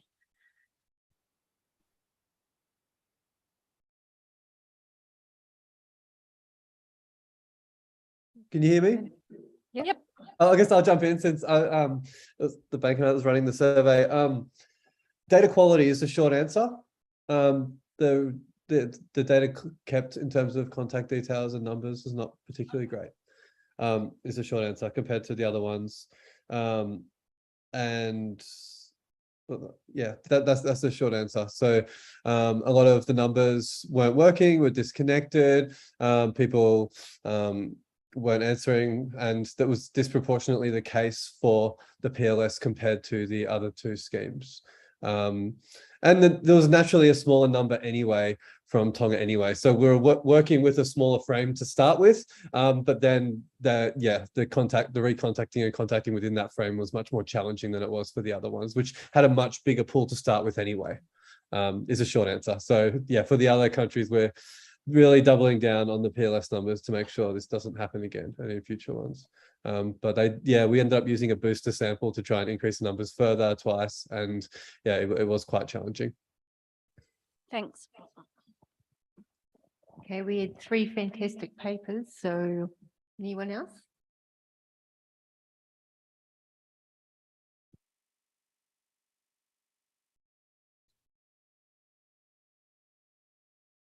Thanks. Some really interesting talks. Thank you. And just to Ryan, you mentioned selection. I just wondered if the workers in these 2 programs that I saw, the PLS and the SWP, if they were aware of the differences in premium when they were selecting, or if they, I mean, as to the selection issue that you maybe you alluded to, are they aware of the differences, and can they choose which program they go into? So are they aware of the differences in the premium, like that the SWP has a higher? Yeah, I'm not sure actually. That I think would be better answered with more specific questions on perceptions or call work like that, which some of our colleagues do. But I mean, my prior assuming that they would have had pretty good information. We know the minimum wages in Australia are higher. So setting all else equal in terms of cost of living and other things, I mean, that's what my expectations would be. I don't think there's any surprising findings at all here. So I'd assume, they should know. But yes, I'm not sure what the disconnects between perceptions and reality and expectations are. We've got questions on that in the worker survey, where we'll be able to unpack that a lot more. And then in terms of what you expected to get, realized earnings, deductions, unpacking all of those details in much more detail, which we're quite excited to look into in the next few months. But yeah, on the selection issue, definitely people can choose where to go. There's no question you can decide where to apply to. And the biggest determinant actually of success, because we could look through people who applied and who got rejected and who knew about it or who had families who did. We made sure that we collected a lot of information to really sort of unpack and understand at least the observable differences in those that got through and those that didn't and those that tried. And one of the main determinants of success appeared to be past experience and links to past migration. So that's sort of tacit and sort of the knowledge of how migration works and how to present and how to get abroad and all those things seem to be quite crucial in actually securing the positions. So there's path dependence on once you or a family member gets abroad, then it becomes looks like it becomes much easier to do it again and again after. Okay, we have time for one more question before the break.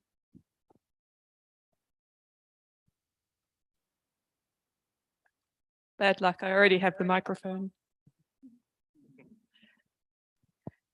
A question for Natasha, and thank you very much for your presentation. I was just bringing it back to the discussion we had yesterday, I think, on the low financial inclusion and the lack of access to bank or lack of ownership of bank accounts, especially for women in PNG. Do you think that is going to be an impediment for women participating in labour mobility schemes? And is there maybe a potential policy avenue here to use the scheme to get people to join up to a bank? Thanks.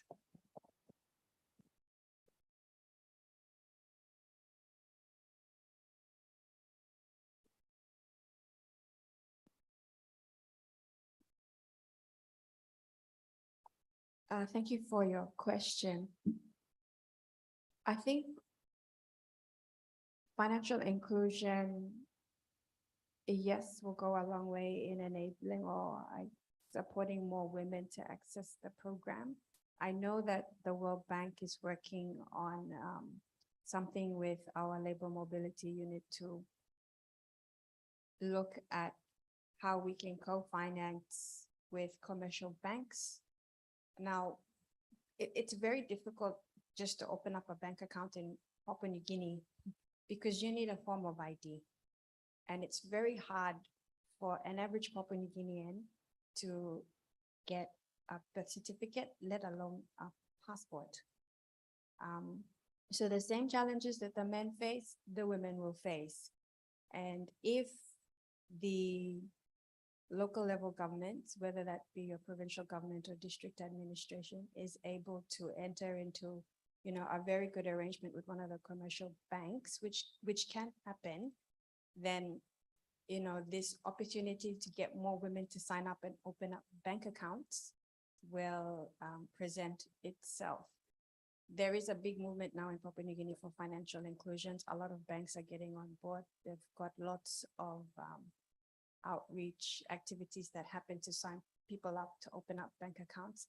I can't tell you whether or not, there are more women who've been able to open up a bank account. But yeah, it would definitely, I guess, help to increase more women accessing the program. Did I answer your question?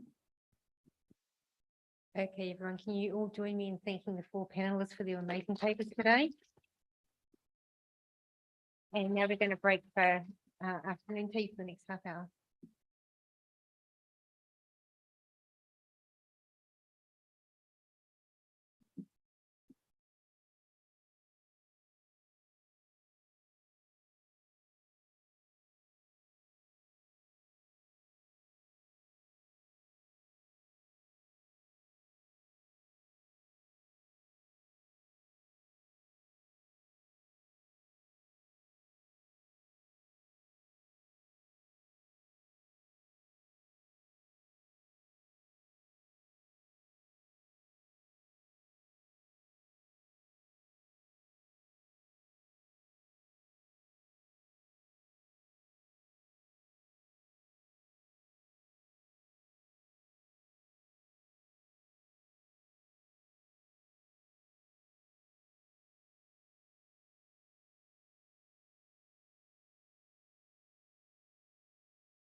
Yeah.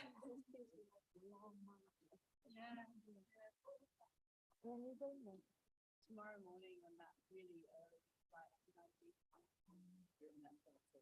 yeah, I think most of the conference is going to be like day 4 on the plane. Leaving it's like the 6:15. Oh, I'll be in bed at that time.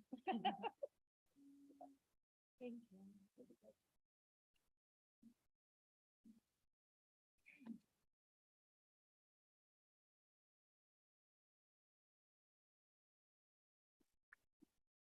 you.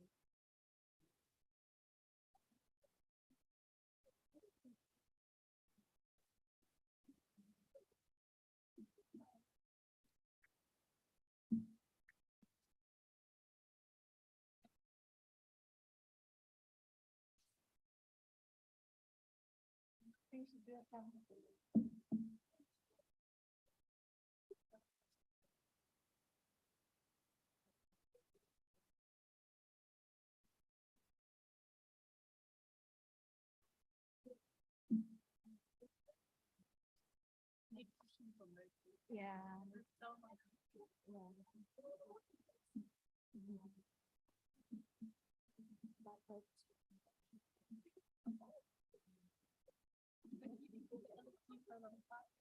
Yeah, that is it's almost a place before I think the yeah. 20 isn't. So you've seen the Labour facility? Yes.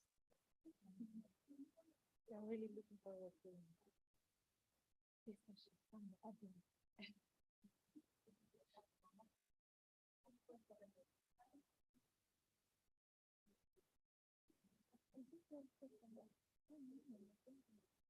No,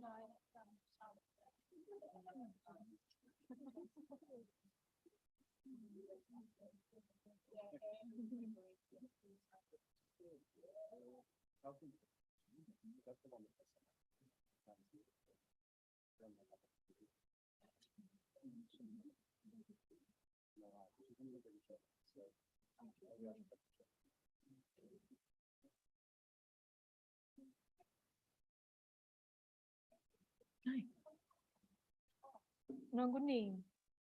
When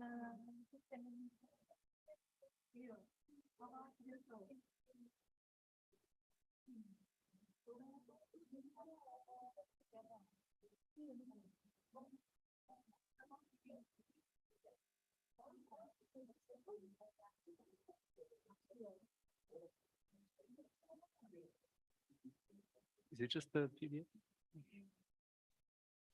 Because I have the PowerPoint. open this one.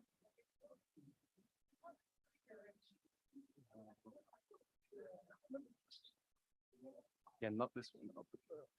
Not this one. Should I use the PowerPoint?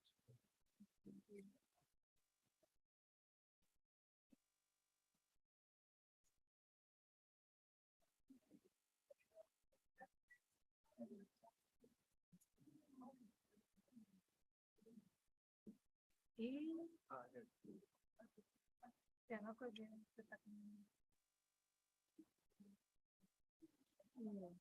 just loading it up. Yeah, so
My expectation is they're setting it up.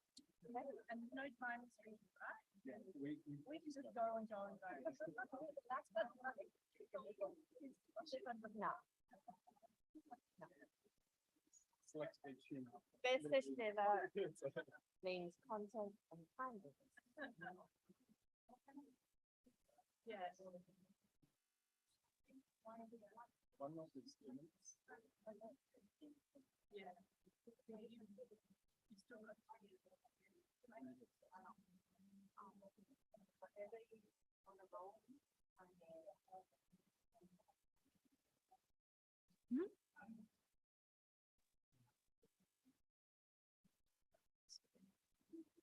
I think people will do. Start putting my they get on the screen.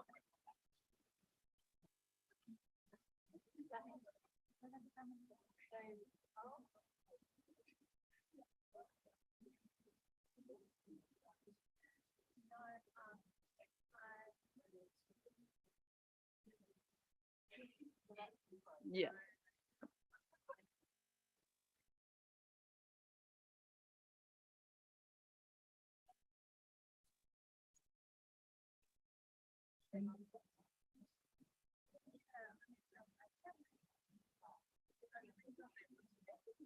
Yeah. Yeah.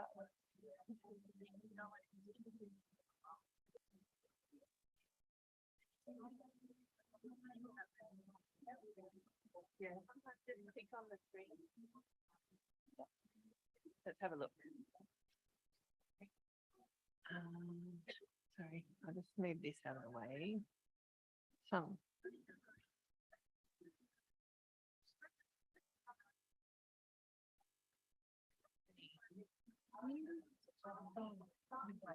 Sorry. No, don't. It's fine.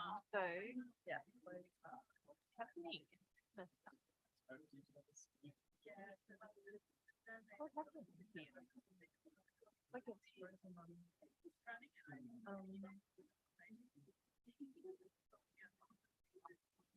Oh, here we go. It's frozen. Yeah. Now, where's that dude?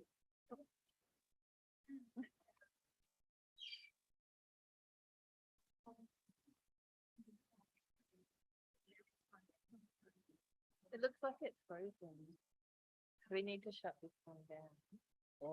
And it looks like it's frozen. Oh, isn't it? The computer's a little frozen, so it'll just be a little bit.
Mic check.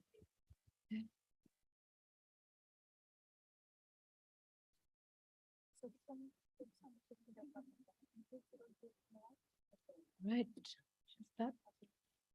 All right. Good afternoon and Bulavinak, everyone. Hope everyone enjoyed that afternoon tea. The post-lunch and afternoon sessions can be quite tough for some of us to maintain our concentration and focus levels. So before we start proper, I just ask Va to come up and do a small icebreaker for us.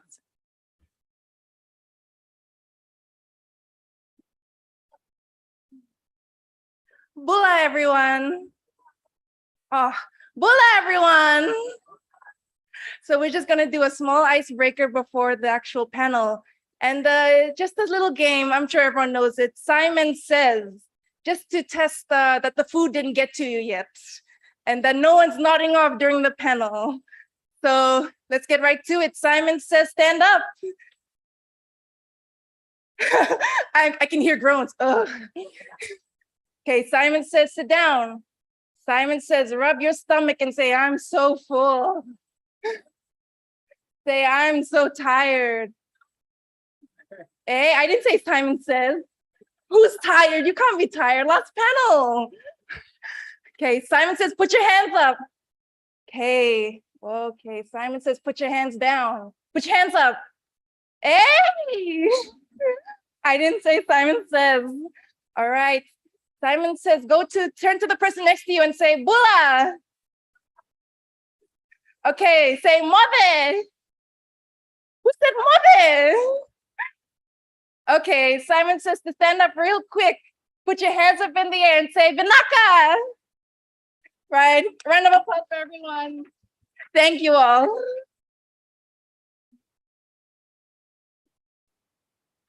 Thank you so much, everyone. Big round of applause to Wow, awesome volunteer.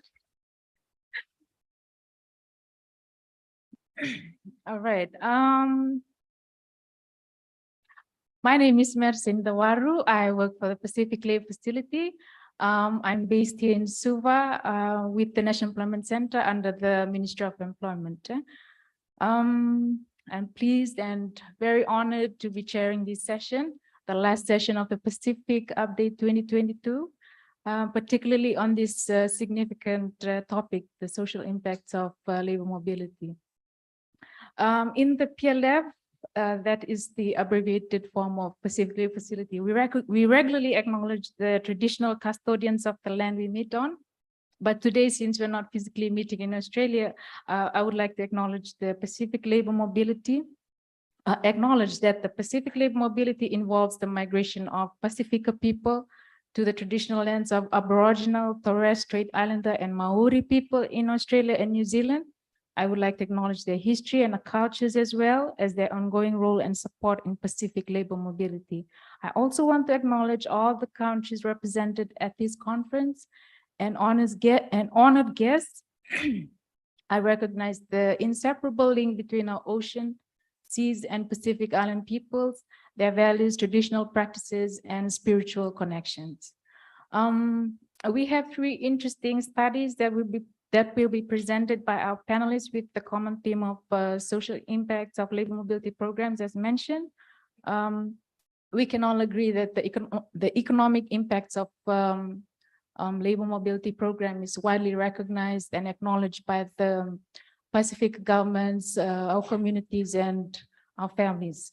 But it's also important to understand the social impacts of labor mobility, particularly those on our women and children.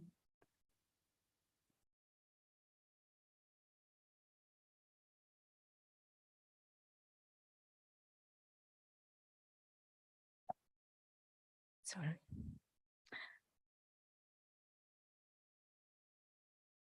No, knowing these impacts means that we can better prepare our families and help provide a better sound system, a better sound support system, so families can make the most of the benefits of the labor mobility program. Understanding the social impact is significant for the Pacific Labor Facility and the labor sending units in the Pacific. That's why I'm really looking forward to this session. I'm really passionate about labor mobility. I've seen the impacts, the positive impacts, and the positive, positive economic impacts for our families here in Fiji. And yes, I'm really excited to learn more about the social impacts and look forward to know more. Look forward in finding out ways in which we can provide sustainable solutions in resolving the social issues that do arise from the impact of the labor mobility program. My apologies for that. As per the other session, the presenters will present for 20 minutes. And you will hear the first little bit on the 18th minute and the second one at 1 minute. After the presentations, we will have 10 minutes for Q&A. So to our audience, please jot down your questions as we'll go along. Now I'll briefly go over the papers and introduce our panel before handing over to our first presenter. We start off with a study titled, "What Happens to the Learning Outcomes of Children Left Behind When Parents Work Overseas?" Excuse me. Evidence from Tonga by Trang Vu and Daniel Suryadharma of Asian Development Bank Institute. These people will be presented by Dr. Trang, who is a research associate with the Asian Development Bank Institute. Her research focuses on development economics, applied econometrics, impact evaluation, and behavioral economics. The second paper is titled "Lost in Space and Time, Transnational Family Life in the PALM Scheme," authored by Dr. Matt Withers, who will be presenting this paper for us today. Dr. Matt is a lecturer in the School of Sociology at the ANU. His research is concerned with the development implications of temporary labor migration, remittances, and transnational family separation in South Asia and the Pacific. And finally, the last paper is on the gendered and social impacts of labor mobility in Pacific Island countries by Dr. Kirsty Petro, Ursula Casaubon, Matthew Donnan, and Dang Do. The presenter will be Dr. Kirsty. Dr. Kirsty is a member of the Social Protection and Jobs Pacific team with the World Bank. So without further ado, I will hand over to Dr. Trang for the first paper on what happens to the learning outcomes of children left behind when parents work overseas, evidence from Tonga. Please welcome Dr. Trang.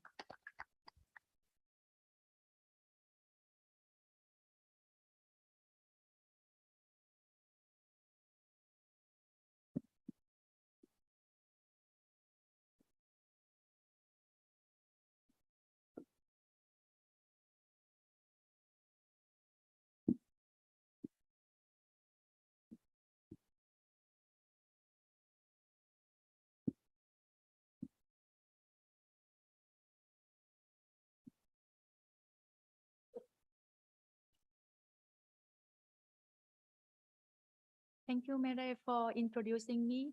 Bula, and good afternoon, everyone. I am very happy to be here today and share with you about my research with my colleague and also my boss at ADBI, Daniel Suryadharma. I'm also very grateful to be in Fiji the first time because we have been done this research for a few months, and we none of us haven't been to any Pacific Island countries and also Tonga. So this is a great chance for me to experience the countries and also to learn more about from you, because I know that all of you in this room is expert in Pacific Island country and know much more about the country than myself. So I'm really grateful to learn from you and to listen to your opinions. So the topic and also the research question of my study, as you can see here, is what happens to the learning outcomes of children left behind when parents work overseas, evidence from Tonga. The main presentation have 3 parts. So let me start first with the motivation of the study. And this table shows you the studies on the impact of parent migration on children learning outcomes. So for children 7 to 14 and also children under 5, there are already many studies on this topic for many other countries like in Africa, in Vietnam and China, and also other countries. But the findings of these studies are very inconclusive. So it seems that there are more studies finding the negative impact on the learning outcomes of the children than the positive impact or the no impact. And for the children under 5, there are only very few studies on their early childhood development. And looking at the outcomes of the study, most of the studies here focus on the school attendance of the children or the schooling years of the student, and very few can have the data for measuring the literacy or numeracy skill of the children. And setting aside for the study in Tonga and Pacific Island countries, for what I have found before, I can find only the study by Gibson, and he co-authors in 2009 and 2014. But the focus of the study is more like assess the impact,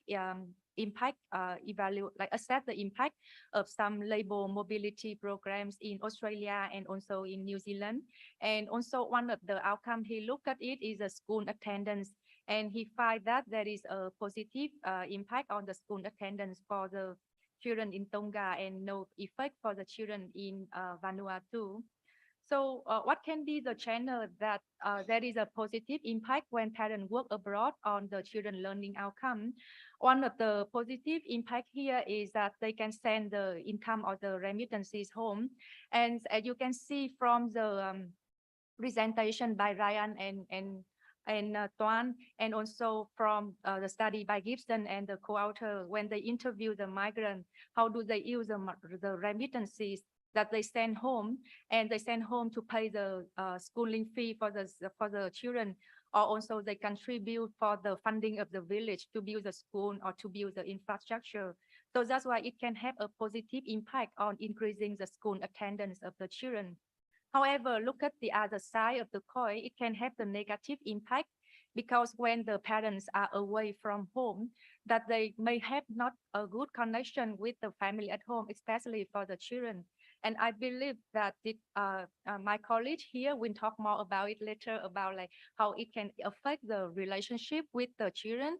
So like they may have not put enough time and effort in helping them do the homework or attend the school meetings to understand about the educational issue of the children.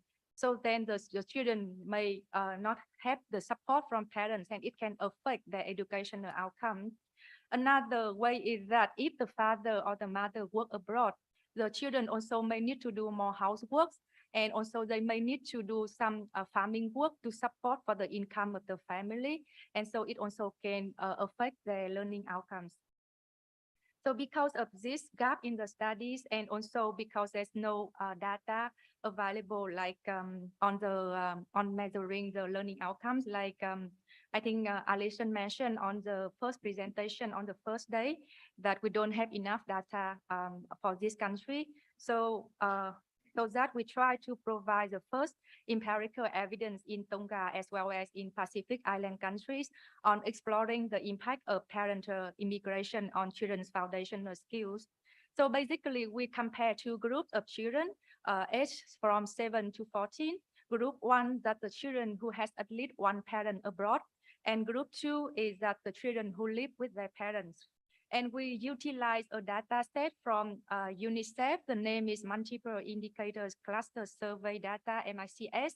And this is the household survey and nationally representative data. And it's actually focused more on the children and the women. So for the children from 2019, they have MICS6, that they have new model that to measure the foundational skills of the children. So utilizing this data, we are able to measure the literacy and numeracy skills for the children aged 7 to 14 by giving them the test on reading and also on mathematics.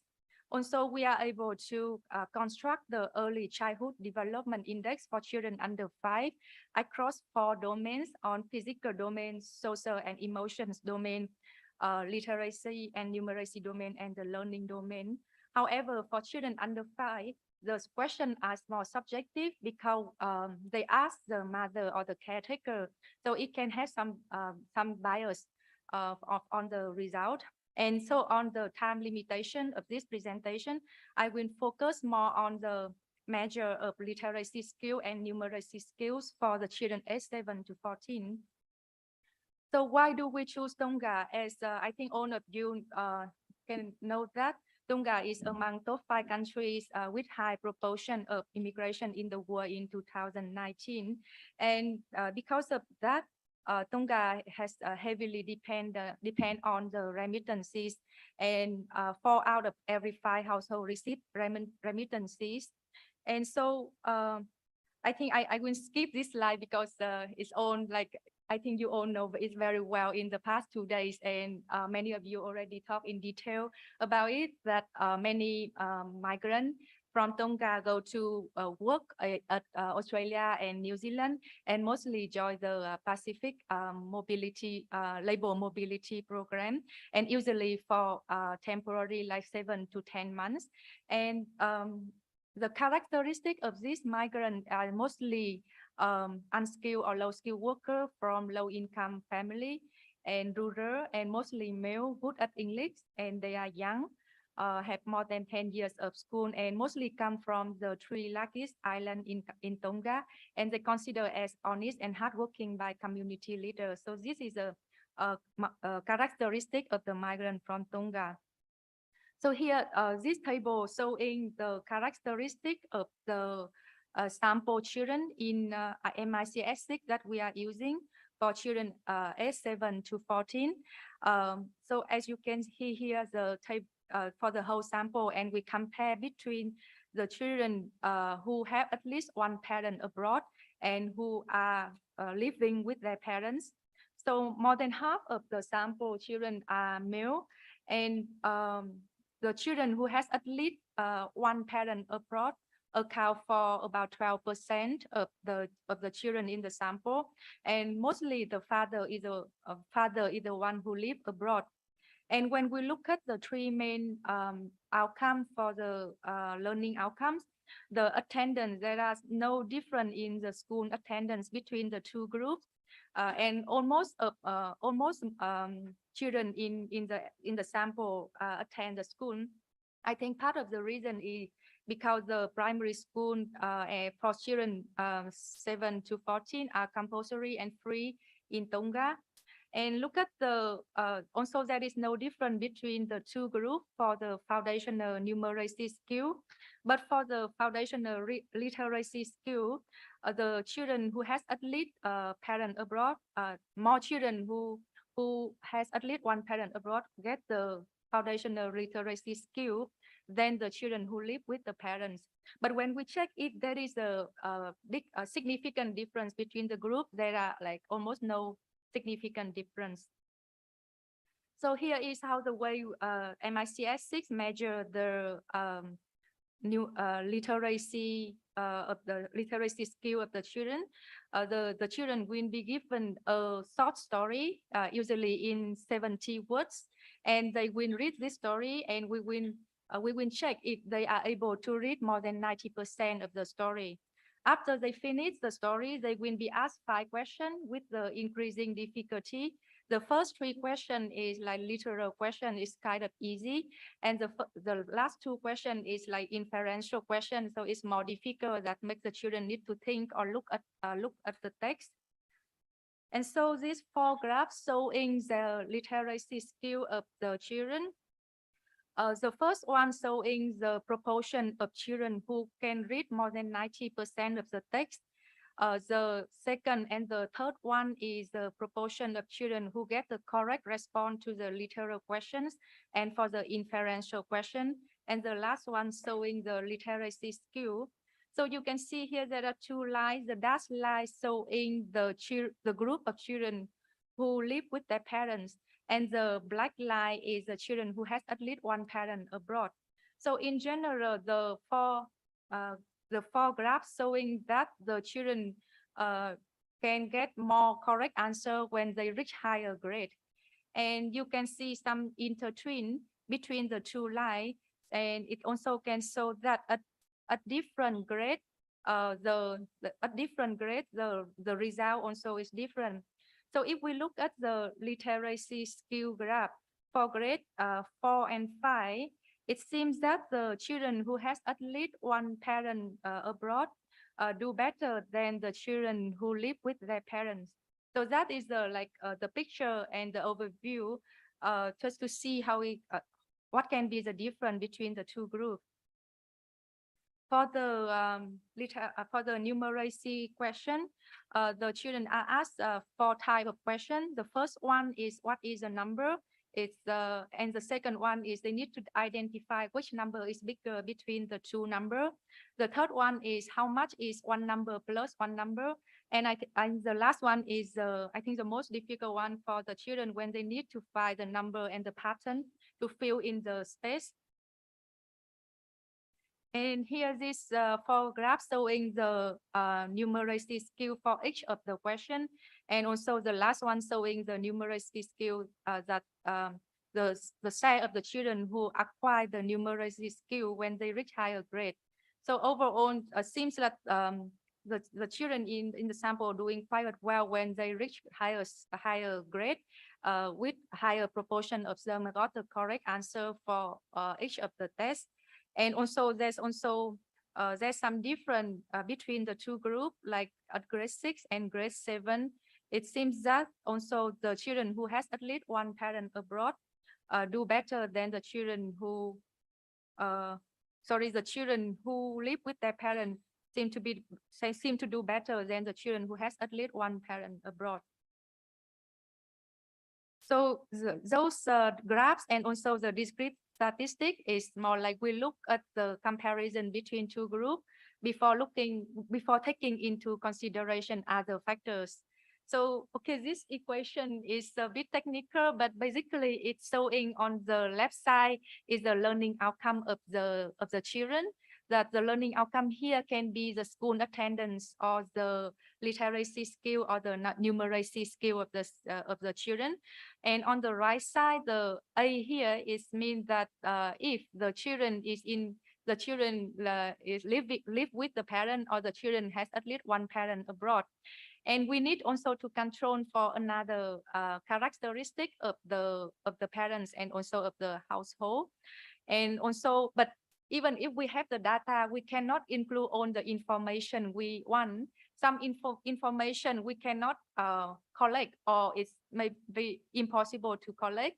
So that's why it can also affect when we measure the impact of the parent abroad on the children. So some of the information is difficult to collect, like the motivation of the parent. Some parents maybe strongly care about the education of the children. So when they are really strongly care about the education of the children, they will find the way or find time to invest more on them, or sending the money to them, and so like pushing the children to have a higher result at the school. So it can affect also our result, and what we estimate maybe it's at a upper bound or like overestimate of the impact of the when parents abroad affect on the learning outcome. So what I try to present here is that it's not easy to identify what can be the impact of parent abroad on the learning outcome of children. So we try different methods, and one of the methods or technical thing we call is that we try to use something like external factor, or we call instrument variable, that we use the historical migration rate at the village level. But unfortunately, when we try it, some tests for that factor doesn't satisfy that it's strong. So I will try to present here only the OLS results. That is that just somehow give us the feeling what can be the connection when the parents are away from home and having impact on the learning outcome. So the first table showing here that we use the outcome is the school attendance of the children. And as you can see on the first row, when the children who has at least a parent abroad, that it seems that that it had positive and also significant impact on the children. So it seems like the remittance or the income channel work here when the parents abroad. Maybe the way when they send the money home, it can pay the tuition fee, and the children can go to school. And this result also the same and consistent with the result finding by Gibson and his co-author in 2009 and in 2014. However, when we try to see the impact, not the impact, but the association when the children grow up, when they reach higher grade, we see that if the parents are away from home, it seems that they have negative impact, the negative correlation, and also significant correlation when the children maybe not go to school and they need to do more housework, and also they may need to do more farm works, or that's why they have less time to study, even though compared to the mean of the other group, that this this magnitude seem to be small, but it can show somehow the negative association when parents are abroad. The second and also the main outcomes here in this table that you see the 4 columns. The first one is a literacy skill. The last one is a numeracy skill. And in the middle is a 2 different kind of math tests. So here again, when we look at the second row, that when parents are away and the children reach higher grade, it seems to be there is a negative relationship with the literacy skill of the children, and also with the numeracy skill of the children, especially for one of the tests here is the discrimination between the 2 numbers. And also the magnitude here is 4 percentage point, that actually is not so high, but it can see somehow the negative association when parents are away and the children left behind at home. We also look at some other intermediate outcomes that can be a channel linking between the absence of the parent with the children. So some of the outcome here, like the child read book by themselves, or someone read book for the child, and the number of books the child have, or someone have the child do homework, and the number of hours the child work in the past week, or number of hours doing house chores in the past week. So on the second row, you can see also when the parents are away and work abroad, and when the children like at the higher grade, we also can see some negative association with like the child less likely read book, or less likely that someone will read book for the child, and very a significant and positive correlation with the numbers of hours of work in the past week that the child doing. So, and also the magnitude here, some of the magnitude is quite high. Like for example, for the hours of work in the past week, it's like 5 hours more of work for the children. And so overall, that is the first outcome we get from the OLS, to see the connection when the parents are abroad and the children by trying to use the MICS6. That is the first survey, measure the foundational literacy and numeracy skill of children 8 to 7 to 14. And we find a positive correlation with the school attendance and some negative relation with the literacy skill and numeracy skill, and also other channels of for the children. So last but not least, that it is still ongoing research, and we may need more ingredients for our research, that we are still trying to include the data for other countries that also available for the MICS6, that is for Samoa, Kiribati, and Tuvalu. And we hope that in the next year or in the future, if they have more years available, we can do the panel data analysis to see how is the change in the result. And also with better estimation methods or more variable information, we can measure the causality and do more heterogeneous analysis. And also we have here the children under 5 analysis, but because of the time, I couldn't, I cannot present it here. But it's still an ongoing project at ADBI. So hopefully in the future, I can share with you more about the result. And yeah, Vinaka Vakalevu. Thank you very much.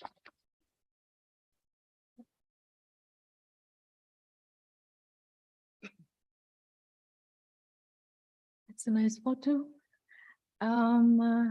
Thank you, Dr. Trang, for that interesting presentation on the educational outcomes of impact, the social impacts on the educational outcome of children aged 7 to 14. Now, please let us welcome Dr. Matt.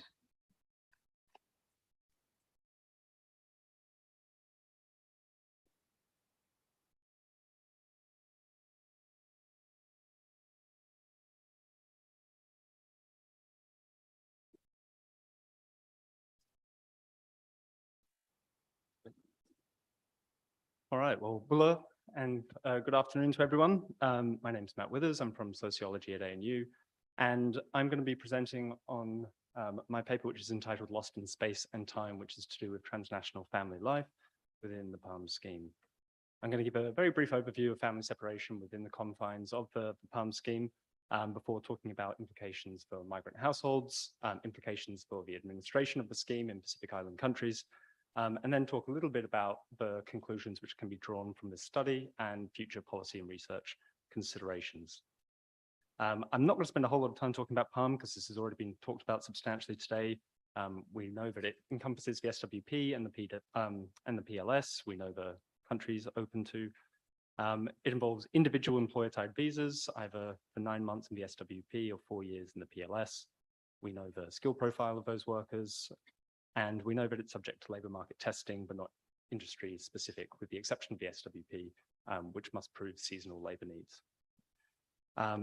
It also has, as of the moment, no family accompaniment within the scheme, although we do know that there are plans to support family accompaniment as of next year. The PLS, however, is also Australia's first multi-year guest worker program. And in that nature, it actually has many sort of striking superficial similarities with other programs, either in West Asia, across the Persian Gulf, those in East Asia, in Taiwan and Hong Kong, and those in Southeast Asia, in Singapore and Malaysia, purely in terms of the duration and the individual nature of the employment, as well as being employer-tied. And the international literature around those migration schemes indicates that there are negative implications of transnational family separation for migrant households who are participating in those forms of migration. And we have a lot of evidence in particular from countries like Sri Lanka and the Philippines. So this is kind of my entry point into the PALM scheme, is sort of considering what those family implications might look like for PALM. And I think the first thing to acknowledge or to observe is that PALM is a highly fragmented guest worker scheme, perhaps more fragmented than any other anywhere in the world in terms of sourcing workers from 10 very diverse countries, but also then stationing them across a really diverse array of locations in Australia. So as of last year, PALM workers were located in over 100 different places across Australia, and concentrated in rural and regional areas, of course. And this entails a number of spatial temporal factors which shape experiences within the program. So we might think of those spatial factors in terms of asymmetries in quality of life, access to services, time zone variations, and cost of travel, which is something we've heard about earlier. But it also involves temporal factors, largely, of course, the duration difference between the SWP and the PLS, but also the family life stages of workers involved in the scheme, variability and frequency of communication back home, the liminality and transience of their involvement in communities that they're stationed in Australia, and of course, the inevitability of return within the program as well. And so what this adds up to is varying experiences of dislocation and disconnection within the program, which have implications for transnational family life. To sort of illustrate this crudely anyway, I've got on the screen satellite data of 4 of the locations where I've done research into the scheme. And I think even from this level, you can start to see the differences in physical infrastructure and the size of locations in which workers are located. So it's easy to make out that we have sports fields in, say, 2 of those instances, but also a concentration of residential zones, of commercial zones, and the implications that has then for the actual sorts of communities that workers are embedded in. To sort of strip away those images and give a bit more detail, I'm talking here about Narrogin in Western Australia, Toowoomba in Queensland, Bundanoon in New South Wales, and Kojonup in Western Australia.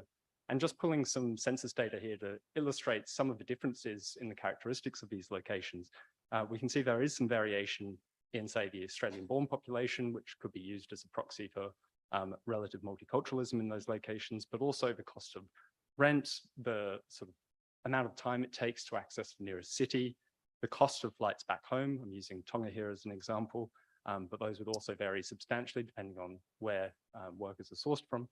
And also time differences with countries back home, which can impact when workers are actually enabled to contact family members. And then if we sort of drop down to a street view level, we can see that there's also greater distinctions in what these places actually look like on the ground and what that might pose for life embedded within these communities for an extended period of time.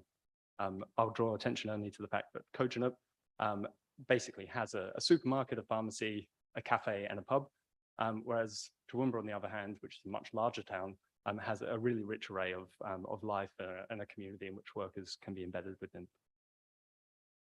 So this really sort of led to the questions that I'm addressing in my research design, which is not so much about workers being lost in space and time, but asking what gets lost through dislocation and over time through disconnection. And I guess following on from that, what are the developmental and policy implications of family estrangement? And through this, I've done a series of fairly fragmented studies, starting with a series of interviews with 20 workers, e-Kiribati workers, who are participating in the pilot scheme for the PLS. What turned out to be a not so longitudinal study involving workers within the PLS, which entailed in-depth interviews with Tongan workers, Ni Vanuatu and e-Kiribati workers in Australia, as well as couples interviews in a family setting with Ni Van families in Port Vila.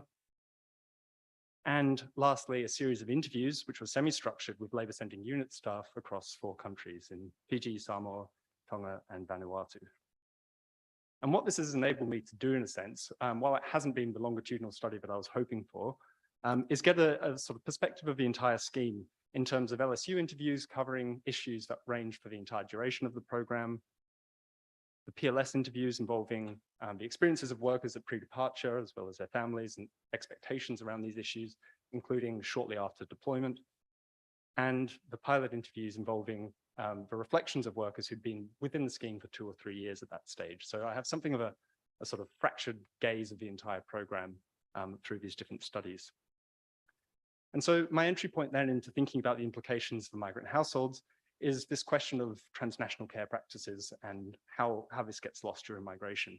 And a starting point in thinking about this is that the development outcomes of migration, as we saw earlier today through a really fantastic study, typically evaluate a very narrow measure of the economy. That is, it involves a conventional cost-benefit analysis, which tends to weigh up the income gains from remittances against things like mobility costs, here expressed through worker deductions, the counterfactual of foregone local employment and therefore income, and sometimes discussions of skills which are gained and social remittances. What's typically omitted from this is that no value in this formula is really ascribed to the unpaid care practices and other forms of unpaid labor that sustain everyday life or their disruption during periods of extended transnational family separation. And that's what my research explores, because what we know from ILO data is that we spend nearly as much time performing unpaid work as we do paid work, and that this is not evenly distributed by gender, as I'm sure you're all aware. And we can also draw on, say, the diverse economies framework put forward by Gibbs and Graham to understand that wage labor is really only a small part of these labor practices, and that these diverse forms of unpaid labor are really essential to the way in which communities function and ultimately to sustainable development outcomes. So in attempting to account for these kinds of practices, a starting point for me is to consider transnational care practices and what does this really involve? So one of the focuses I have here is on the distinction between proximate care activities, those performed in person, and care relationships which continue beyond borders. And I think it's useful to develop a typology here to understand what these activities are and how they might be affected by migration. So in terms of proximate care work, we're talking about things like direct care, such as childminding and looking after elders, indirect care, such as cooking and cleaning and domestic chores around the house and the garden for that matter, but also things like community care, which have a broader sense of maintaining and reproducing culture and custom and land management and looking after the environment. These all involve proximate labor. On the other hand, care relationships can involve emotional responsibilities, such as consideration for others' needs, and moral responsibilities involving meeting social expectations and performing gender roles, which continue across borders during migration in various forms. So in this sense, transnational family separation entails a combination of continuity and change in the performance of these different kinds of unpaid care activities, but also the gender norms that underpin them. And I'm just going to draw on some snippets of interviews here to illustrate some of those forms of change. One of the workers I interviewed said, he said it's hard. Last time he said, now I know that washing, cooking, cleaning dishes is so hard. It's a hard job. Taking care of the kids to go to school, everything is so hard. But we always complain. I work hard here also. This was a woman referring to her husband taking on the domestic work and illustrates, in this case, a transfer of care work between spouses. Another woman who was a single mother who I interviewed said, yeah, she lives with them, she sleeps with them and does everything. My friends take my eldest to school, but my nanny picks them up and then brings them home. And here she's referring to using her remittances to pay for substitute care in the form of a nanny who's looking after her children, which sort of conforms to what elsewhere in the literature is discussed as the care chains kind of relationship, usually involving other women. And another participant who I spoke to said, I just want him to go to school again, but maybe because I'm not there, he just loses control. And my husband, he's not the father, so sometimes they're not in a good relationship. And I think this speaks more to that kind of form of care relationships and responsibilities and actual parenting roles, which change during migration too. But we also have situations of continuity. I spoke to one worker who had declined to participate in the program, saying to me, it's not right to leave my kids with someone else, even my immediate family, it's just not right. I have a responsibility. It is my obligation to really take care of my sons. And with that age group, they are young. Another spoke to me saying, it's better to have video contact rather than only a call over the phone. Yeah, but you can see the changes. For me, honestly, I can tell the changes to my kids, the way they speak, the way they act, how demanding they are, and new developments for them.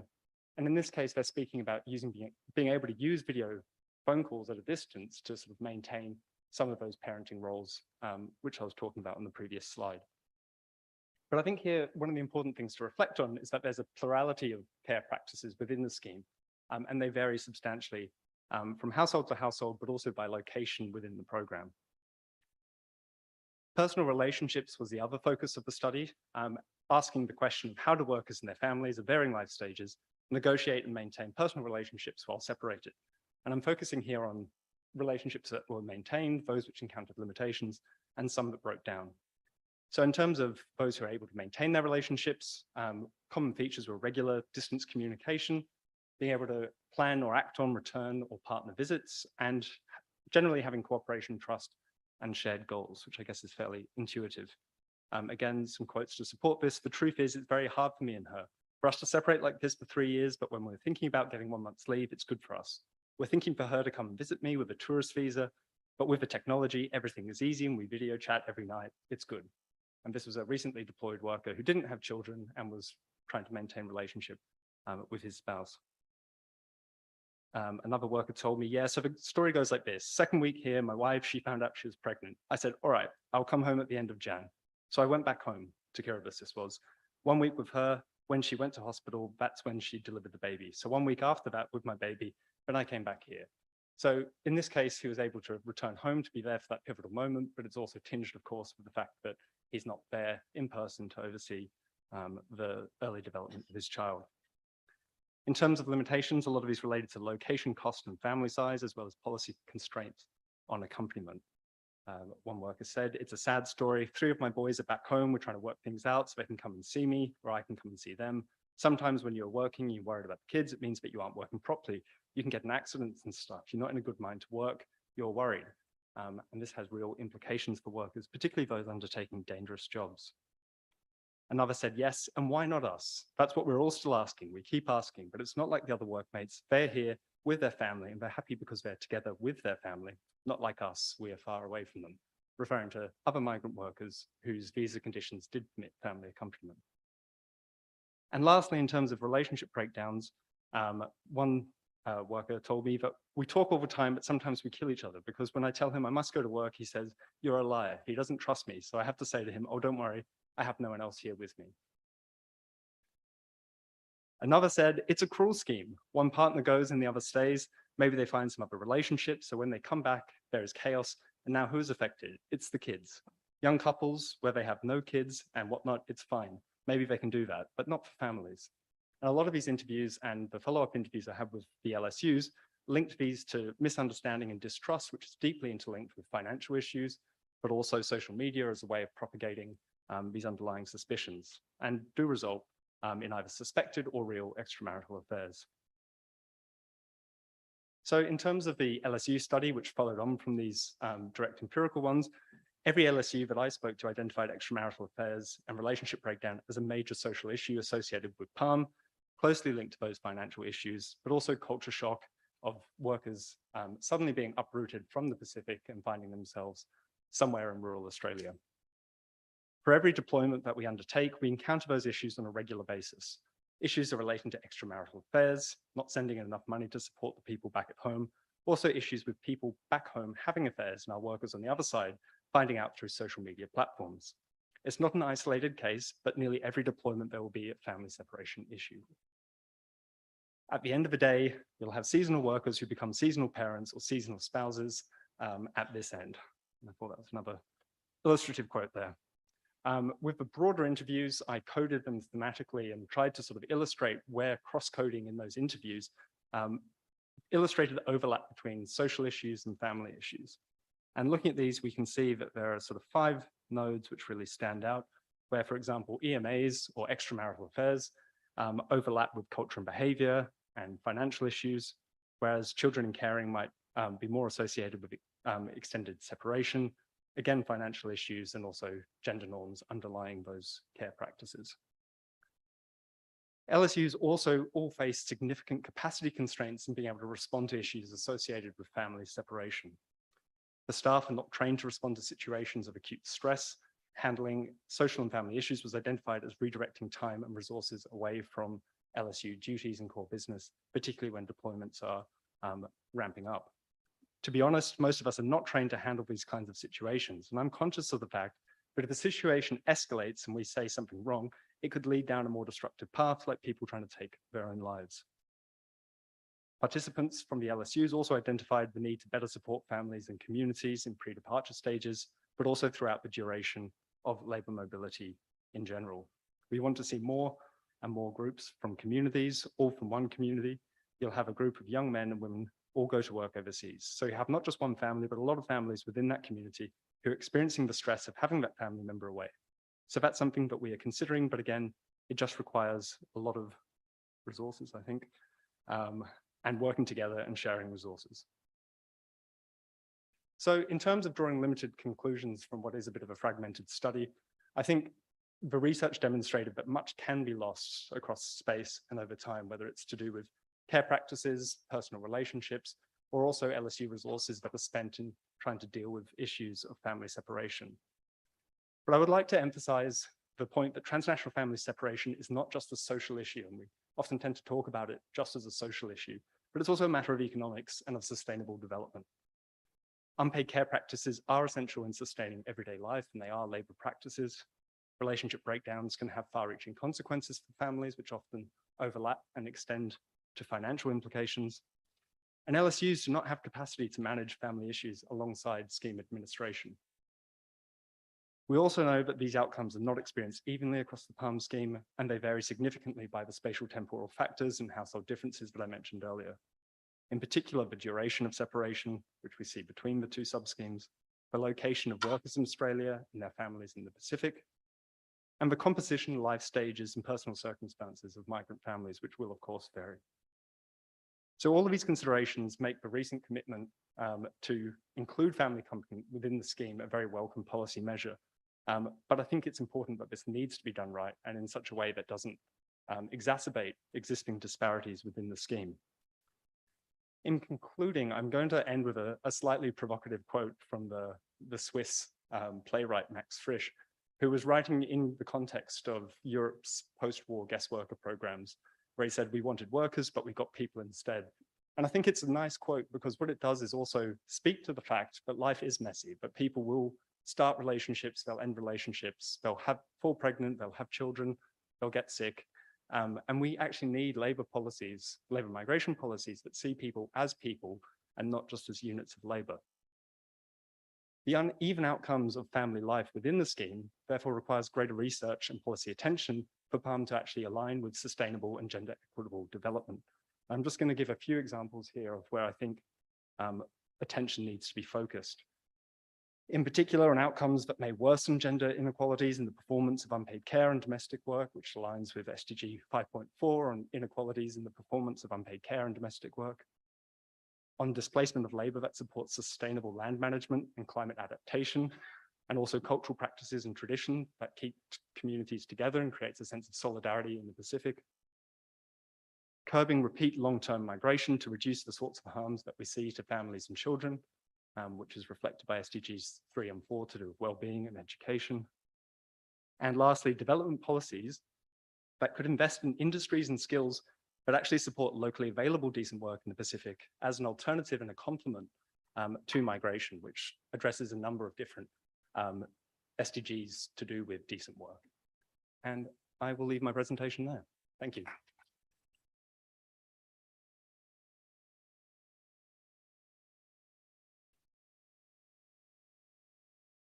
So tall. Thank you, Matt. Thank you so much for that informative and interesting presentation on the social and family issues experienced by PALM scheme participants due to extended transnational family separation. I'm very interested. I find, sorry, just a comment. I find the care practices and personal relationship slides very interesting, especially the codes. I mean, which goes to show that these are real issues that need to be addressed holistically in the integrated program, the PALM scheme. Thank you. Now on to our last speaker, Kirsty. Please welcome Dr. Kirsty.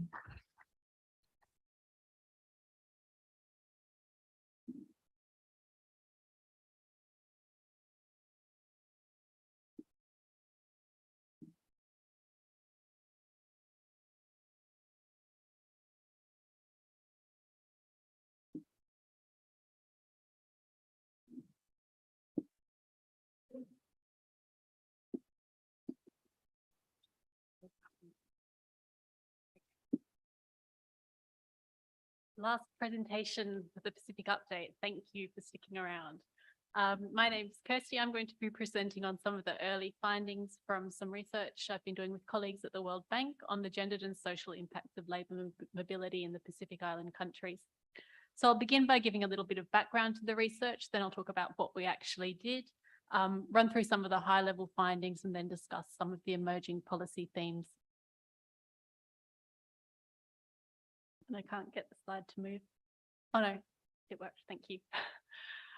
So a lot of you in this room are probably familiar with these kinds of graphs. I'll just point out that the data does run for an extra year for the Australian schemes, and the final year isn't complete. So the numbers haven't dropped off as much as it looks like.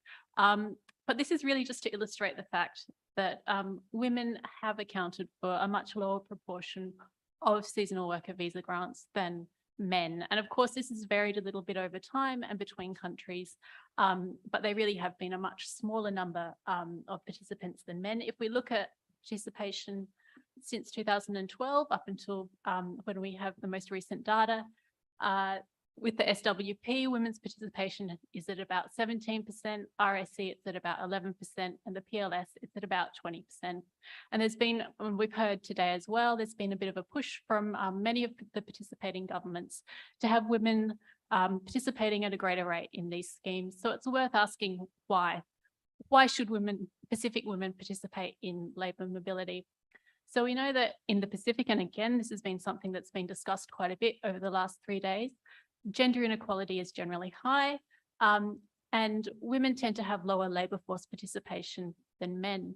If we look at the global evidence around women and migration, labour migration, there's evidence that suggests women can experience improved self-worth and self-esteem as a result of migration because they're able to contribute to household finances. We can see increased entrepreneurship through things like establishing small businesses, increased bargaining power in household decision-making, increases in land ownership, and it can also lead to women marrying later and staying in school for longer. So it seems like getting more women to participate in the labour mobility schemes probably would be a positive thing, but we just don't have or didn't have much real research or data on this, which is where this study came in. So as you can probably guess from what I've just said, the aims of this study were basically to understand the enablers and barriers to participation for women in all 3 schemes, and to also look at the positive and negative impacts of participation in the sending communities, both men's and women's participation, and also to get some perspectives from employers and other people involved in the recruitment process as to why they were or are not recruiting women. Now, I'm going to be discussing, this was a largely qualitative study, and I'm going to be discussing qualitative results, but eventually when we do write up the report, we're going to be incorporating some of the gender relevant statistics from the research that Ryan and Tuan presented on earlier today. So this will allow us to answer not only the how and the why, but also the to what extent are we seeing these things. So this is a very fancy slide.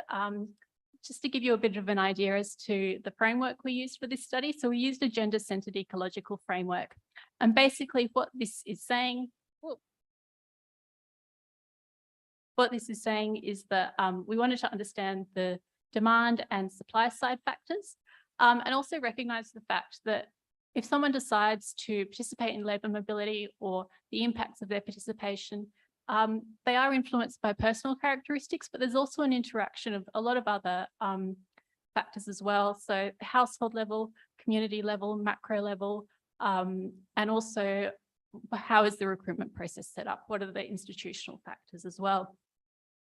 So reflecting this, you'll see that we had quite a few different participant groups in the research sample. So we spoke to women who had and hadn't participated in labour mobility and their family members, men who had participated in labour mobility and their family members, key community informants, and also key informants involved in recruitment. So this included people like agents, government employees, and so forth. We undertook research in Kiribati, Tonga, and Vanuatu. Tonga and Vanuatu because they have accounted for such a large proportion of participants in the scheme, and Kiribati because over time they've tended to have a relatively high proportion of women participating in the schemes as well. We worked in both rural and urban areas to try and capture some of those contextual differences. You'll see that the numbers of participants are higher in Tonga and Vanuatu, and this is because in these 2 locations we looked at 1 urban and 2 rural communities, whereas in Kiribati we just did 1 urban and 1 rural, and this was really just due to the fact that so many fewer women and overall men as well have participated in labour mobility in Kiribati, and just the logistics of trying to get field workers out to some of these remote locations as well. So we worked with Alinea International, who had field workers on the ground in the country. So we were really lucky in the COVID context to be able to do face-to-face interviews for the seasonal worker schemes and for the seasonal worker schemes rather. And then for the PLS workers, because the scheme is that bit newer and not enough workers had actually returned back to the home communities, we did these interviews over the phone all of the interviews were done in local languages, but then we spoke to the PLS workers' households face-to-face back in the home countries. And the employer interviews were also done over the phone. Now, as we know, the PLS operates over a lot of different industries. So to try and cut down all of the different factors that could influence experiences while working in Australia, we decided to restrict PLS interviews to agricultural workers, just so that it was a bit more similar to the kinds of experiences that seasonal workers might have as well. So I'm going to briefly run over some of the higher level findings from the study. Some of these things we already sort of know from previous research, so I won't spend too much time on things that are just confirming findings from other studies, and spend a bit more time on the more novel findings. We haven't had a chance yet to look at some in more detail at some things like differences between rural and urban areas, so really welcome comments and questions that might direct some of that analysis. So looking at enablers and barriers to participation at the individual level, confirming findings from other studies, we found that personal attributes, things like education, language skills, access to information and so forth, were important for both men and women. Women's participation or their motivation to participate was primarily linked to helping family members, whereas men wanted to earn money more generally and were more interested in the excitement of travelling to another country. Marital status was important for women, so participation was considered far more acceptable and accessible for single women. And we had some participants tell us that while they were single, they were really encouraged to apply or participate, but as soon as they were married or had children, that encouragement sort of dropped off. Women were more interested to travel if they were accompanied by family members. And this wasn't only the fact that they wanted children or other household members to travel with them, but we found that for women from Tonga and Vanuatu, about 50% of the women who had participated in labour mobility had been able to travel with a family member, so a husband, cousin, sibling, and so forth. And then conversely, they were deterred from participating when they were concerned over being separated from family for too long.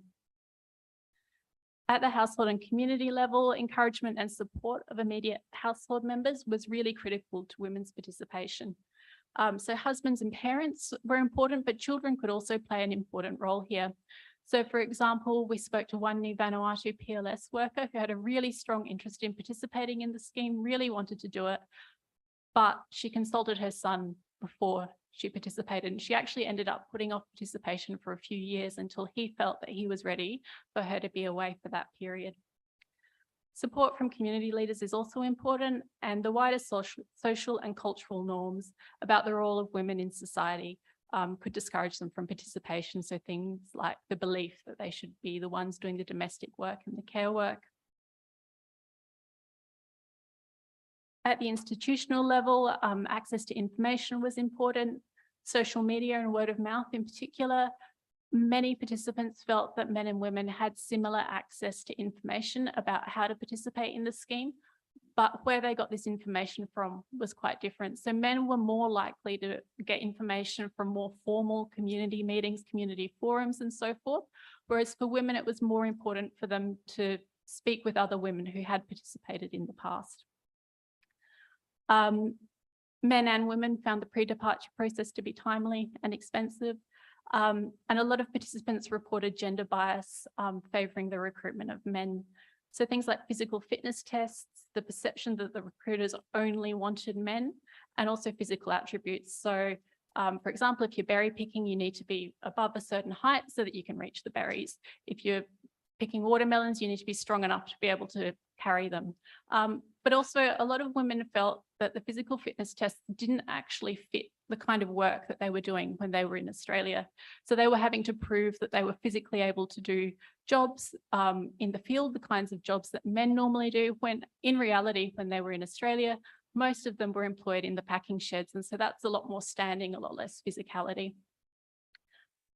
Employers reported serious concerns over pregnancy, not only the fact that medical insurance doesn't cover it, as we've heard already today, but also the fact that they would be the ones who might have to take time out or rearrange schedules, take time out to care for these women, ensure they're getting to appointments and so forth, in some cases rearrange accommodations so that women could be with their babies and not disturb other workers. But at the same time, many employers did recognise the value of employing women.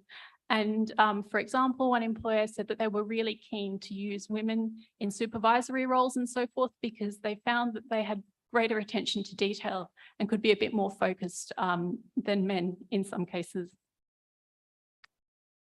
Again, at the institutional level, accommodation was an issue highlighted by all participant groups.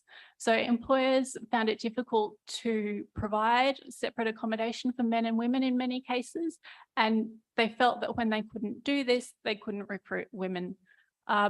Women reported feeling unsafe in mixed accommodation, and on a lighter note, sometimes thought that men were too noisy and smelly and didn't really want to be spending their time living with them. Men also didn't like the mixed accommodation. They particularly Tongan men told us that they didn't like the temptation or the perceived temptation of living in this kind of mixed accommodation. So it was just culturally not perceived as being appropriate by any of the participant groups. And women also reported that they thought the contracts could be too inflexible, too lengthy. They'd be happy to participate if they could be away from their families for a shorter period of time. Turning to the impacts of participation at the individual level, as has been reported in other studies, men and women both reported improved living standards. Some claimed that they had increased disaster resilience because they were able to build more permanent housing. A lot of reports of small business establishment. Some women reported increased control of income and household decision-making as a result of their participation, but there was also an ingrained belief amongst some women that men should be the ones in control, so they had no desire to challenge the status quo. In general, women were considered better at managing finances than men, and many participants did report increased workloads for those left at home. But many of them also said that they didn't mind this because they felt that by taking on this extra work, they were doing their bit to help support the seasonal worker and support the household. Again, at the individual level, men and women reported learning new skills similar to what has been reported elsewhere in the literature. Many women reported increased self-confidence and self-esteem, agency and independence as a result of participating in the scheme. And interestingly, in Vanuatu, we heard about some women who felt that they were able to leave abusive relationships as a result of participating in the scheme. And this was due both to the fact that they had greater financial independence, but also that they felt more confident as a result of having participated. We did ask about gender violence, and this is something that you hear about anecdotally quite a bit, but the results weren't clear, and participants were often quite reluctant to discuss it. So, for example, in Tonga, we were told, oh yeah, gender violence has increased, but not in our community. It's a problem in that community over there. So there is a need for more research into this to unpick it a bit more. Women reported homesickness while away, and for some who were caught up in the COVID-19 lockdowns, this really meant that they had not a good time at all while in Australia, and it's really put them off participating again in the future. Both men and women reported weakened relationships with their children when they were away, but it was considered much more of an issue for women than for men. At the household and community level, both men and women were providing financial support to families and communities, like has been reported elsewhere. This is a photo of a church from one of our study communities that was supported by seasonal worker earnings. There was a general belief that women were more focused on using their money to help the family than men. There were some concerns over increased substance abuse amongst men, wasn't mentioned for women. And in Vanuatu, we heard about localised labour shortages in some instances when lots of young men were away, because they would be the ones who would normally perform most of the physical labour. So for things like house building, some communities were experiencing labour shortages. There was also a perceived loss of custom or culture in some Vanuatu communities. And this was primarily because seasonal workers with their income were able to purchase food rather than engage in subsistence agriculture, which culturally is very important in Vanuatu. And so there was a concern about the wider impacts of this. Again, at the household and community level, in some cases, seasonal workers reported that they had strengthened family relationships as a result of participating in the scheme. And this was due to two reasons. Firstly, due to decreased financial stress. So in some cases, family or household relationships were quite fraught as a result of financial stress. Income from the temporary labour migration schemes reduced this, and so everyone was happier. And some households felt that they were actually communicating more with the worker while they were away than they would have done if the worker had been at home. In Tonga and Kiribati, there were reports of domestic responsibilities being taken on by men when women migrate. And we did hear about family breakdown. It's something that's really hard to quantify. Some women were put off participating in the scheme because they were worried and had heard that it led to family breakdown. There was recognition that both men and women do have affairs while they're away, but it was considered far more problematic when it was the women who were the ones who were having the affairs. So based on all of this, we've identified some emerging policy themes, and they are emerging. So again, really keen to hear input on this. And some of these things have already been discussed today and are being addressed at various scales and in various ways. So expanding the range of employment sectors can address gender bias in hiring. And we've heard a little bit today about the aged care recruitment through PALM, and also the expansion of the eligible industries under the SWP and PALM. Encouraging family-friendly approaches, as a few people have mentioned today. There's been that recent announcement by the new government that family accompaniment will be happening from early next year. Raising community level awareness about the benefits of women's participation is also important. And in Vanuatu, there's the Family Ready program that's been rolled out recently. Addressing issues around accommodation is key. This was something that was highlighted by all participant groups. So clearly a major concern. And facilitating access to medical insurance and health services that are appropriate to women. And this is something that's really come out with COVID-19 and people being unable to return home in case of pregnancy and so forth. And finally, and this isn't something that I've really spoken about in this presentation, but it's something that we've observed through our work at the World Bank, is that sending governments and LSUs can play a really important role in helping to increase women's recruitment. So, for example, the LSU in Tonga has been quite active in working with employers to try and get more women participating in the scheme. And I think off the top of my head, their women's participation is now at around 23–25%. So I'll leave it there. Thank you. Last presentation done for the day.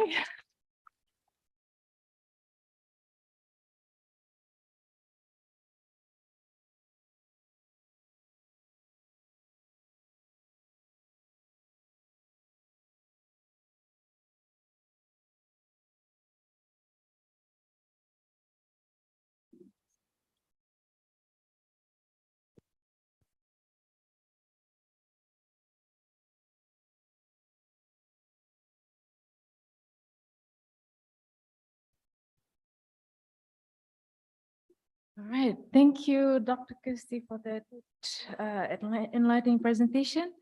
Now we have 10 minutes for Q&A.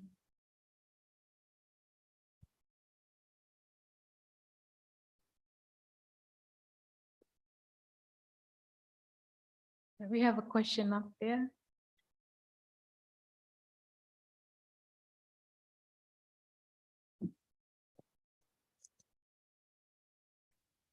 Hi, Jess Collins from the Lowy Institute.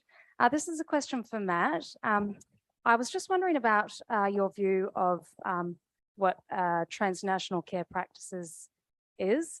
There's a huge amount of literature on transnationalism from an anthropological point of view. A transnational care practice would be allowing you to live in both places at once. So you take Tongan practices and give them Australian characteristics or the other way around. So I'm just wondering about your view on that. There's a huge range of views on what transnationalism actually means. So I'd just like to hear a bit more from you. Thank you.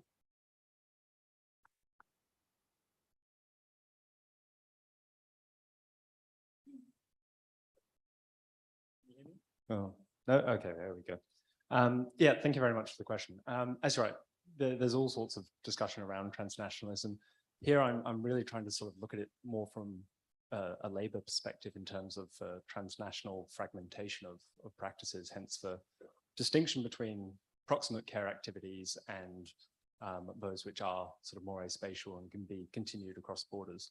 And in that sense, I'm not so much trying to look at the content of those practices, but more in a typological sense, differentiate between what kinds of care practices could continue over family estrangement and within the program, and which categorically cannot because of the physical displacement of labor, such as unpaid labor that's actually put into land management and agricultural reproduction and housework. So the way I've sort of framed it here is not so much meant to be sort of descriptive of those practices, but more setting up a framework through which to explore what kinds of practices do emerge in the PALM scheme. And it's very much ongoing research. So this is more sort of a first step from the last word. Thank you.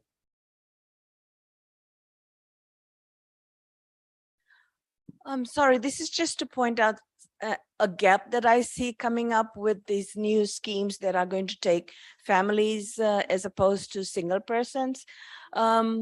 As somebody who's studied as a private student in Australia, I know the cost of childcare and education in Australia. Now, these schemes talk about taking families, which means taking kids. Mother, father are both working, and they don't get paid that much, huge salaries. Who's going to take care of childcare and education? And from what I understand, the workers are meant to pay for education and childcare themselves. Let's not kid ourselves. While workers need to work, Australia is getting a pretty good deal by getting these cheaper Pacific workers to come work in Australia and New Zealand. And, because your workers don't want to do the job, right? So if you're going to get them to Australia to work, you got to take care of the children as well. Or we're going to have a paper next year on rights of the child and labor mobility.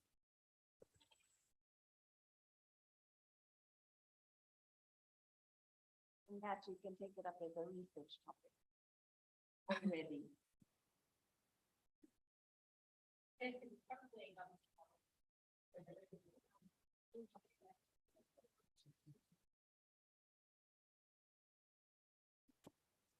Thank you. I mean, it's a really good question. It's important to note on the TSS settings attached to family accompaniment, whether or not a migrant worker has to pay for the education of their children varies state by state. It's a state decision. States are responsible for that. So some states have exempted the 403 visa from education costs, but others have not. And those costs can be really high. They can be as high as sort of $7,000. So I think what we're really keen to do as we develop up this proposal in a lot of detail is just be really conscious of all those potential I guess, pinch points for workers. And really, there are some really significant benefits for family accompaniment. And I think the presentations today have made that very clear. But I think, as you said in your presentation, Matt, provided it's done well. So we have not yet had the chance to get a great level of detail from the incoming government on how they want to take forward this proposal, except that which was announced, which is that workers would be entitled to come into Australia and bring their families under the temporary skills shortage visa settings. So, but we are very conscious of all those potential, child protection issues that you're mentioning. I think it's a really, really important thing to make sure that we consider carefully. And we're certainly providing that advice to the new government. What I would say, you said cheaper workers. I think it's really clear that all PALM scheme workers are entitled to the same work rights as Australians. So I think there's also, we know that there are significant reforms afoot and planned by this government. There's going to be a national jobs summit in September that's going to look at issues such as same work, same pay, same job, same pay. And all of those broader reforms to the Australian industrial relations landscape will flow through as they relate to sort of low paid workers to migrant workers as well. So I think we'll all be watching this space very closely. Thank you. I think we'll just take one or two more questions before we close the session. Or maybe just one. I have 4 minutes left. Bola, my Okay, name right, is the right corner, top right corner. Bola. My name is Ashnil Kumar, and I'm an accounting and information system student at the University of the South Pacific. And my question is to Madam Trang on her report of what happens to the learning outcomes of children left behind when parents work overseas, evidence from Tonga. She mentioned about there's a slight difference between children that are actually living with both of their parents back at Tonga, and whereby one parent is working in overseas, sending back remittance. Ma'am, I think according to the Reserve Bank of Tonga, and I quote, fees rather and charges IFT remain the main FED with a high cost of money being transferred locally and internationally. And you mentioning that that it has a very slight difference of actually sending remittance, or rather remittance being sent from overseas are actually helping students pay their fees, whereby Tonga, where education is normally free. And another thing I would like to rise over here is on the level of questions that were asked while conducting the research to 7 to 14-year students on the basic mathematics of numeracy and literacy questions. I think we need to find better ways to actually conduct these researches, because these similar kind of questions have been being passed or have been conducted previously, and with those simple questions that are being taught in the classrooms, where children are actually taught to be memorized of those paragraphs or comprehension passages, and then we just circle the multiple choices, or who is crying, or who is this, who was that. I think we need to work on that. And another thing is that even I or my family was dependent on the remittance being sent from overseas when I was in primary school. And the charges that are involved or incurred in sending money here is high. And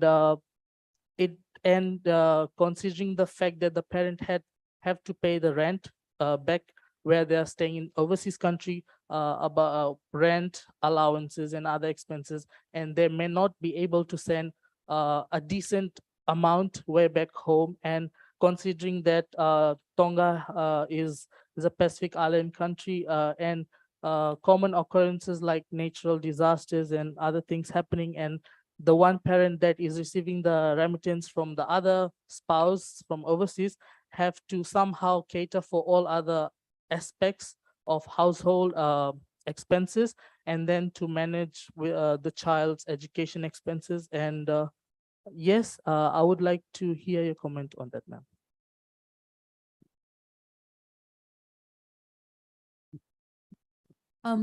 Thank you very much for your comprehensive question.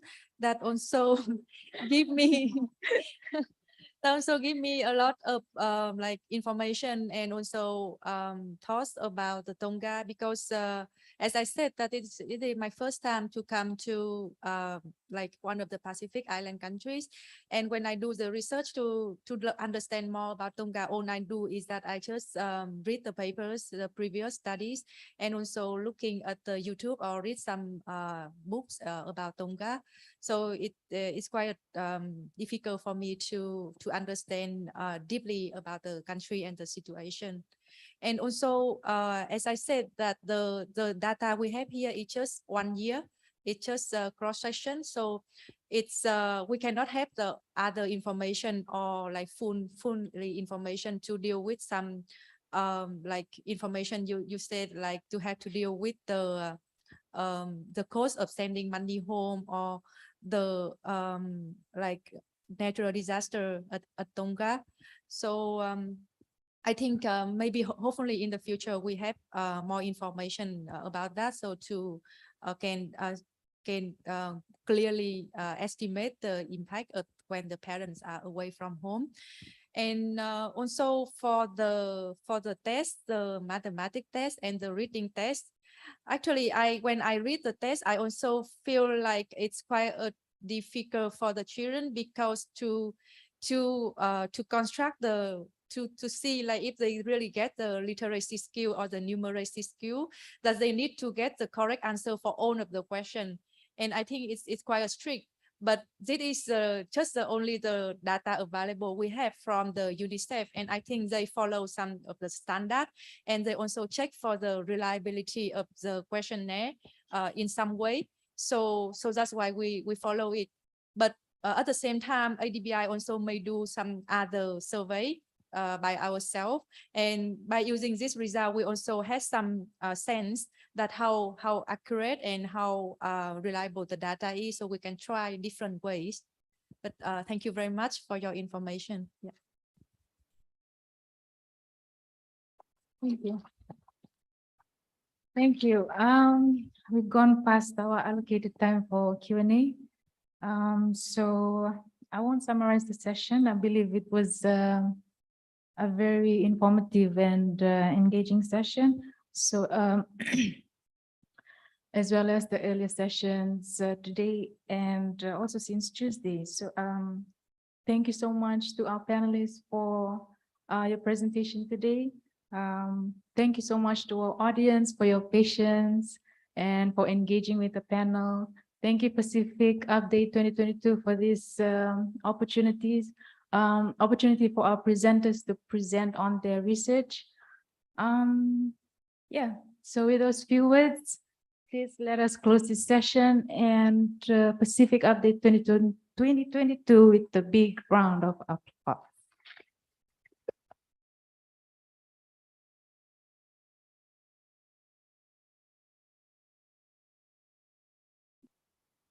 Thank you very much, and don't go yet. I won't keep you long, but I do want to just say a few words before I hand over to Nilesh. Yeah, today has been a great day, even though I lost my battle to get you to all sit down in the front. It's been great to see so many people here. It just shows the interest in labour mobility, and also to have such rich research. I mean, I think we've all come away really learning a lot.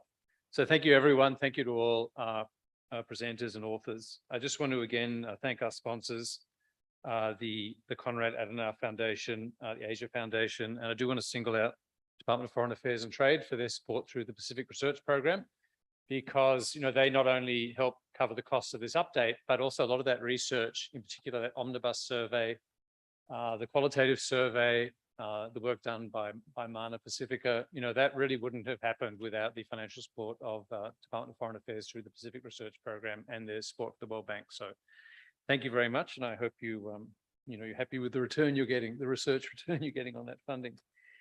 I want to, of course, thank the organisers from both the USP and ANU, and I'll let Nilesh say more about that. But on our side, on the ANU side, I want to thank Evie. You've all seen Evie running around very frantically. So thank you, Evie. And in particular, thank you, round of applause for Evie.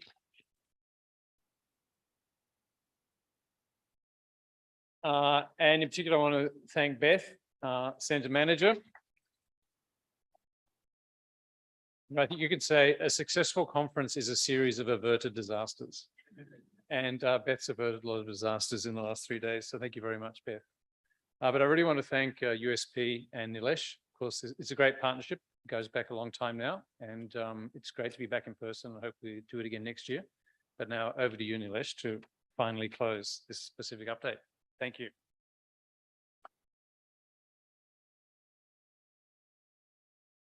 Yeah, thank you, Stephen. So finally we are here, and this is the first big international in-person conference here at USP in 2 years. So really been wonderful to welcome you all at Lauderdale campus here in Suva. And so first of all, thanks to all of you for taking the risk to come to Fiji during this time.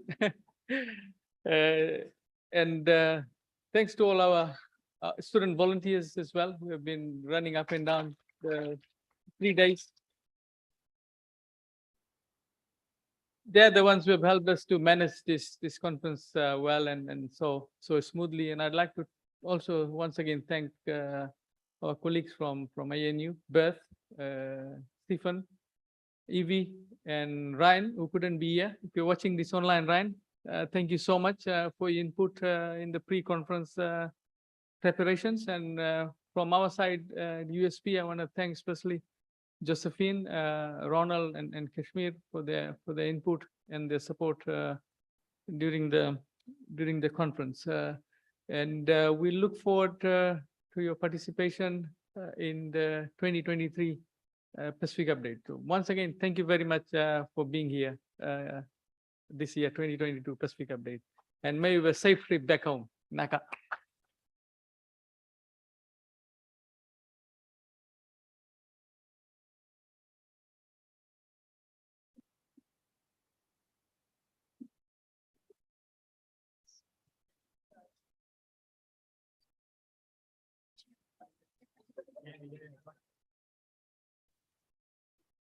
Thanks. Thank you.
All good.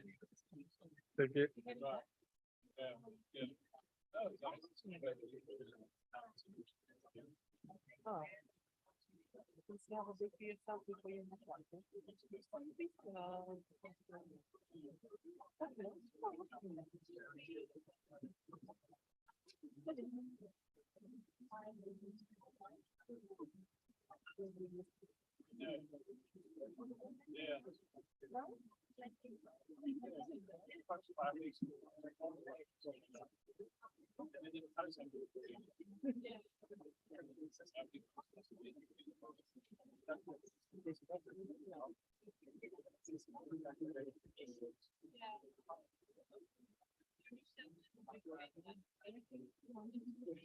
I know, it's like you're handcuffed everyone.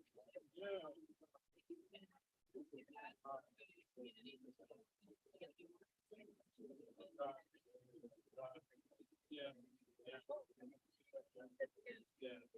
Oh, yeah.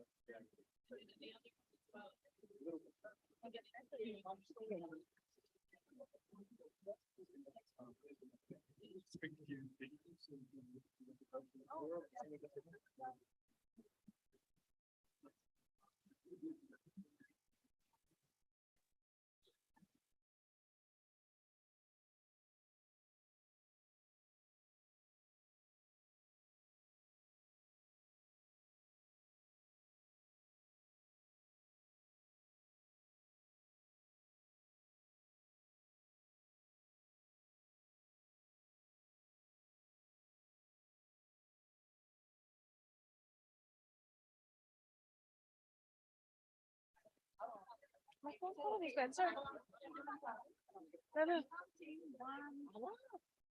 I'm sorry, did you want to? I can if you want. Do you want to? No.